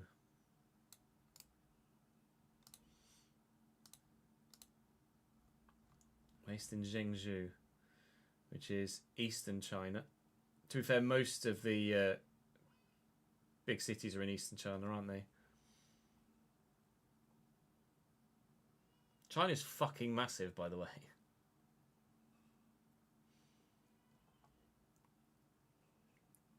Based in Zhengzhou in the Hainan region. There's Beijing, Shanghai, Hong Kong.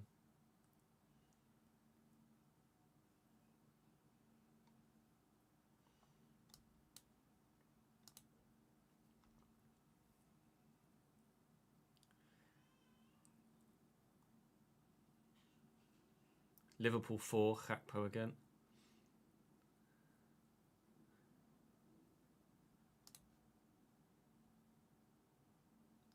Any more east than Chongqing is just desert. Where's Chongqing? Oh, there. Do you mean west?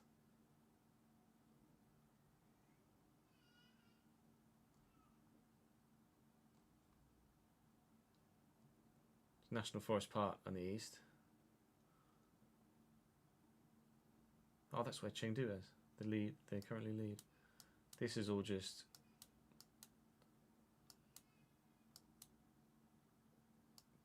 I don't even know what the word is. Yeah, west. Not a geographer. Yeah, 50-50 choice.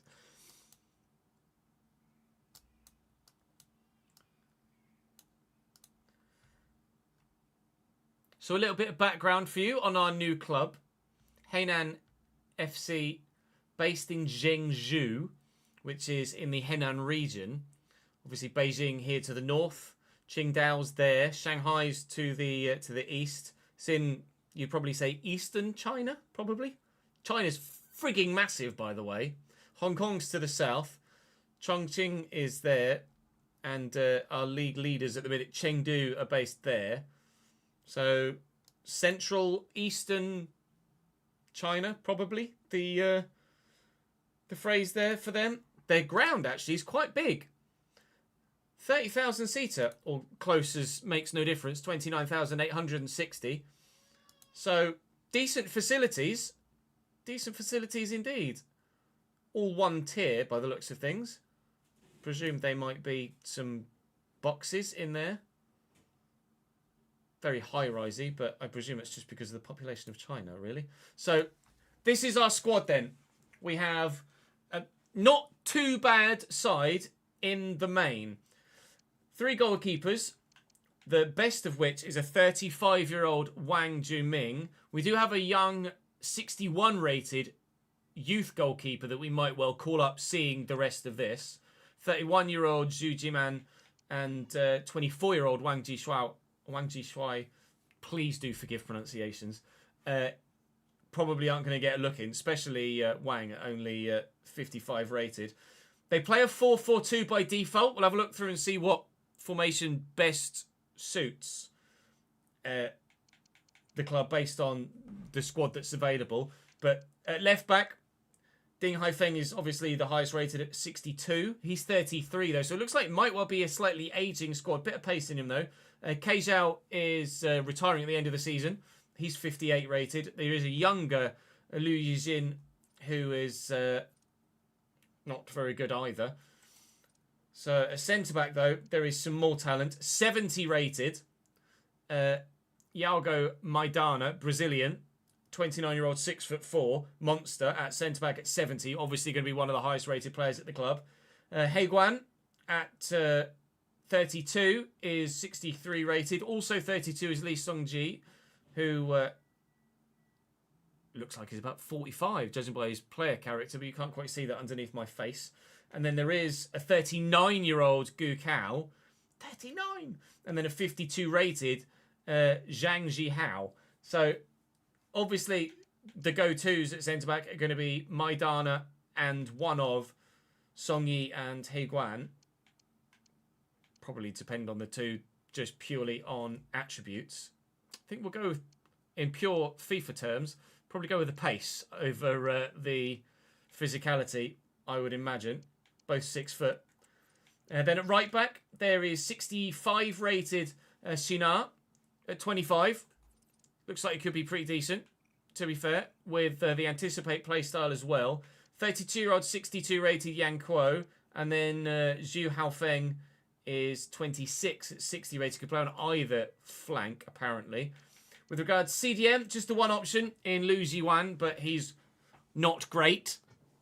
Then we'll go centre mid first. Central midfield, some better rated players here. Look, Wang Xiangyuan at 68 rated at 31. Looks like he's pretty good for an all-rounder. Physically looks very impressive. 92 stamina. No surprise he's got the relentless play style. Long pass and tiki-taka. Then there's a Serbian, Georgi Denic, or Denic, I would imagine. He too looks like a bit of an all-rounder, really. So in central midfield, quite happy with that, actually. Then there's 61 rated Huang Ruifeng, who's also a bit of an all-rounder, more defence-minded than anything else that you would imagine. Can play at fullback as well, apparently, which might actually come in handy, to be fair. Then a couple of lower rated options, as you can see. Younger players that are just not great. On the left-hand side of midfield, we have the slightly higher rated Zhong Yihao, who's got some pace and some physicality at 29 years of age. Really good physicals, actually. How this compares to the rest of the Chinese league, I don't know. But we shall wait and see. Slide tackle play style, intriguingly. Despite only having 53 slide tackles, so I'm not sure how that works. Then it's 59 rated Yang Yilin and 55 rated Chen Keichang, both of which not superb. On the right-hand side, a 66 rated Huang Zichang, 83 pace, very good physically, technically okay, can finish well, maybe more of a winger than a mid. Might even be half decent at striker. You've already noticed, though, Frank Ashempong. Yes, Frank Ashempong is here at Hainan FC. So he's a bit quick. He's currently down as their left mid in the starting lineup. But I wonder if we might well play him at striker. Although there's a lot of strikers here, including Bruno Nazario, who also looks pretty good. He's only 5'9". He might be better played out wide. And then Ashempong up top.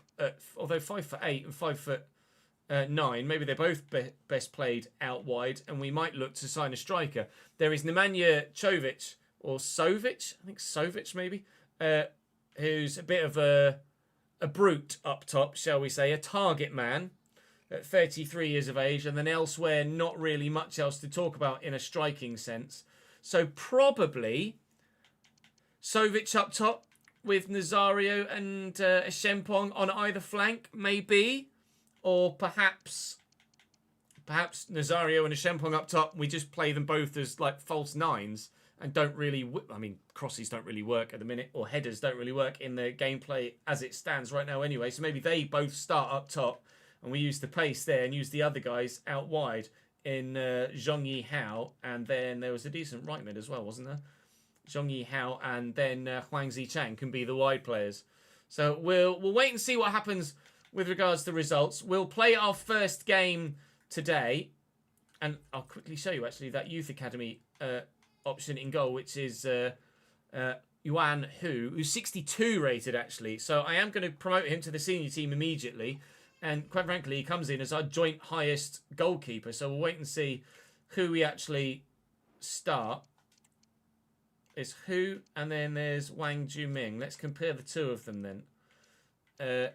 So on the right-hand side underneath me, the youngster has better reflexes, but really, Wang Juming is better everywhere else. So we'll probably favour the real-life player at this stage, but that's not to say that Hu won't grow and take over. I'll go and sort my starting lineup out. This is how they line up in the minute with Sovic up top with Nazario.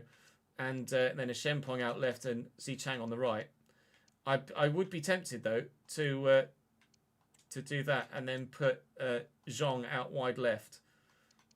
Midfield probably picks itself outside of that. Yeah, we'll go with the pace, I think, of He Guan there. At right back, we'll go with Shina. At left back, we'll go with Ding Haifeng. And in goal, right, so that's effectively our 11 then, with a 4-4-2. Which is not bad, actually. It's definitely a step up from our previous squad, you would imagine. But we'll have to wait and see how they play. And we'll have the first game of the season today, which is, well, presumably now. Have a look at the calendar, actually. When is the next game? Yeah, it's now. It's today. We play Shenzhen Peng City, who are, well, were bottom on the previous league table. They're now 13th, so well done, lads. You've earned yourselves an extra few points. We are 4th and 9 points off top, but that could close to just 6 if we can get the victory in this first game. Do drop the video a like if you're looking forward to this second season. Subscribe to the channel to make sure you don't miss out on any more. Let's find out what life in China's all about.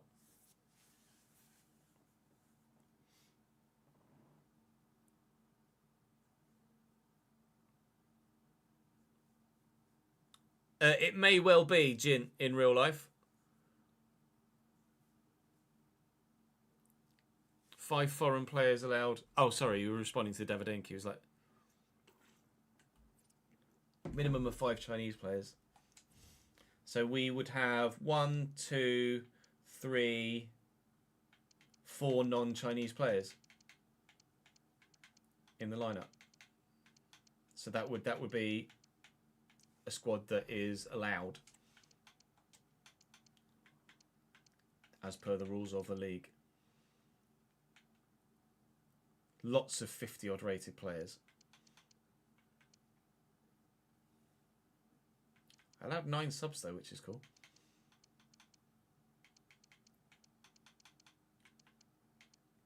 Both strikers left-footed. Then every other outfield player is right-footed, apart from the left back who's left-footed.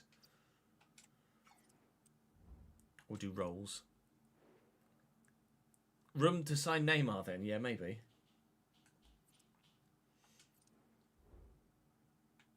We might as well keep the 4-4-2.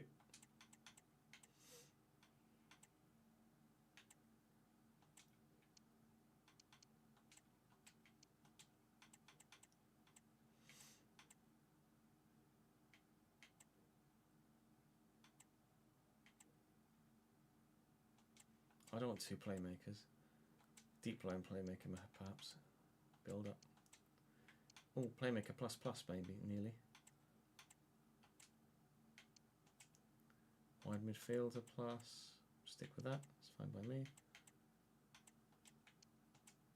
I don't like false backs. Fullback's good. Don't mind you being on wing back. Defender plus, goalkeeper plus. Nice. Assignments. Captain. Don't care. Free kicks.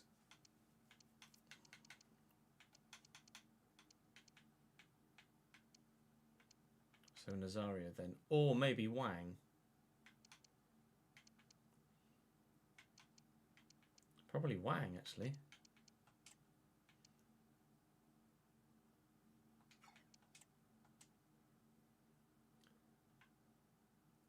And then Nazario on the left, on the right, short free kicks, because he's left-footed. Long free kicks we'll give to Wang as well.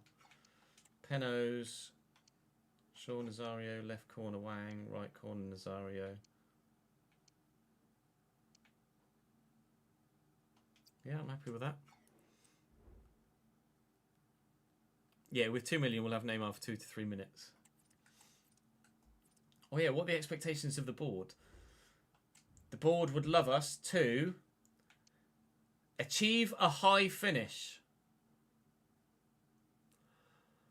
Whatever that means. And that's literally the only objective, is to achieve a high finish. Well,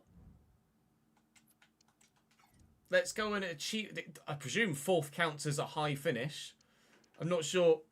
I presume it's first is champion, and then second gets the Asia Continental Cup. I don't know whether third gets into the Asia Continental Cup. Do let me know in the comments section how it works here in China. Presumably, it's just a 30-game season with 16 teams in the league, home and away against the other 15. We shall wait and see. Well, it's match day. It's time to hopefully go and win our first game. I think the expectations are to get to the last 16 of the FA Cup, yes. You're not wrong, Charlie.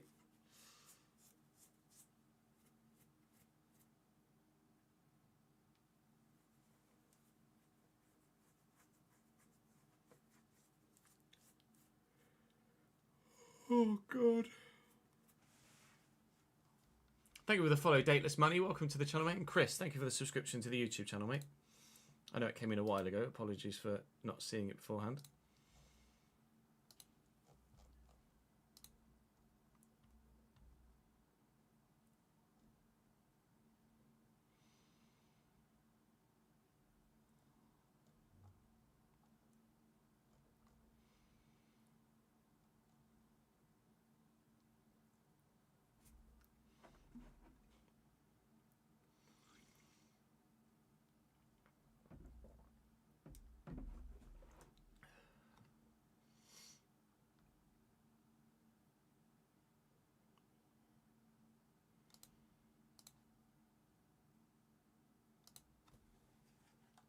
Come on, Em. Oh, that looks good. No, we're all right.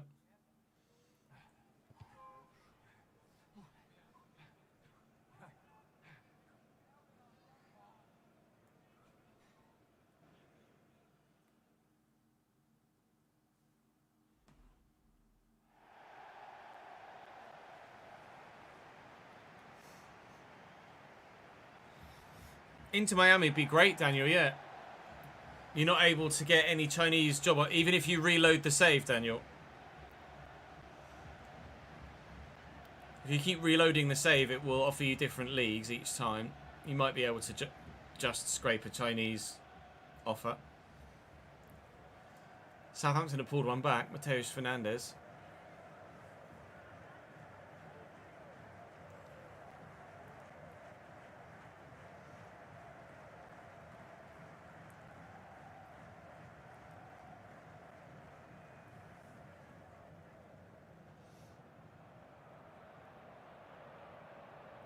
You don't need to sim forward or anything, Daniel. You quite literally just save it, close the game or close the file, reload the same file at the same place, and it will have different leagues available. But yeah, by all means, take the Inter Miami job. Long football team name league, yes. Well, they just put football club, don't they, at the end, rather than just leaving it as FC.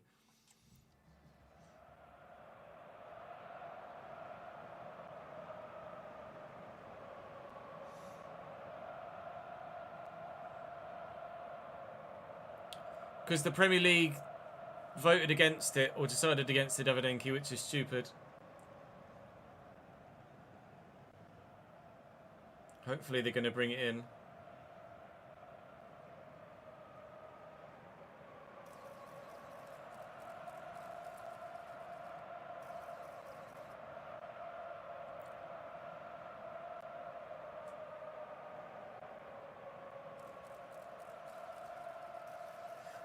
(4-1, 4-1) for Shenzhen Peng City. Apparently their players aren't allowed to have pictures, though. Forgive. Again, the game for its shortcomings. We shall give it a good go. Our first game is at home.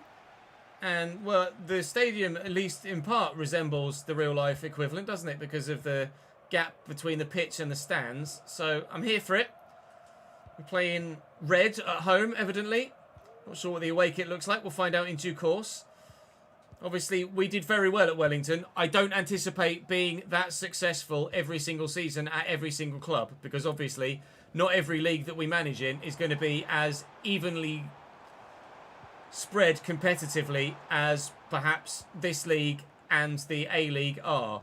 Obviously, when we move to other leagues that are First shot goes wide. When we move to other leagues that have definitely better sides at the top and definitely worse sides at the bottom, we will have more of a challenge, more of a journey going from the bottom to the top. Or from anywhere in the midfield to the top, because we won't ever take a job at a club that is in the top handful of their division, unless it's obviously a big club that's perhaps down in 5th, and maybe you guys would like to see that club on the vote. Obviously it's random because of the wheel, but still, if say Manchester United or, well, maybe not Man United, if say City are 6th in the Prem, then maybe City go on the list, or Liverpool are 6th in the Prem. Perhaps the manager might have lost his job there.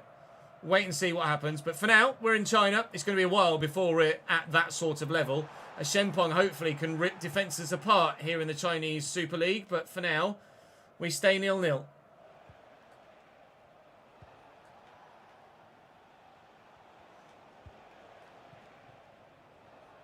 Nansong. Oh, they've given it away. They've won it back again. Delonco. Dinked. Brought down well. Thanks. That was unorthodox, but worked in our favour. We are still using the same sliders, FYI. Just to select sides, Ches. Well done. We are still using the same sliders for those that would be wondering. As ever.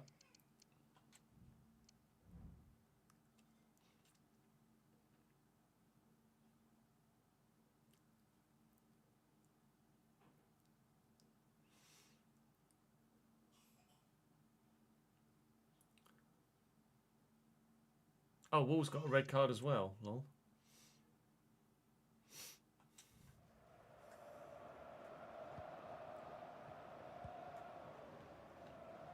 Delionso. Lovely touch by Nansong. And over the top to a teammate whose name I couldn't read quickly enough. Here's Zichang. Forwards into Denic. Heavy touch, but he's just powering through. Never mind, it's over.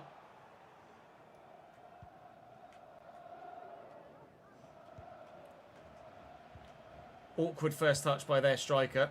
Awkward tackle. A Shenpong, we're just going to try and utilise that pace. Get it back here to Wang Xiangyuan. And unfortunately, this shot's well blocked. The quality of the game has not been superb so far. But it obviously always takes a little while to get used to a new team and a new league and figure out who's good at doing what and how best to utilise each player at any given time. Well, a rather peculiar looking ball in this division. Oh, what a ball. And a Shenpong! Henan 1! Ping City 0. The strikers combine, and that is quite the powerful finish. I have a feeling our front two at 71 and 72 rated might be two of the best strikers in the division and might well help fire us up the table. We shall wait and see in due course, but it's a lovely through ball and the pace on the end of it. Franca Shenpong fires us in front. We won our first game at Wellington 1-0. Will we win our first game in our second job by a similar scoreline? Goal, goal, goal.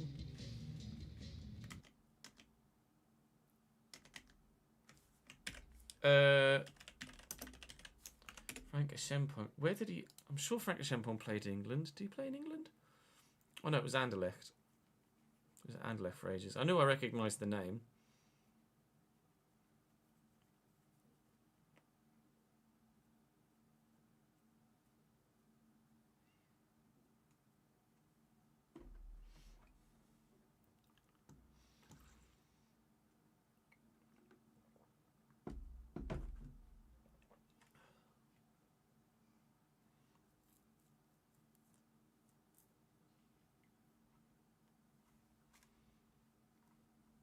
Had trials at Celtic before moving to Anderlecht. Was there for 5 years after a loan and then initial transfer, and then has been in the Chinese Super League ever since at Tianjin and then Shenzhen, and now at Hainan.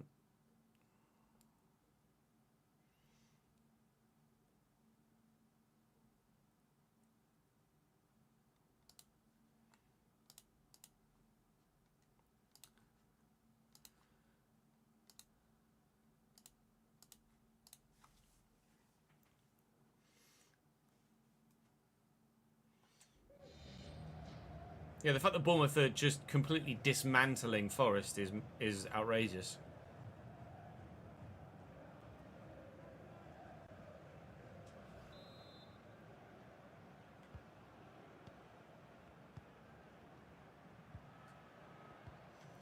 Just tackle by Zichang.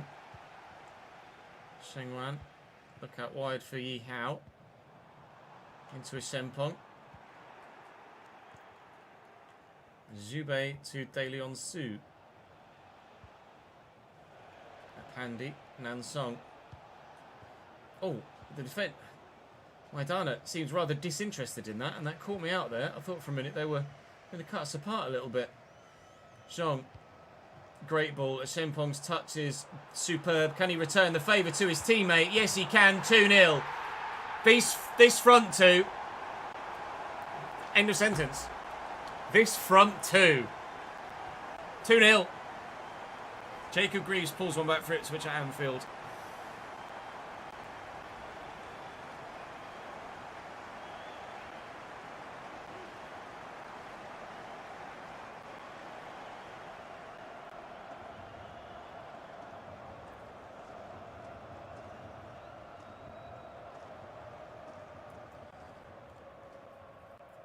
Where was Iraola before Bournemouth?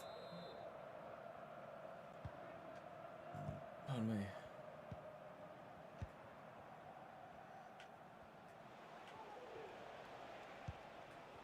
Nice interception. Nice scene up. Lovely spin. Oh, shite pass.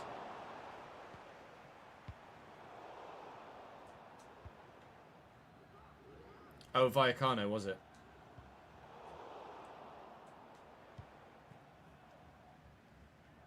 Was that his first job after his playing career? Denich. Si Chang is onside. Oh, nailed there. I would be half inclined to take the free kick, to be honest, but we'll play on. Wang Hichan, Zichan, sorry. Oh, I can't find the teammate trying to pull it back. For a tap-in for a third. Peng City are one of the worst sides in the division, so it's perhaps not too much of a surprise that we are having a strong result here thus far. They were bottom in the original league table that we looked at when we were in Australia, and didn't have a single win in 14 games. So we certainly will have more difficult fixtures than this throughout the course of our time in China, that's for damn sure. Don't get too carried away by the fact that we're winning this one relatively comfortably thus far. Brain died. They have 60 and 59 rated players. Yeah, they're not great. There's definitely a gap between them and us, isn't there, for sure, when their highest rated player is 63 and the rest are 57 to 61, whereas our squad is mainly 65, 66, 67, 8, and early 70s.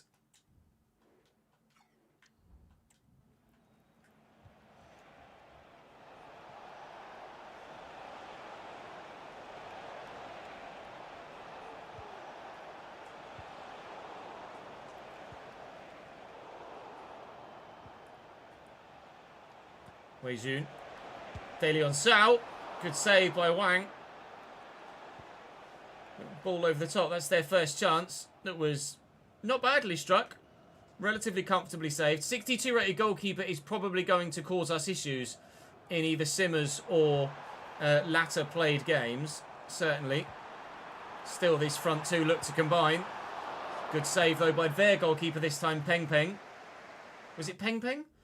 Or I knew it was something repeated that was similar to the name of the... Yeah, Peng Peng. Peng Peng in goal for Peng City. I don't know whether they signed him because of his name. It's almost like Arsene Wenger being manager at Arsenal, isn't it? It's just one of those coincidences. We are leading 2-0 and will be leading 2-0 at half-time.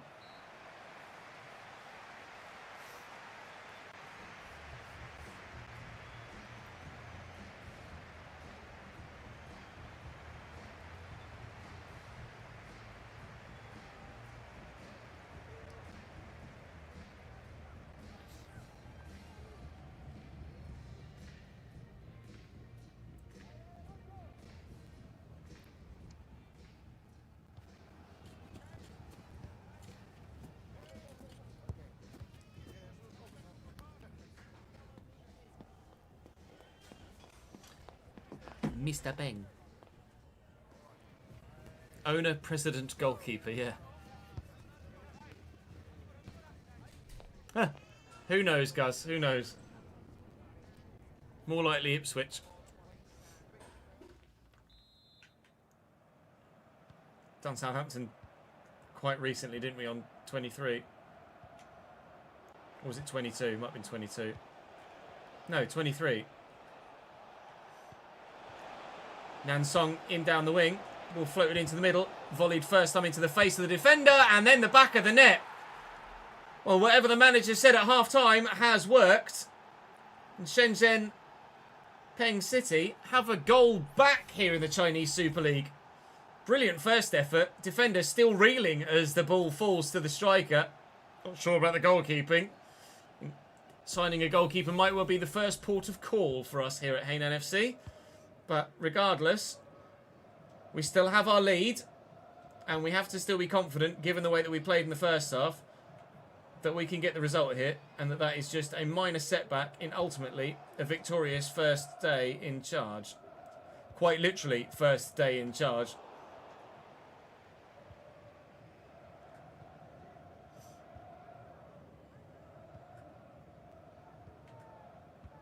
Nice interception. Denich. Wind up. Oh! Hello! Note to self. He can score screamers. Henan fire back. 3... I knew you said nil. 3-1. Wowzers. That's worth a replay. Denich wins it back. And that's what? 25 yards, considering the angle as well? Far top corner. And properly top corner. Pick that out.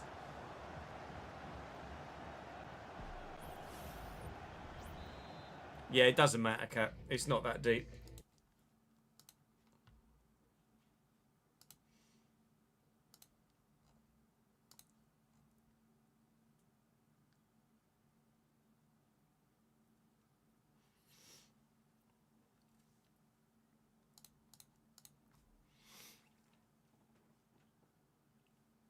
Not going to be live for that much longer anyway.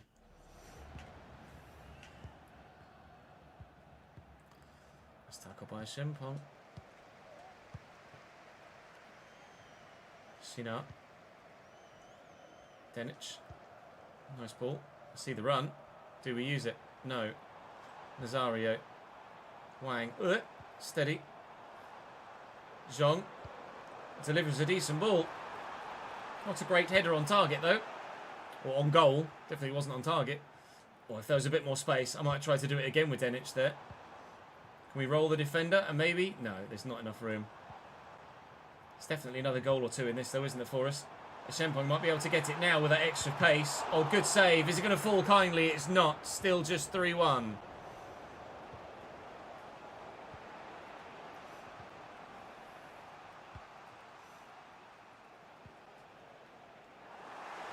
Oh, it's nasty. Referee, let's play continue. Must have gotten something on the ball. Hear me. Chop. I've missed him. Dai Wei Jun. All keeps. Gobbles at the second attempt. Half an hour to go. Still 3-1. Christ alive, that was a terrible tackle.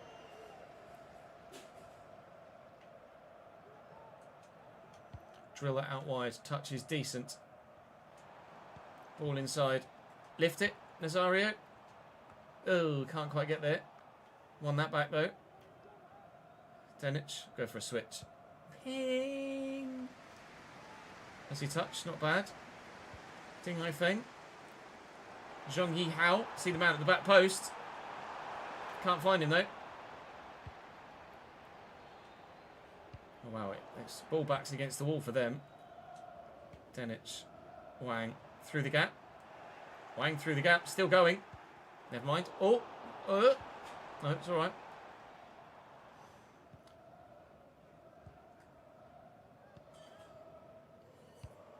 Oh, calm as you like, eh, lads? Precision personified initially from Peng City until then. Can Wang do it as well? No. Good knowledge to have, though.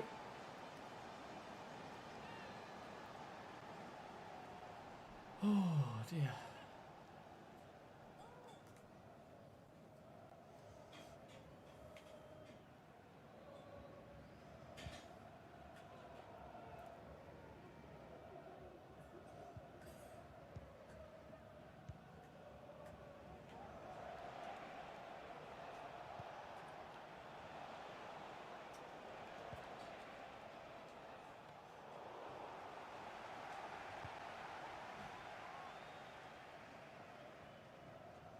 See Chang to Shina. Right back forward. Still going to get into that space, because why not? Oh, can't cross though.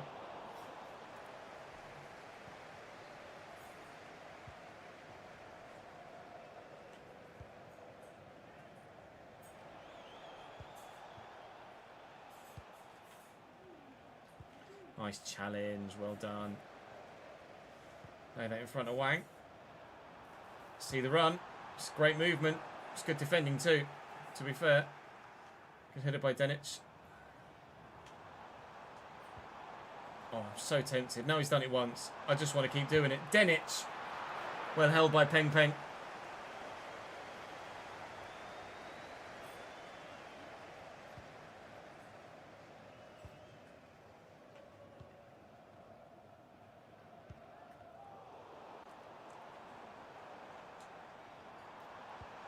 Ball around the corner.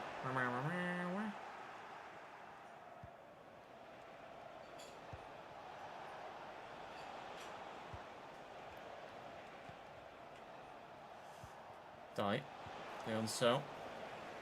Nice interception. Get the feeling that we're probably going to be a starting 11 and not much else. There's not really many options on the bench for me to go to kind of change a game. Nice run by Shang this. Wang, sorry. Wang Shanyong. Shangwan, even. Intercepted well. So, I have a funny feeling that if we're not winning a game with the 11 we've got out from the start, there's not really going to be much I can do to change the game. Sovic is going to be an alternative option for sure up top. But then, nothing more than 63, and that's just in defence. 62 also in defence, although both can play centre mid apparently. So Lee could come in for, say, a tiring Denic, sorry, but doesn't get much of a boost in there. I'm sure as his sharpness goes up, it will get bigger. And then Yang Yilian out on the right-hand side can be my only alternative wide option, really. Unless Zhu can play further forward, which he can't really. Neither of these guys play wide. Nobody's got any pace, really. Pace of 58. Pace of 69. Pace of 56. 75. But not great at anything else. So certainly some squad depth needed. Some sales needed. Some squad depth needed. But we have a £2.4 million budget to try and change things around. Plus with some sales. And I don't imagine transfer fees are going to be that astronomical in China. Like a couple of mil at most for some of the league's best players. We're not necessarily going to be able to get the league's best, but we could certainly get a couple of some of the league's better players for sure, for like £1 to £1.2 million each. If we sell some of the deadwood, we can probably raise enough funds to bring in 3 new players this season. So we will look to do that if possible. We're going to win this first game. We will try and close down the gap to the top of the table if we can. But obviously, you guys will decide what happens after the end of this particular season as to whether we move on again early doors or whether we go for a full season in China. They've brought it back to 3-2 here. Although a little bit too wild with the celebrations given the fact that there is about 4 seconds left in the game. Not even 4 seconds. 0.4 of a second. A win! In charge on the first day. But signs that definitely, even though they were arguably one of the worst sides in the league, we still have potentially work to do to improve the team. Because yes, we roared into an initial lead, but evidently we got pegged back because I don't have the squad depth to bring players off the bench to really improve the side.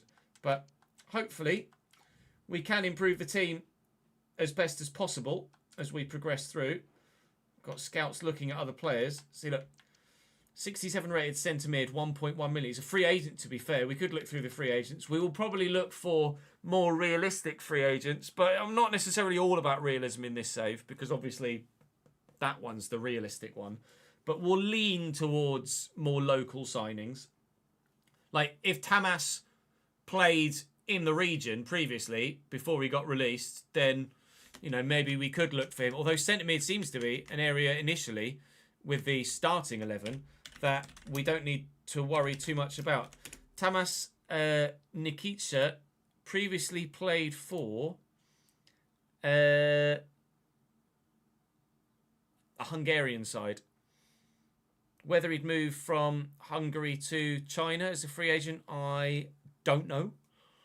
It tends to be more Brazilians than Eastern Europeans, doesn't it, that they sign? Although we do have a Serbian centre mid already, so perhaps we look at Tamas. I'll add him to the shortlist. I'll have to go back and add all of the Patreon players to the shortlist again now that we've moved clubs. So allow me to do that over the course of the next episode or two. But for now, that will bring us to a close for episode 1 of season 2. Thank you very much for watching. Hopefully looking forward to at least the rest of this season in China before potentially something else or even just another season in China. We shall wait and see. That's all for now, though. Thank you very much for watching, chat. I'll see you next time. I said chat, I meant YouTube. The vote is done, yes. We are in China. We save that as Journeyman S21. We'll quickly edit that and set it to render, and then we'll do the game.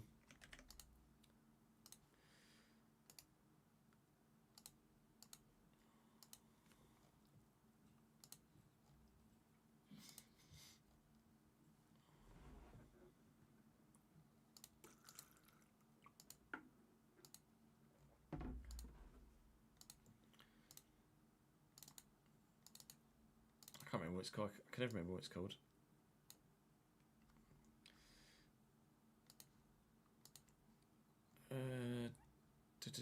Scrolling. Shut up, Ches.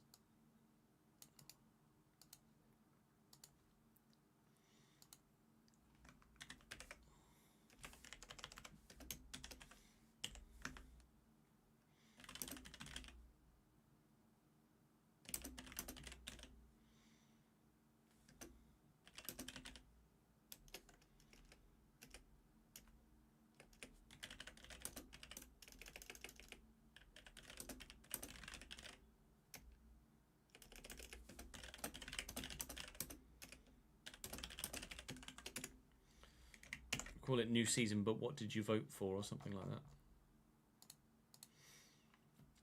that? Into Miami, wasn't it, Daniel? Oh yeah, true. We'll need to set training. Let me do that now before I forget.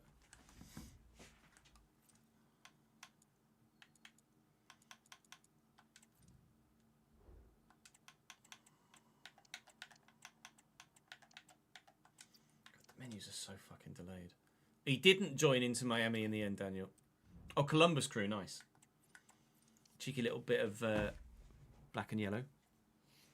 I can get behind that.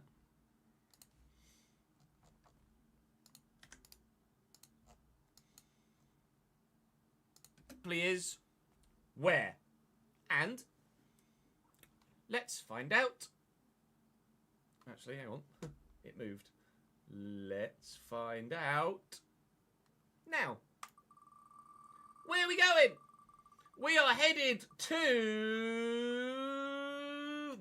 going to China. Now, before I accept material post, he is still top, but we are... Hooray, I guess. Hooray, I guess. You voted for MLS, China and Poland. Did any of you not vote for China? So a little bit of back view on our new club. Actually do third, but if you're looking forward to this second season, see more. Let's find out what life in China's all about. Season with 16 teams. 4-1, 4-1, 4-1 for Shenzhen. You only City. voted for Chinese Super League. That's nice. Perfect. You're a happy boy. I then. don't anticipate sort of level. Shenpong hopefully can rip MLS and Swiss. apart here Sorry, in the Jim. Chinese Scotland Super and League, Belgium. but Sorry, for now, Viking. We stay 0-0. Awkward touch by their striker. Awkward first touch by.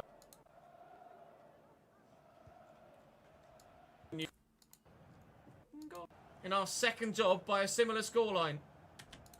Andy Nanson. Can he return the favour to his teammate? Yes, he can. Pulls one back for Ipswich at Anfield. 2-0. Jacob, perhaps not too much of a surprise that we are having his first job after. Oh, nay. I would be mainly carried away by the fact that 57 to 61, whereas our squad is mainly not another 65, 66, 67, 8, and early 70s. De Leon Sao, good save by Wang in games. Good save, and will be leading 2-0 at half time.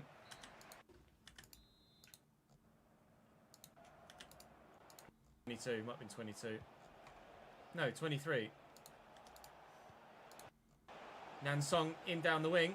Will float it into the middle. Volleyed first. First day in charge. Quite literally, first day in charge. Literally, first day in charge. Oh, wrong one. Just delete that bit. What I meant to say. Oh! No, and properly top corner. Pick that out. And properly top corner. Pick that out in the forest. Heary me. Chop. I've missed him. Dayway's pace of 56. 75. So certainly some squad depth needed. Certainly some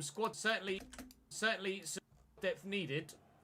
Some sales needed. Some squad depth needed. But transfer fees are going to be that astronomical in China. For now, though, thank you very much for watching, chat. I'll see you next time. You voted for all of them, did you, Ryan? That's fair enough. So did I.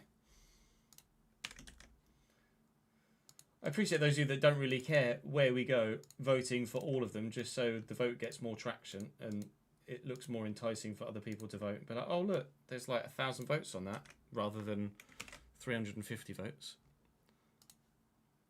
Right, Dan should be able to get us the new thumbnail by end of day on Monday, so we will upload that.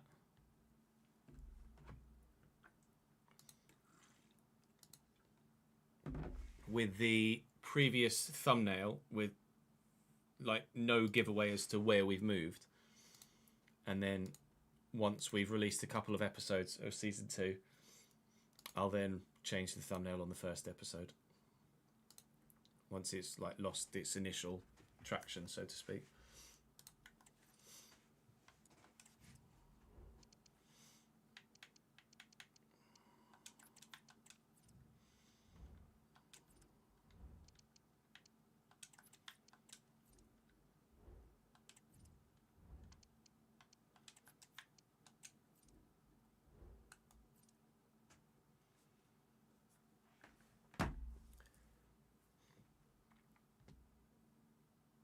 Yeah, the Chinese Super League did seem like the logical move. I agree.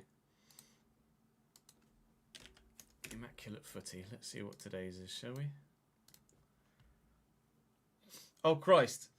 I don't know anything about women's football, I'm afraid. So this is not going to... I'm literally going to get none. Give up. Oh, yeah, look. Lower number is better. Lucy Bronze is the only... Lucy Bronze, Alex Morgan, and Sam Kerr are the only 3 people on there that I would have recognised the names of. Sorry, chat, you probably would have done that, but I'm not just going to sit here for 15 minutes just staring at chat, waiting for a delayed response to everything. Yes, Season 3, Episode 1 of the RTG does go live tomorrow. Correct. At lunchtime, so that I can get enough feedback to start recording immediately on Monday. We did yesterday's already, didn't we? Was I live yesterday? What day's today? I was live yesterday. We did yesterday's.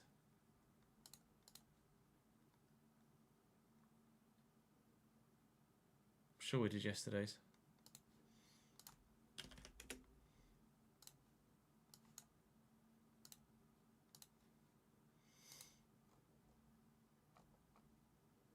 Previous grids. Yeah, we did. Well, we can go back and do. Let's go back and do another one then.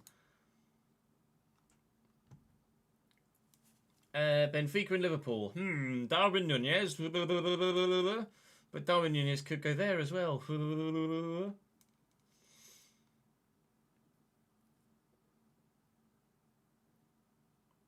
That's going to be Bobby Firmino. And Bobby Firmino.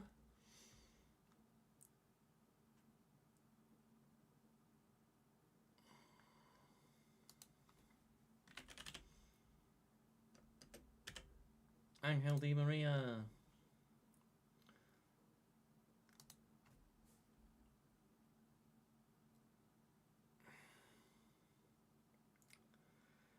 I'm trying to think of like rare players. I'll try and get a low rarity. I probably absolutely could have gone for someone different than Angel Di Maria in that case, but still.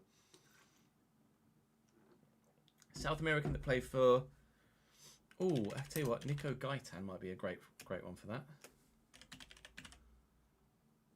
Nicholas Gaitan. 2%, let's go. Pablo Aymar's a great shout as well. Liverpool and Benfica.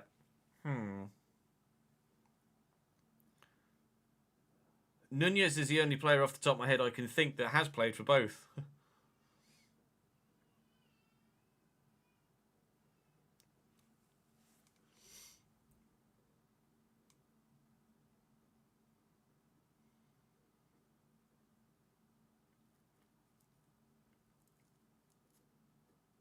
Did Lucas Leiva play for Benfica?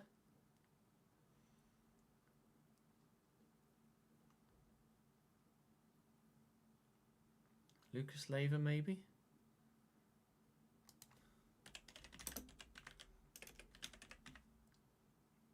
Chat, I'm hovering.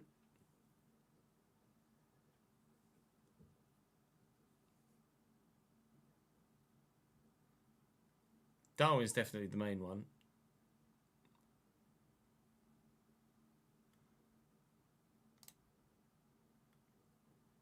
Kate! Lucas Leiva's not one. I'm just going to go with people I know then.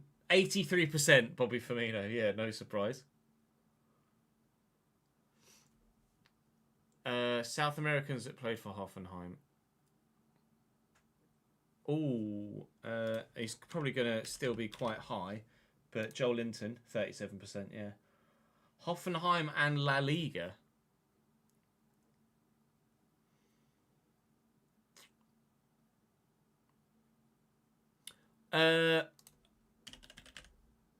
Klaas-Jan Huntelaar. What? Huntelaar played for Hoffenheim, didn't he? And for Real Madrid? Or was it? No, it was Schalke. Oh, it was Schalke, not Hoffenheim. I saw blue and white in my head. Too late, Ronald. We've already done it. You can't. Or can you go again? You can go again on the same one. Lazar Markovic. There you go. 10%. Hoffenheim and La Liga.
That video finished rendering. I was just making the thumbnail quick. I'm just putting loads of question marks on it. It's like, oh, where could we be going? Question mark, question mark, question mark, question mark.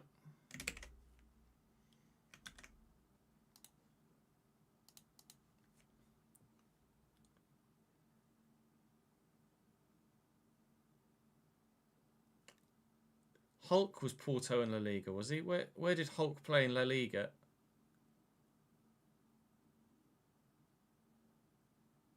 I only remember him at Porto or in China. Alaba was at Hoffenheim, was he? David Alaba. He was 34%.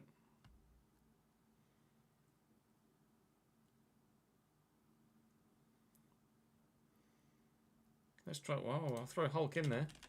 Hulk. No.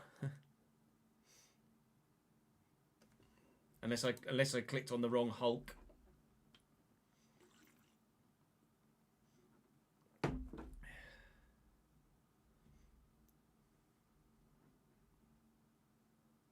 I must have clicked on the wrong Hulk.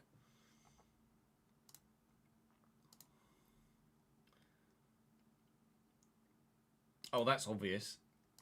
This is it. Things like that are like, oh, it wants you to go for Alexis Sanchez, but are there others?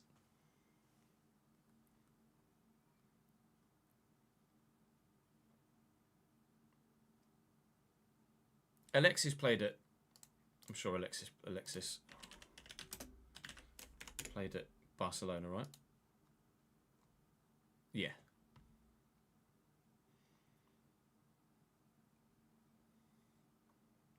Oh, he's back at Udinese now as well, lol. As if.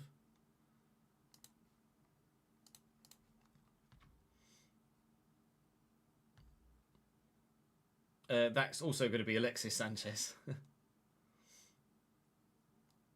Cristiano Ronaldo, Rafael Varane.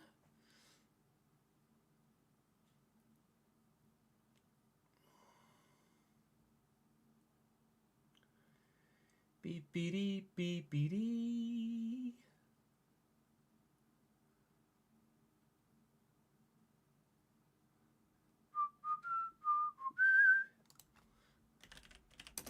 Put Dallo in there. 33%? Fuck.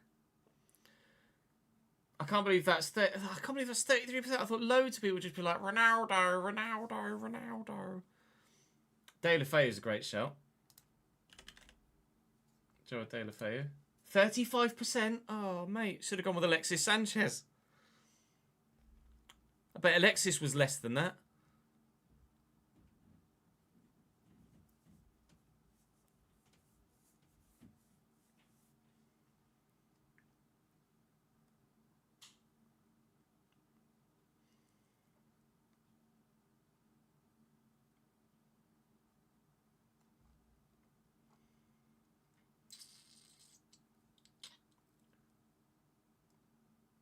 Trying to think of less obvious ones, but I mean, Deco's probably quite obvious there, isn't it? 15%. Okay, not that obvious then. Figo or Ronaldo are the go-tos there. Who else played for both?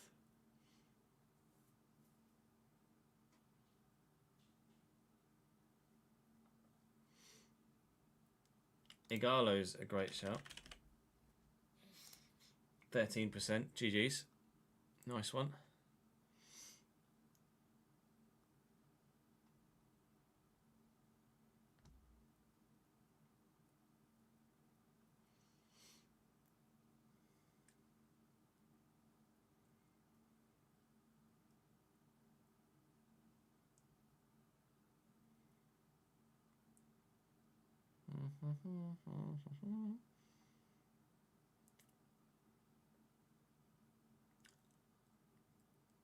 Eto'o didn't play for Real Madrid, did he?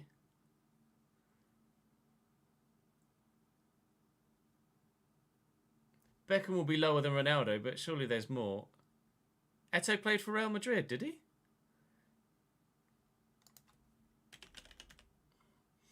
Michael Laudrup, 3%. Great shout. Facts. Season 4 in the Bundesliga. Freiburg have Rudiger. Of course they do. Lopetegui, wow. I didn't realise Eto'o played for Real Madrid. Yeah, there's Casemiro, Varane and Ronaldo. Casemiro, Varane, Ronaldo, Beckham. I'm trying to think of like an older... Eto'o started at Mallorca, didn't he? Or he might have gone Mallorca to Real and then to Barcelona.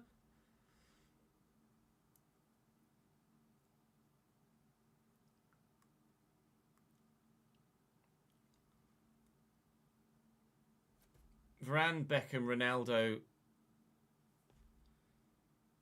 Casemiro. McManaman was Liverpool, not Man United.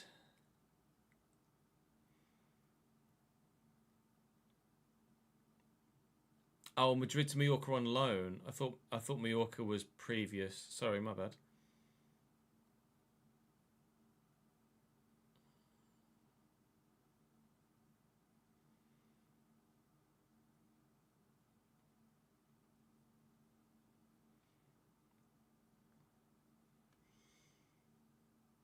I can only think of those four for Real Madrid and Barcelona, for Real Madrid and Man United. I'm trying to think of someone completely left field to get a low percentage, but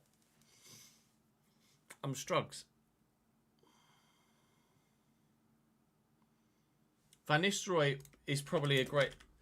Van Nistelrooy probably won't be too high. 7%. Shout, Liam. GG's. I want to say Quagliarella for that, but I don't know whether Quagliarella played for Udinese.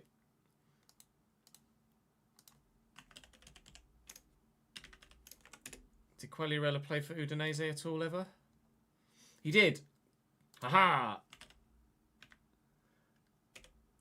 Fabio Quagliarella. 46%? Oh, I thought I pulled one out of the bag there. Nearly fucking half. Bastards.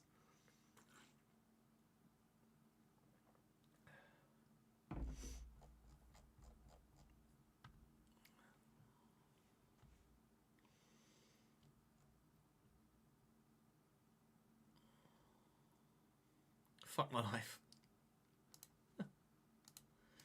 I felt like a genius.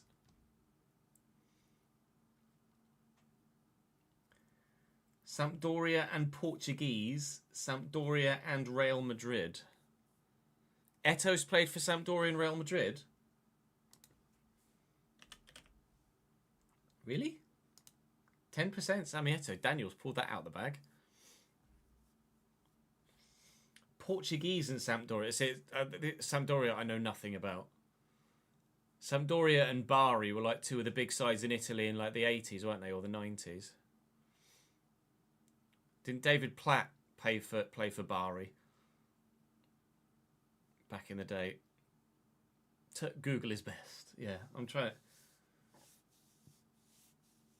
Adrien Silva.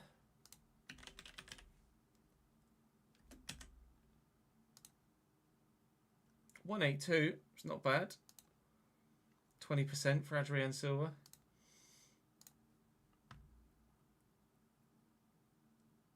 Domestic League champion, top tier.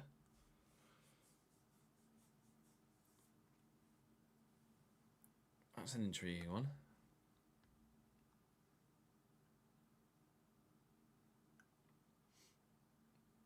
Mamouche starts for City. I didn't realise Mamouche's deal was finalised yet, in all honesty.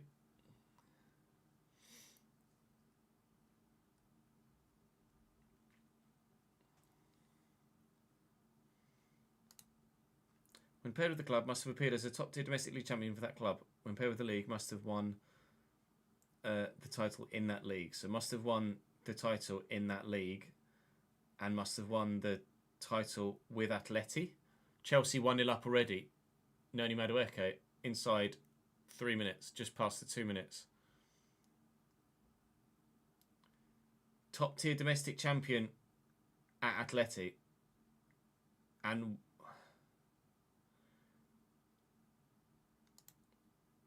so won the title in any league, in their domestic league. So we'd have to say an Englishman would have to have won it in England. A Portuguese player would have to have won it in Portugal. So the obvious would be to tie a Spaniard with Atleti, wouldn't it? So like you put Foden in there, or it's poor. Who was that for City? Akanji's just like we're doing. It's great from Nico Jackson though.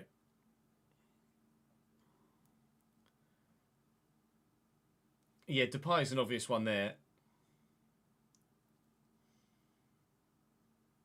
Did Depay play for you, Faye?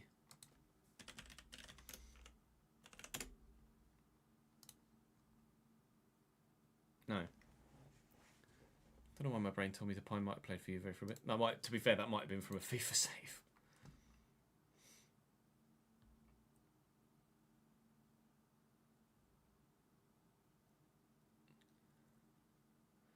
Kuzanov booked as well. He's given away 2 balls and then chopped Cole Palmer. Welcome to the Premier League, mate.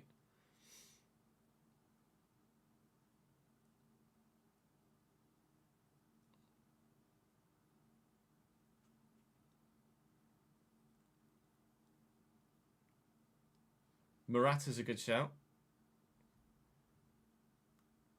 Heitinger's a good shout there. Has Johnny Heitinger won? Yeah, it might well have been Jin. Has Johnny Heitinger won the Eredivisie? Has Heitinger won the Eredivisie at all?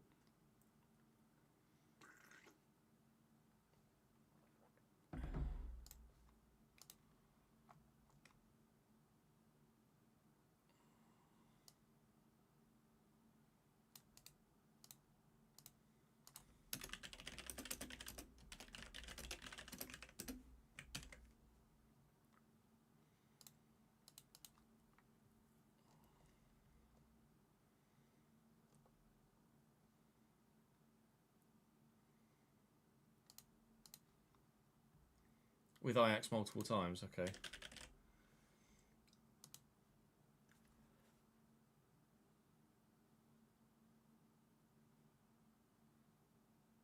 Oh,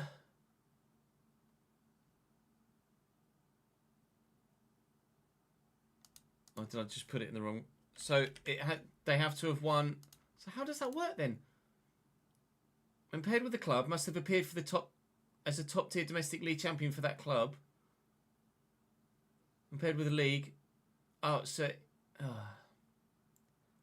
this you only need the league when it's tied with a league here. If it's like domestic league champion and there's a league here, it's yeah. Fuck my life.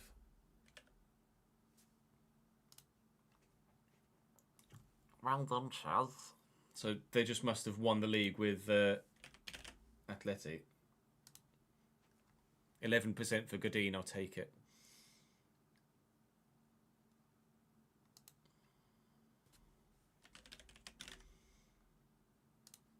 .5% Calvin Phillips.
Danilo's probably a great shout, that Danilo. 27%.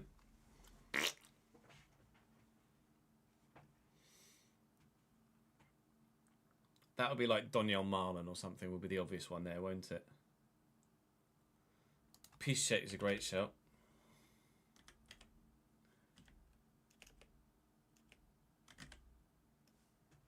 Lucas Piszczek. 4%.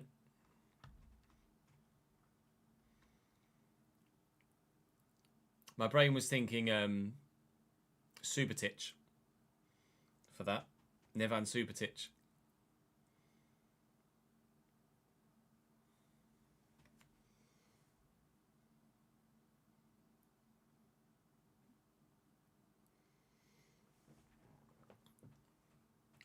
Probably Daniel. Yes, there might be a weekend day off in there, but other than that, you've got the majority of it correct.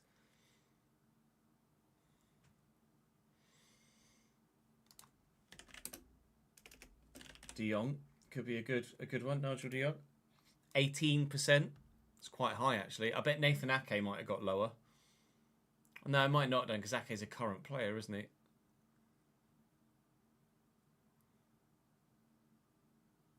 De Jong's not a bad shout though. I would have thought De Jong would have had lower than 18%.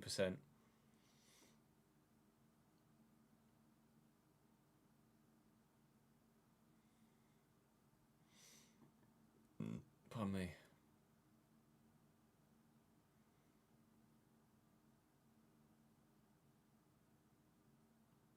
It's fucking lazy from Sancho.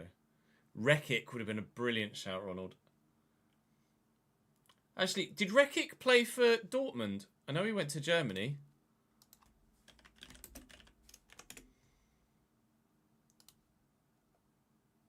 Oh no, it was Hertha Berlin.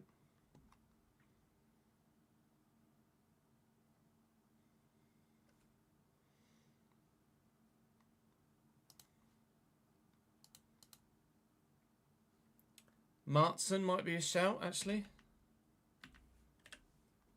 I know he's, yeah, 18%. I know he's recent, isn't he?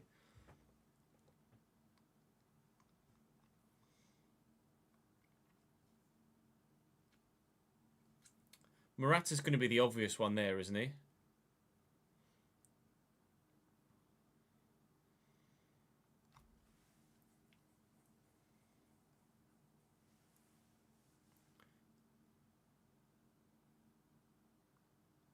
Post for Foden. Dortmund and Juventus.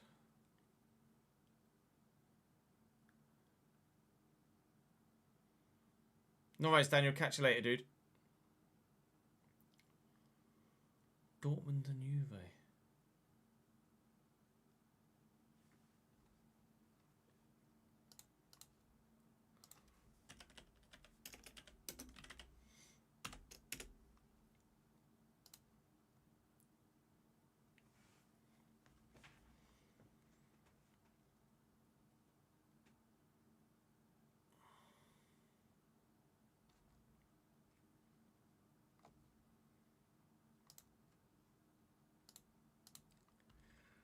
Mandzukic, really? Oh, for Atleti, sorry. Is Emre Can playing for Juve? Is he there now? Mandzukic was at Atleti, yeah. Mario Mandzukic was at Atleti. 19%. Oh yeah, I don't get the chance because I fucked on Heitinger, didn't I?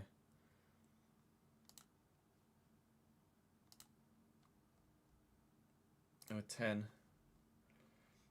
Reuter, Merler, Köhler, Jan, and Immobile.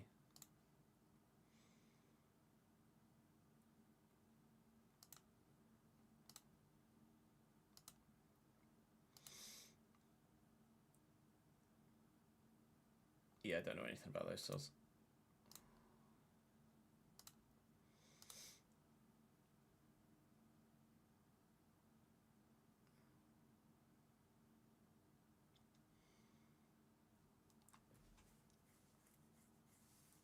I'm going to put Schürrle there, actually, rather than Havertz. Schürrle, 11%. That's a shout.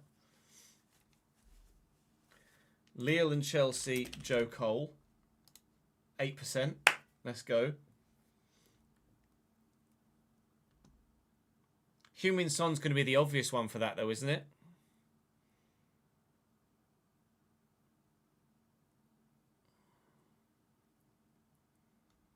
Meunier's probably not that high on that list. 0.7%.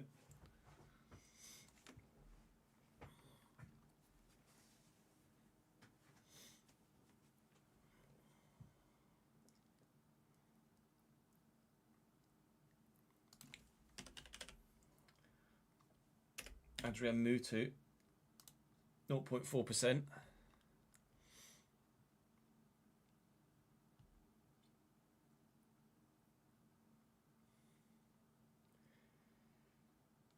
Nordi Mukiele is going to be quite high up on that, though, isn't he, for PSG?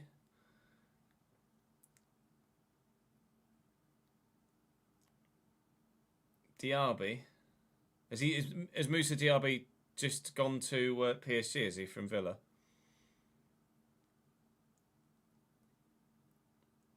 Draxler was Schalke, was he not?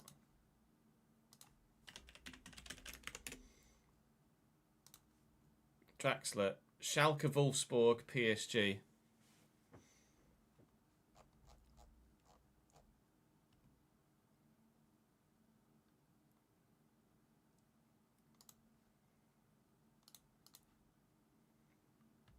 Rene Adler. 2%. You can use the same player twice, yeah. Not like in the same... Like I couldn't put Mutu. But I could go Mutu. If it worked. Mitchell Bakker played for Leverkusen and PSG. 17%.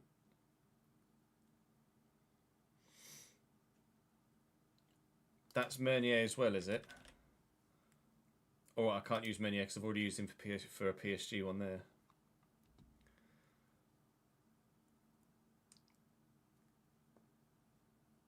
Holtby's a good shout for that, actually, yeah. 8% Lewis Holtby. Okay. Bit more memorable than I would have imagined, actually.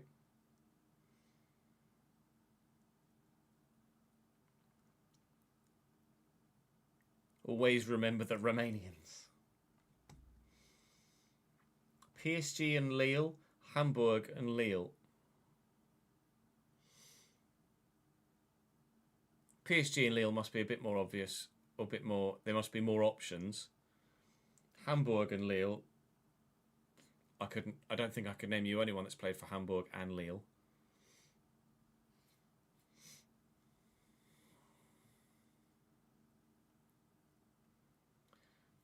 True, Renato Sanchez might be a good shout, actually, for that one. 29%. Onana. Amadou Onana. 74%. Oh. We were doing so well until the last two. Nothing over 17% until the last two, and then Onana shit us. Onana's fucked us. To be fair, there's probably not many, is there? Show summary. 3. Amadou Onana, Jakob Friis Hansen, who we definitely wouldn't have got, and David Rosenhal, who we definitely wouldn't have got without Googling. So, fair play. You don't need to apologise, Ronald. Literally nobody would have got the other two.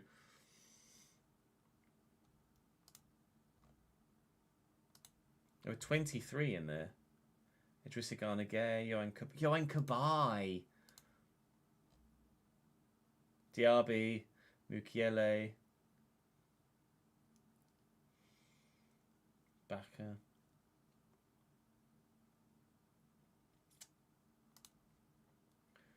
Havertz, Schürrle. Oh, Ballack and a Callum Hudson-Odoi. Joe Cole. Oh, Salomon Kalou, Hazard. Oh, of course, Hazard came from Lille, didn't he? I forgot about that. Remy as well. Aubameyang played for Lille. I would have associated Aubameyang with Saint Etienne more so than Lille. Right, that's probably going to do us for today, chat, if I'm honest. It's 1:45. I feel like shit. And I need the toilet, so it's probably the right time to just call it, really, isn't it? I'll send you on a raid, though, so don't go anywhere just yet. Let's see who else we can send you to. I'm not live tomorrow, so enjoy your Sunday. We will be live again on, provided I'm not feeling like absolute fucking death. We should be live again on Monday to record RTG and Journeyman. The first episode of the 3rd season of the RTG goes live tomorrow at midday. Or at is it midday or 3 p.m? I've got it set to tomorrow at midday. So I'll set that as a premiere. So that people know not to miss it. Schedule a premiere for tomorrow lunchtime. It's going a day early. And a few hours early as well. So do keep your eyes peeled for that. Who else is live that I can send you to? Oh, it's Creator Series, isn't it? So let's send you to the Creator Series. Oh God, that was louder than I thought it was going to be. I thought that was going to be muted. I'll do the schedule on Monday, Ryan, because I'm not sure yet. I need to speak to Nat about the weekend.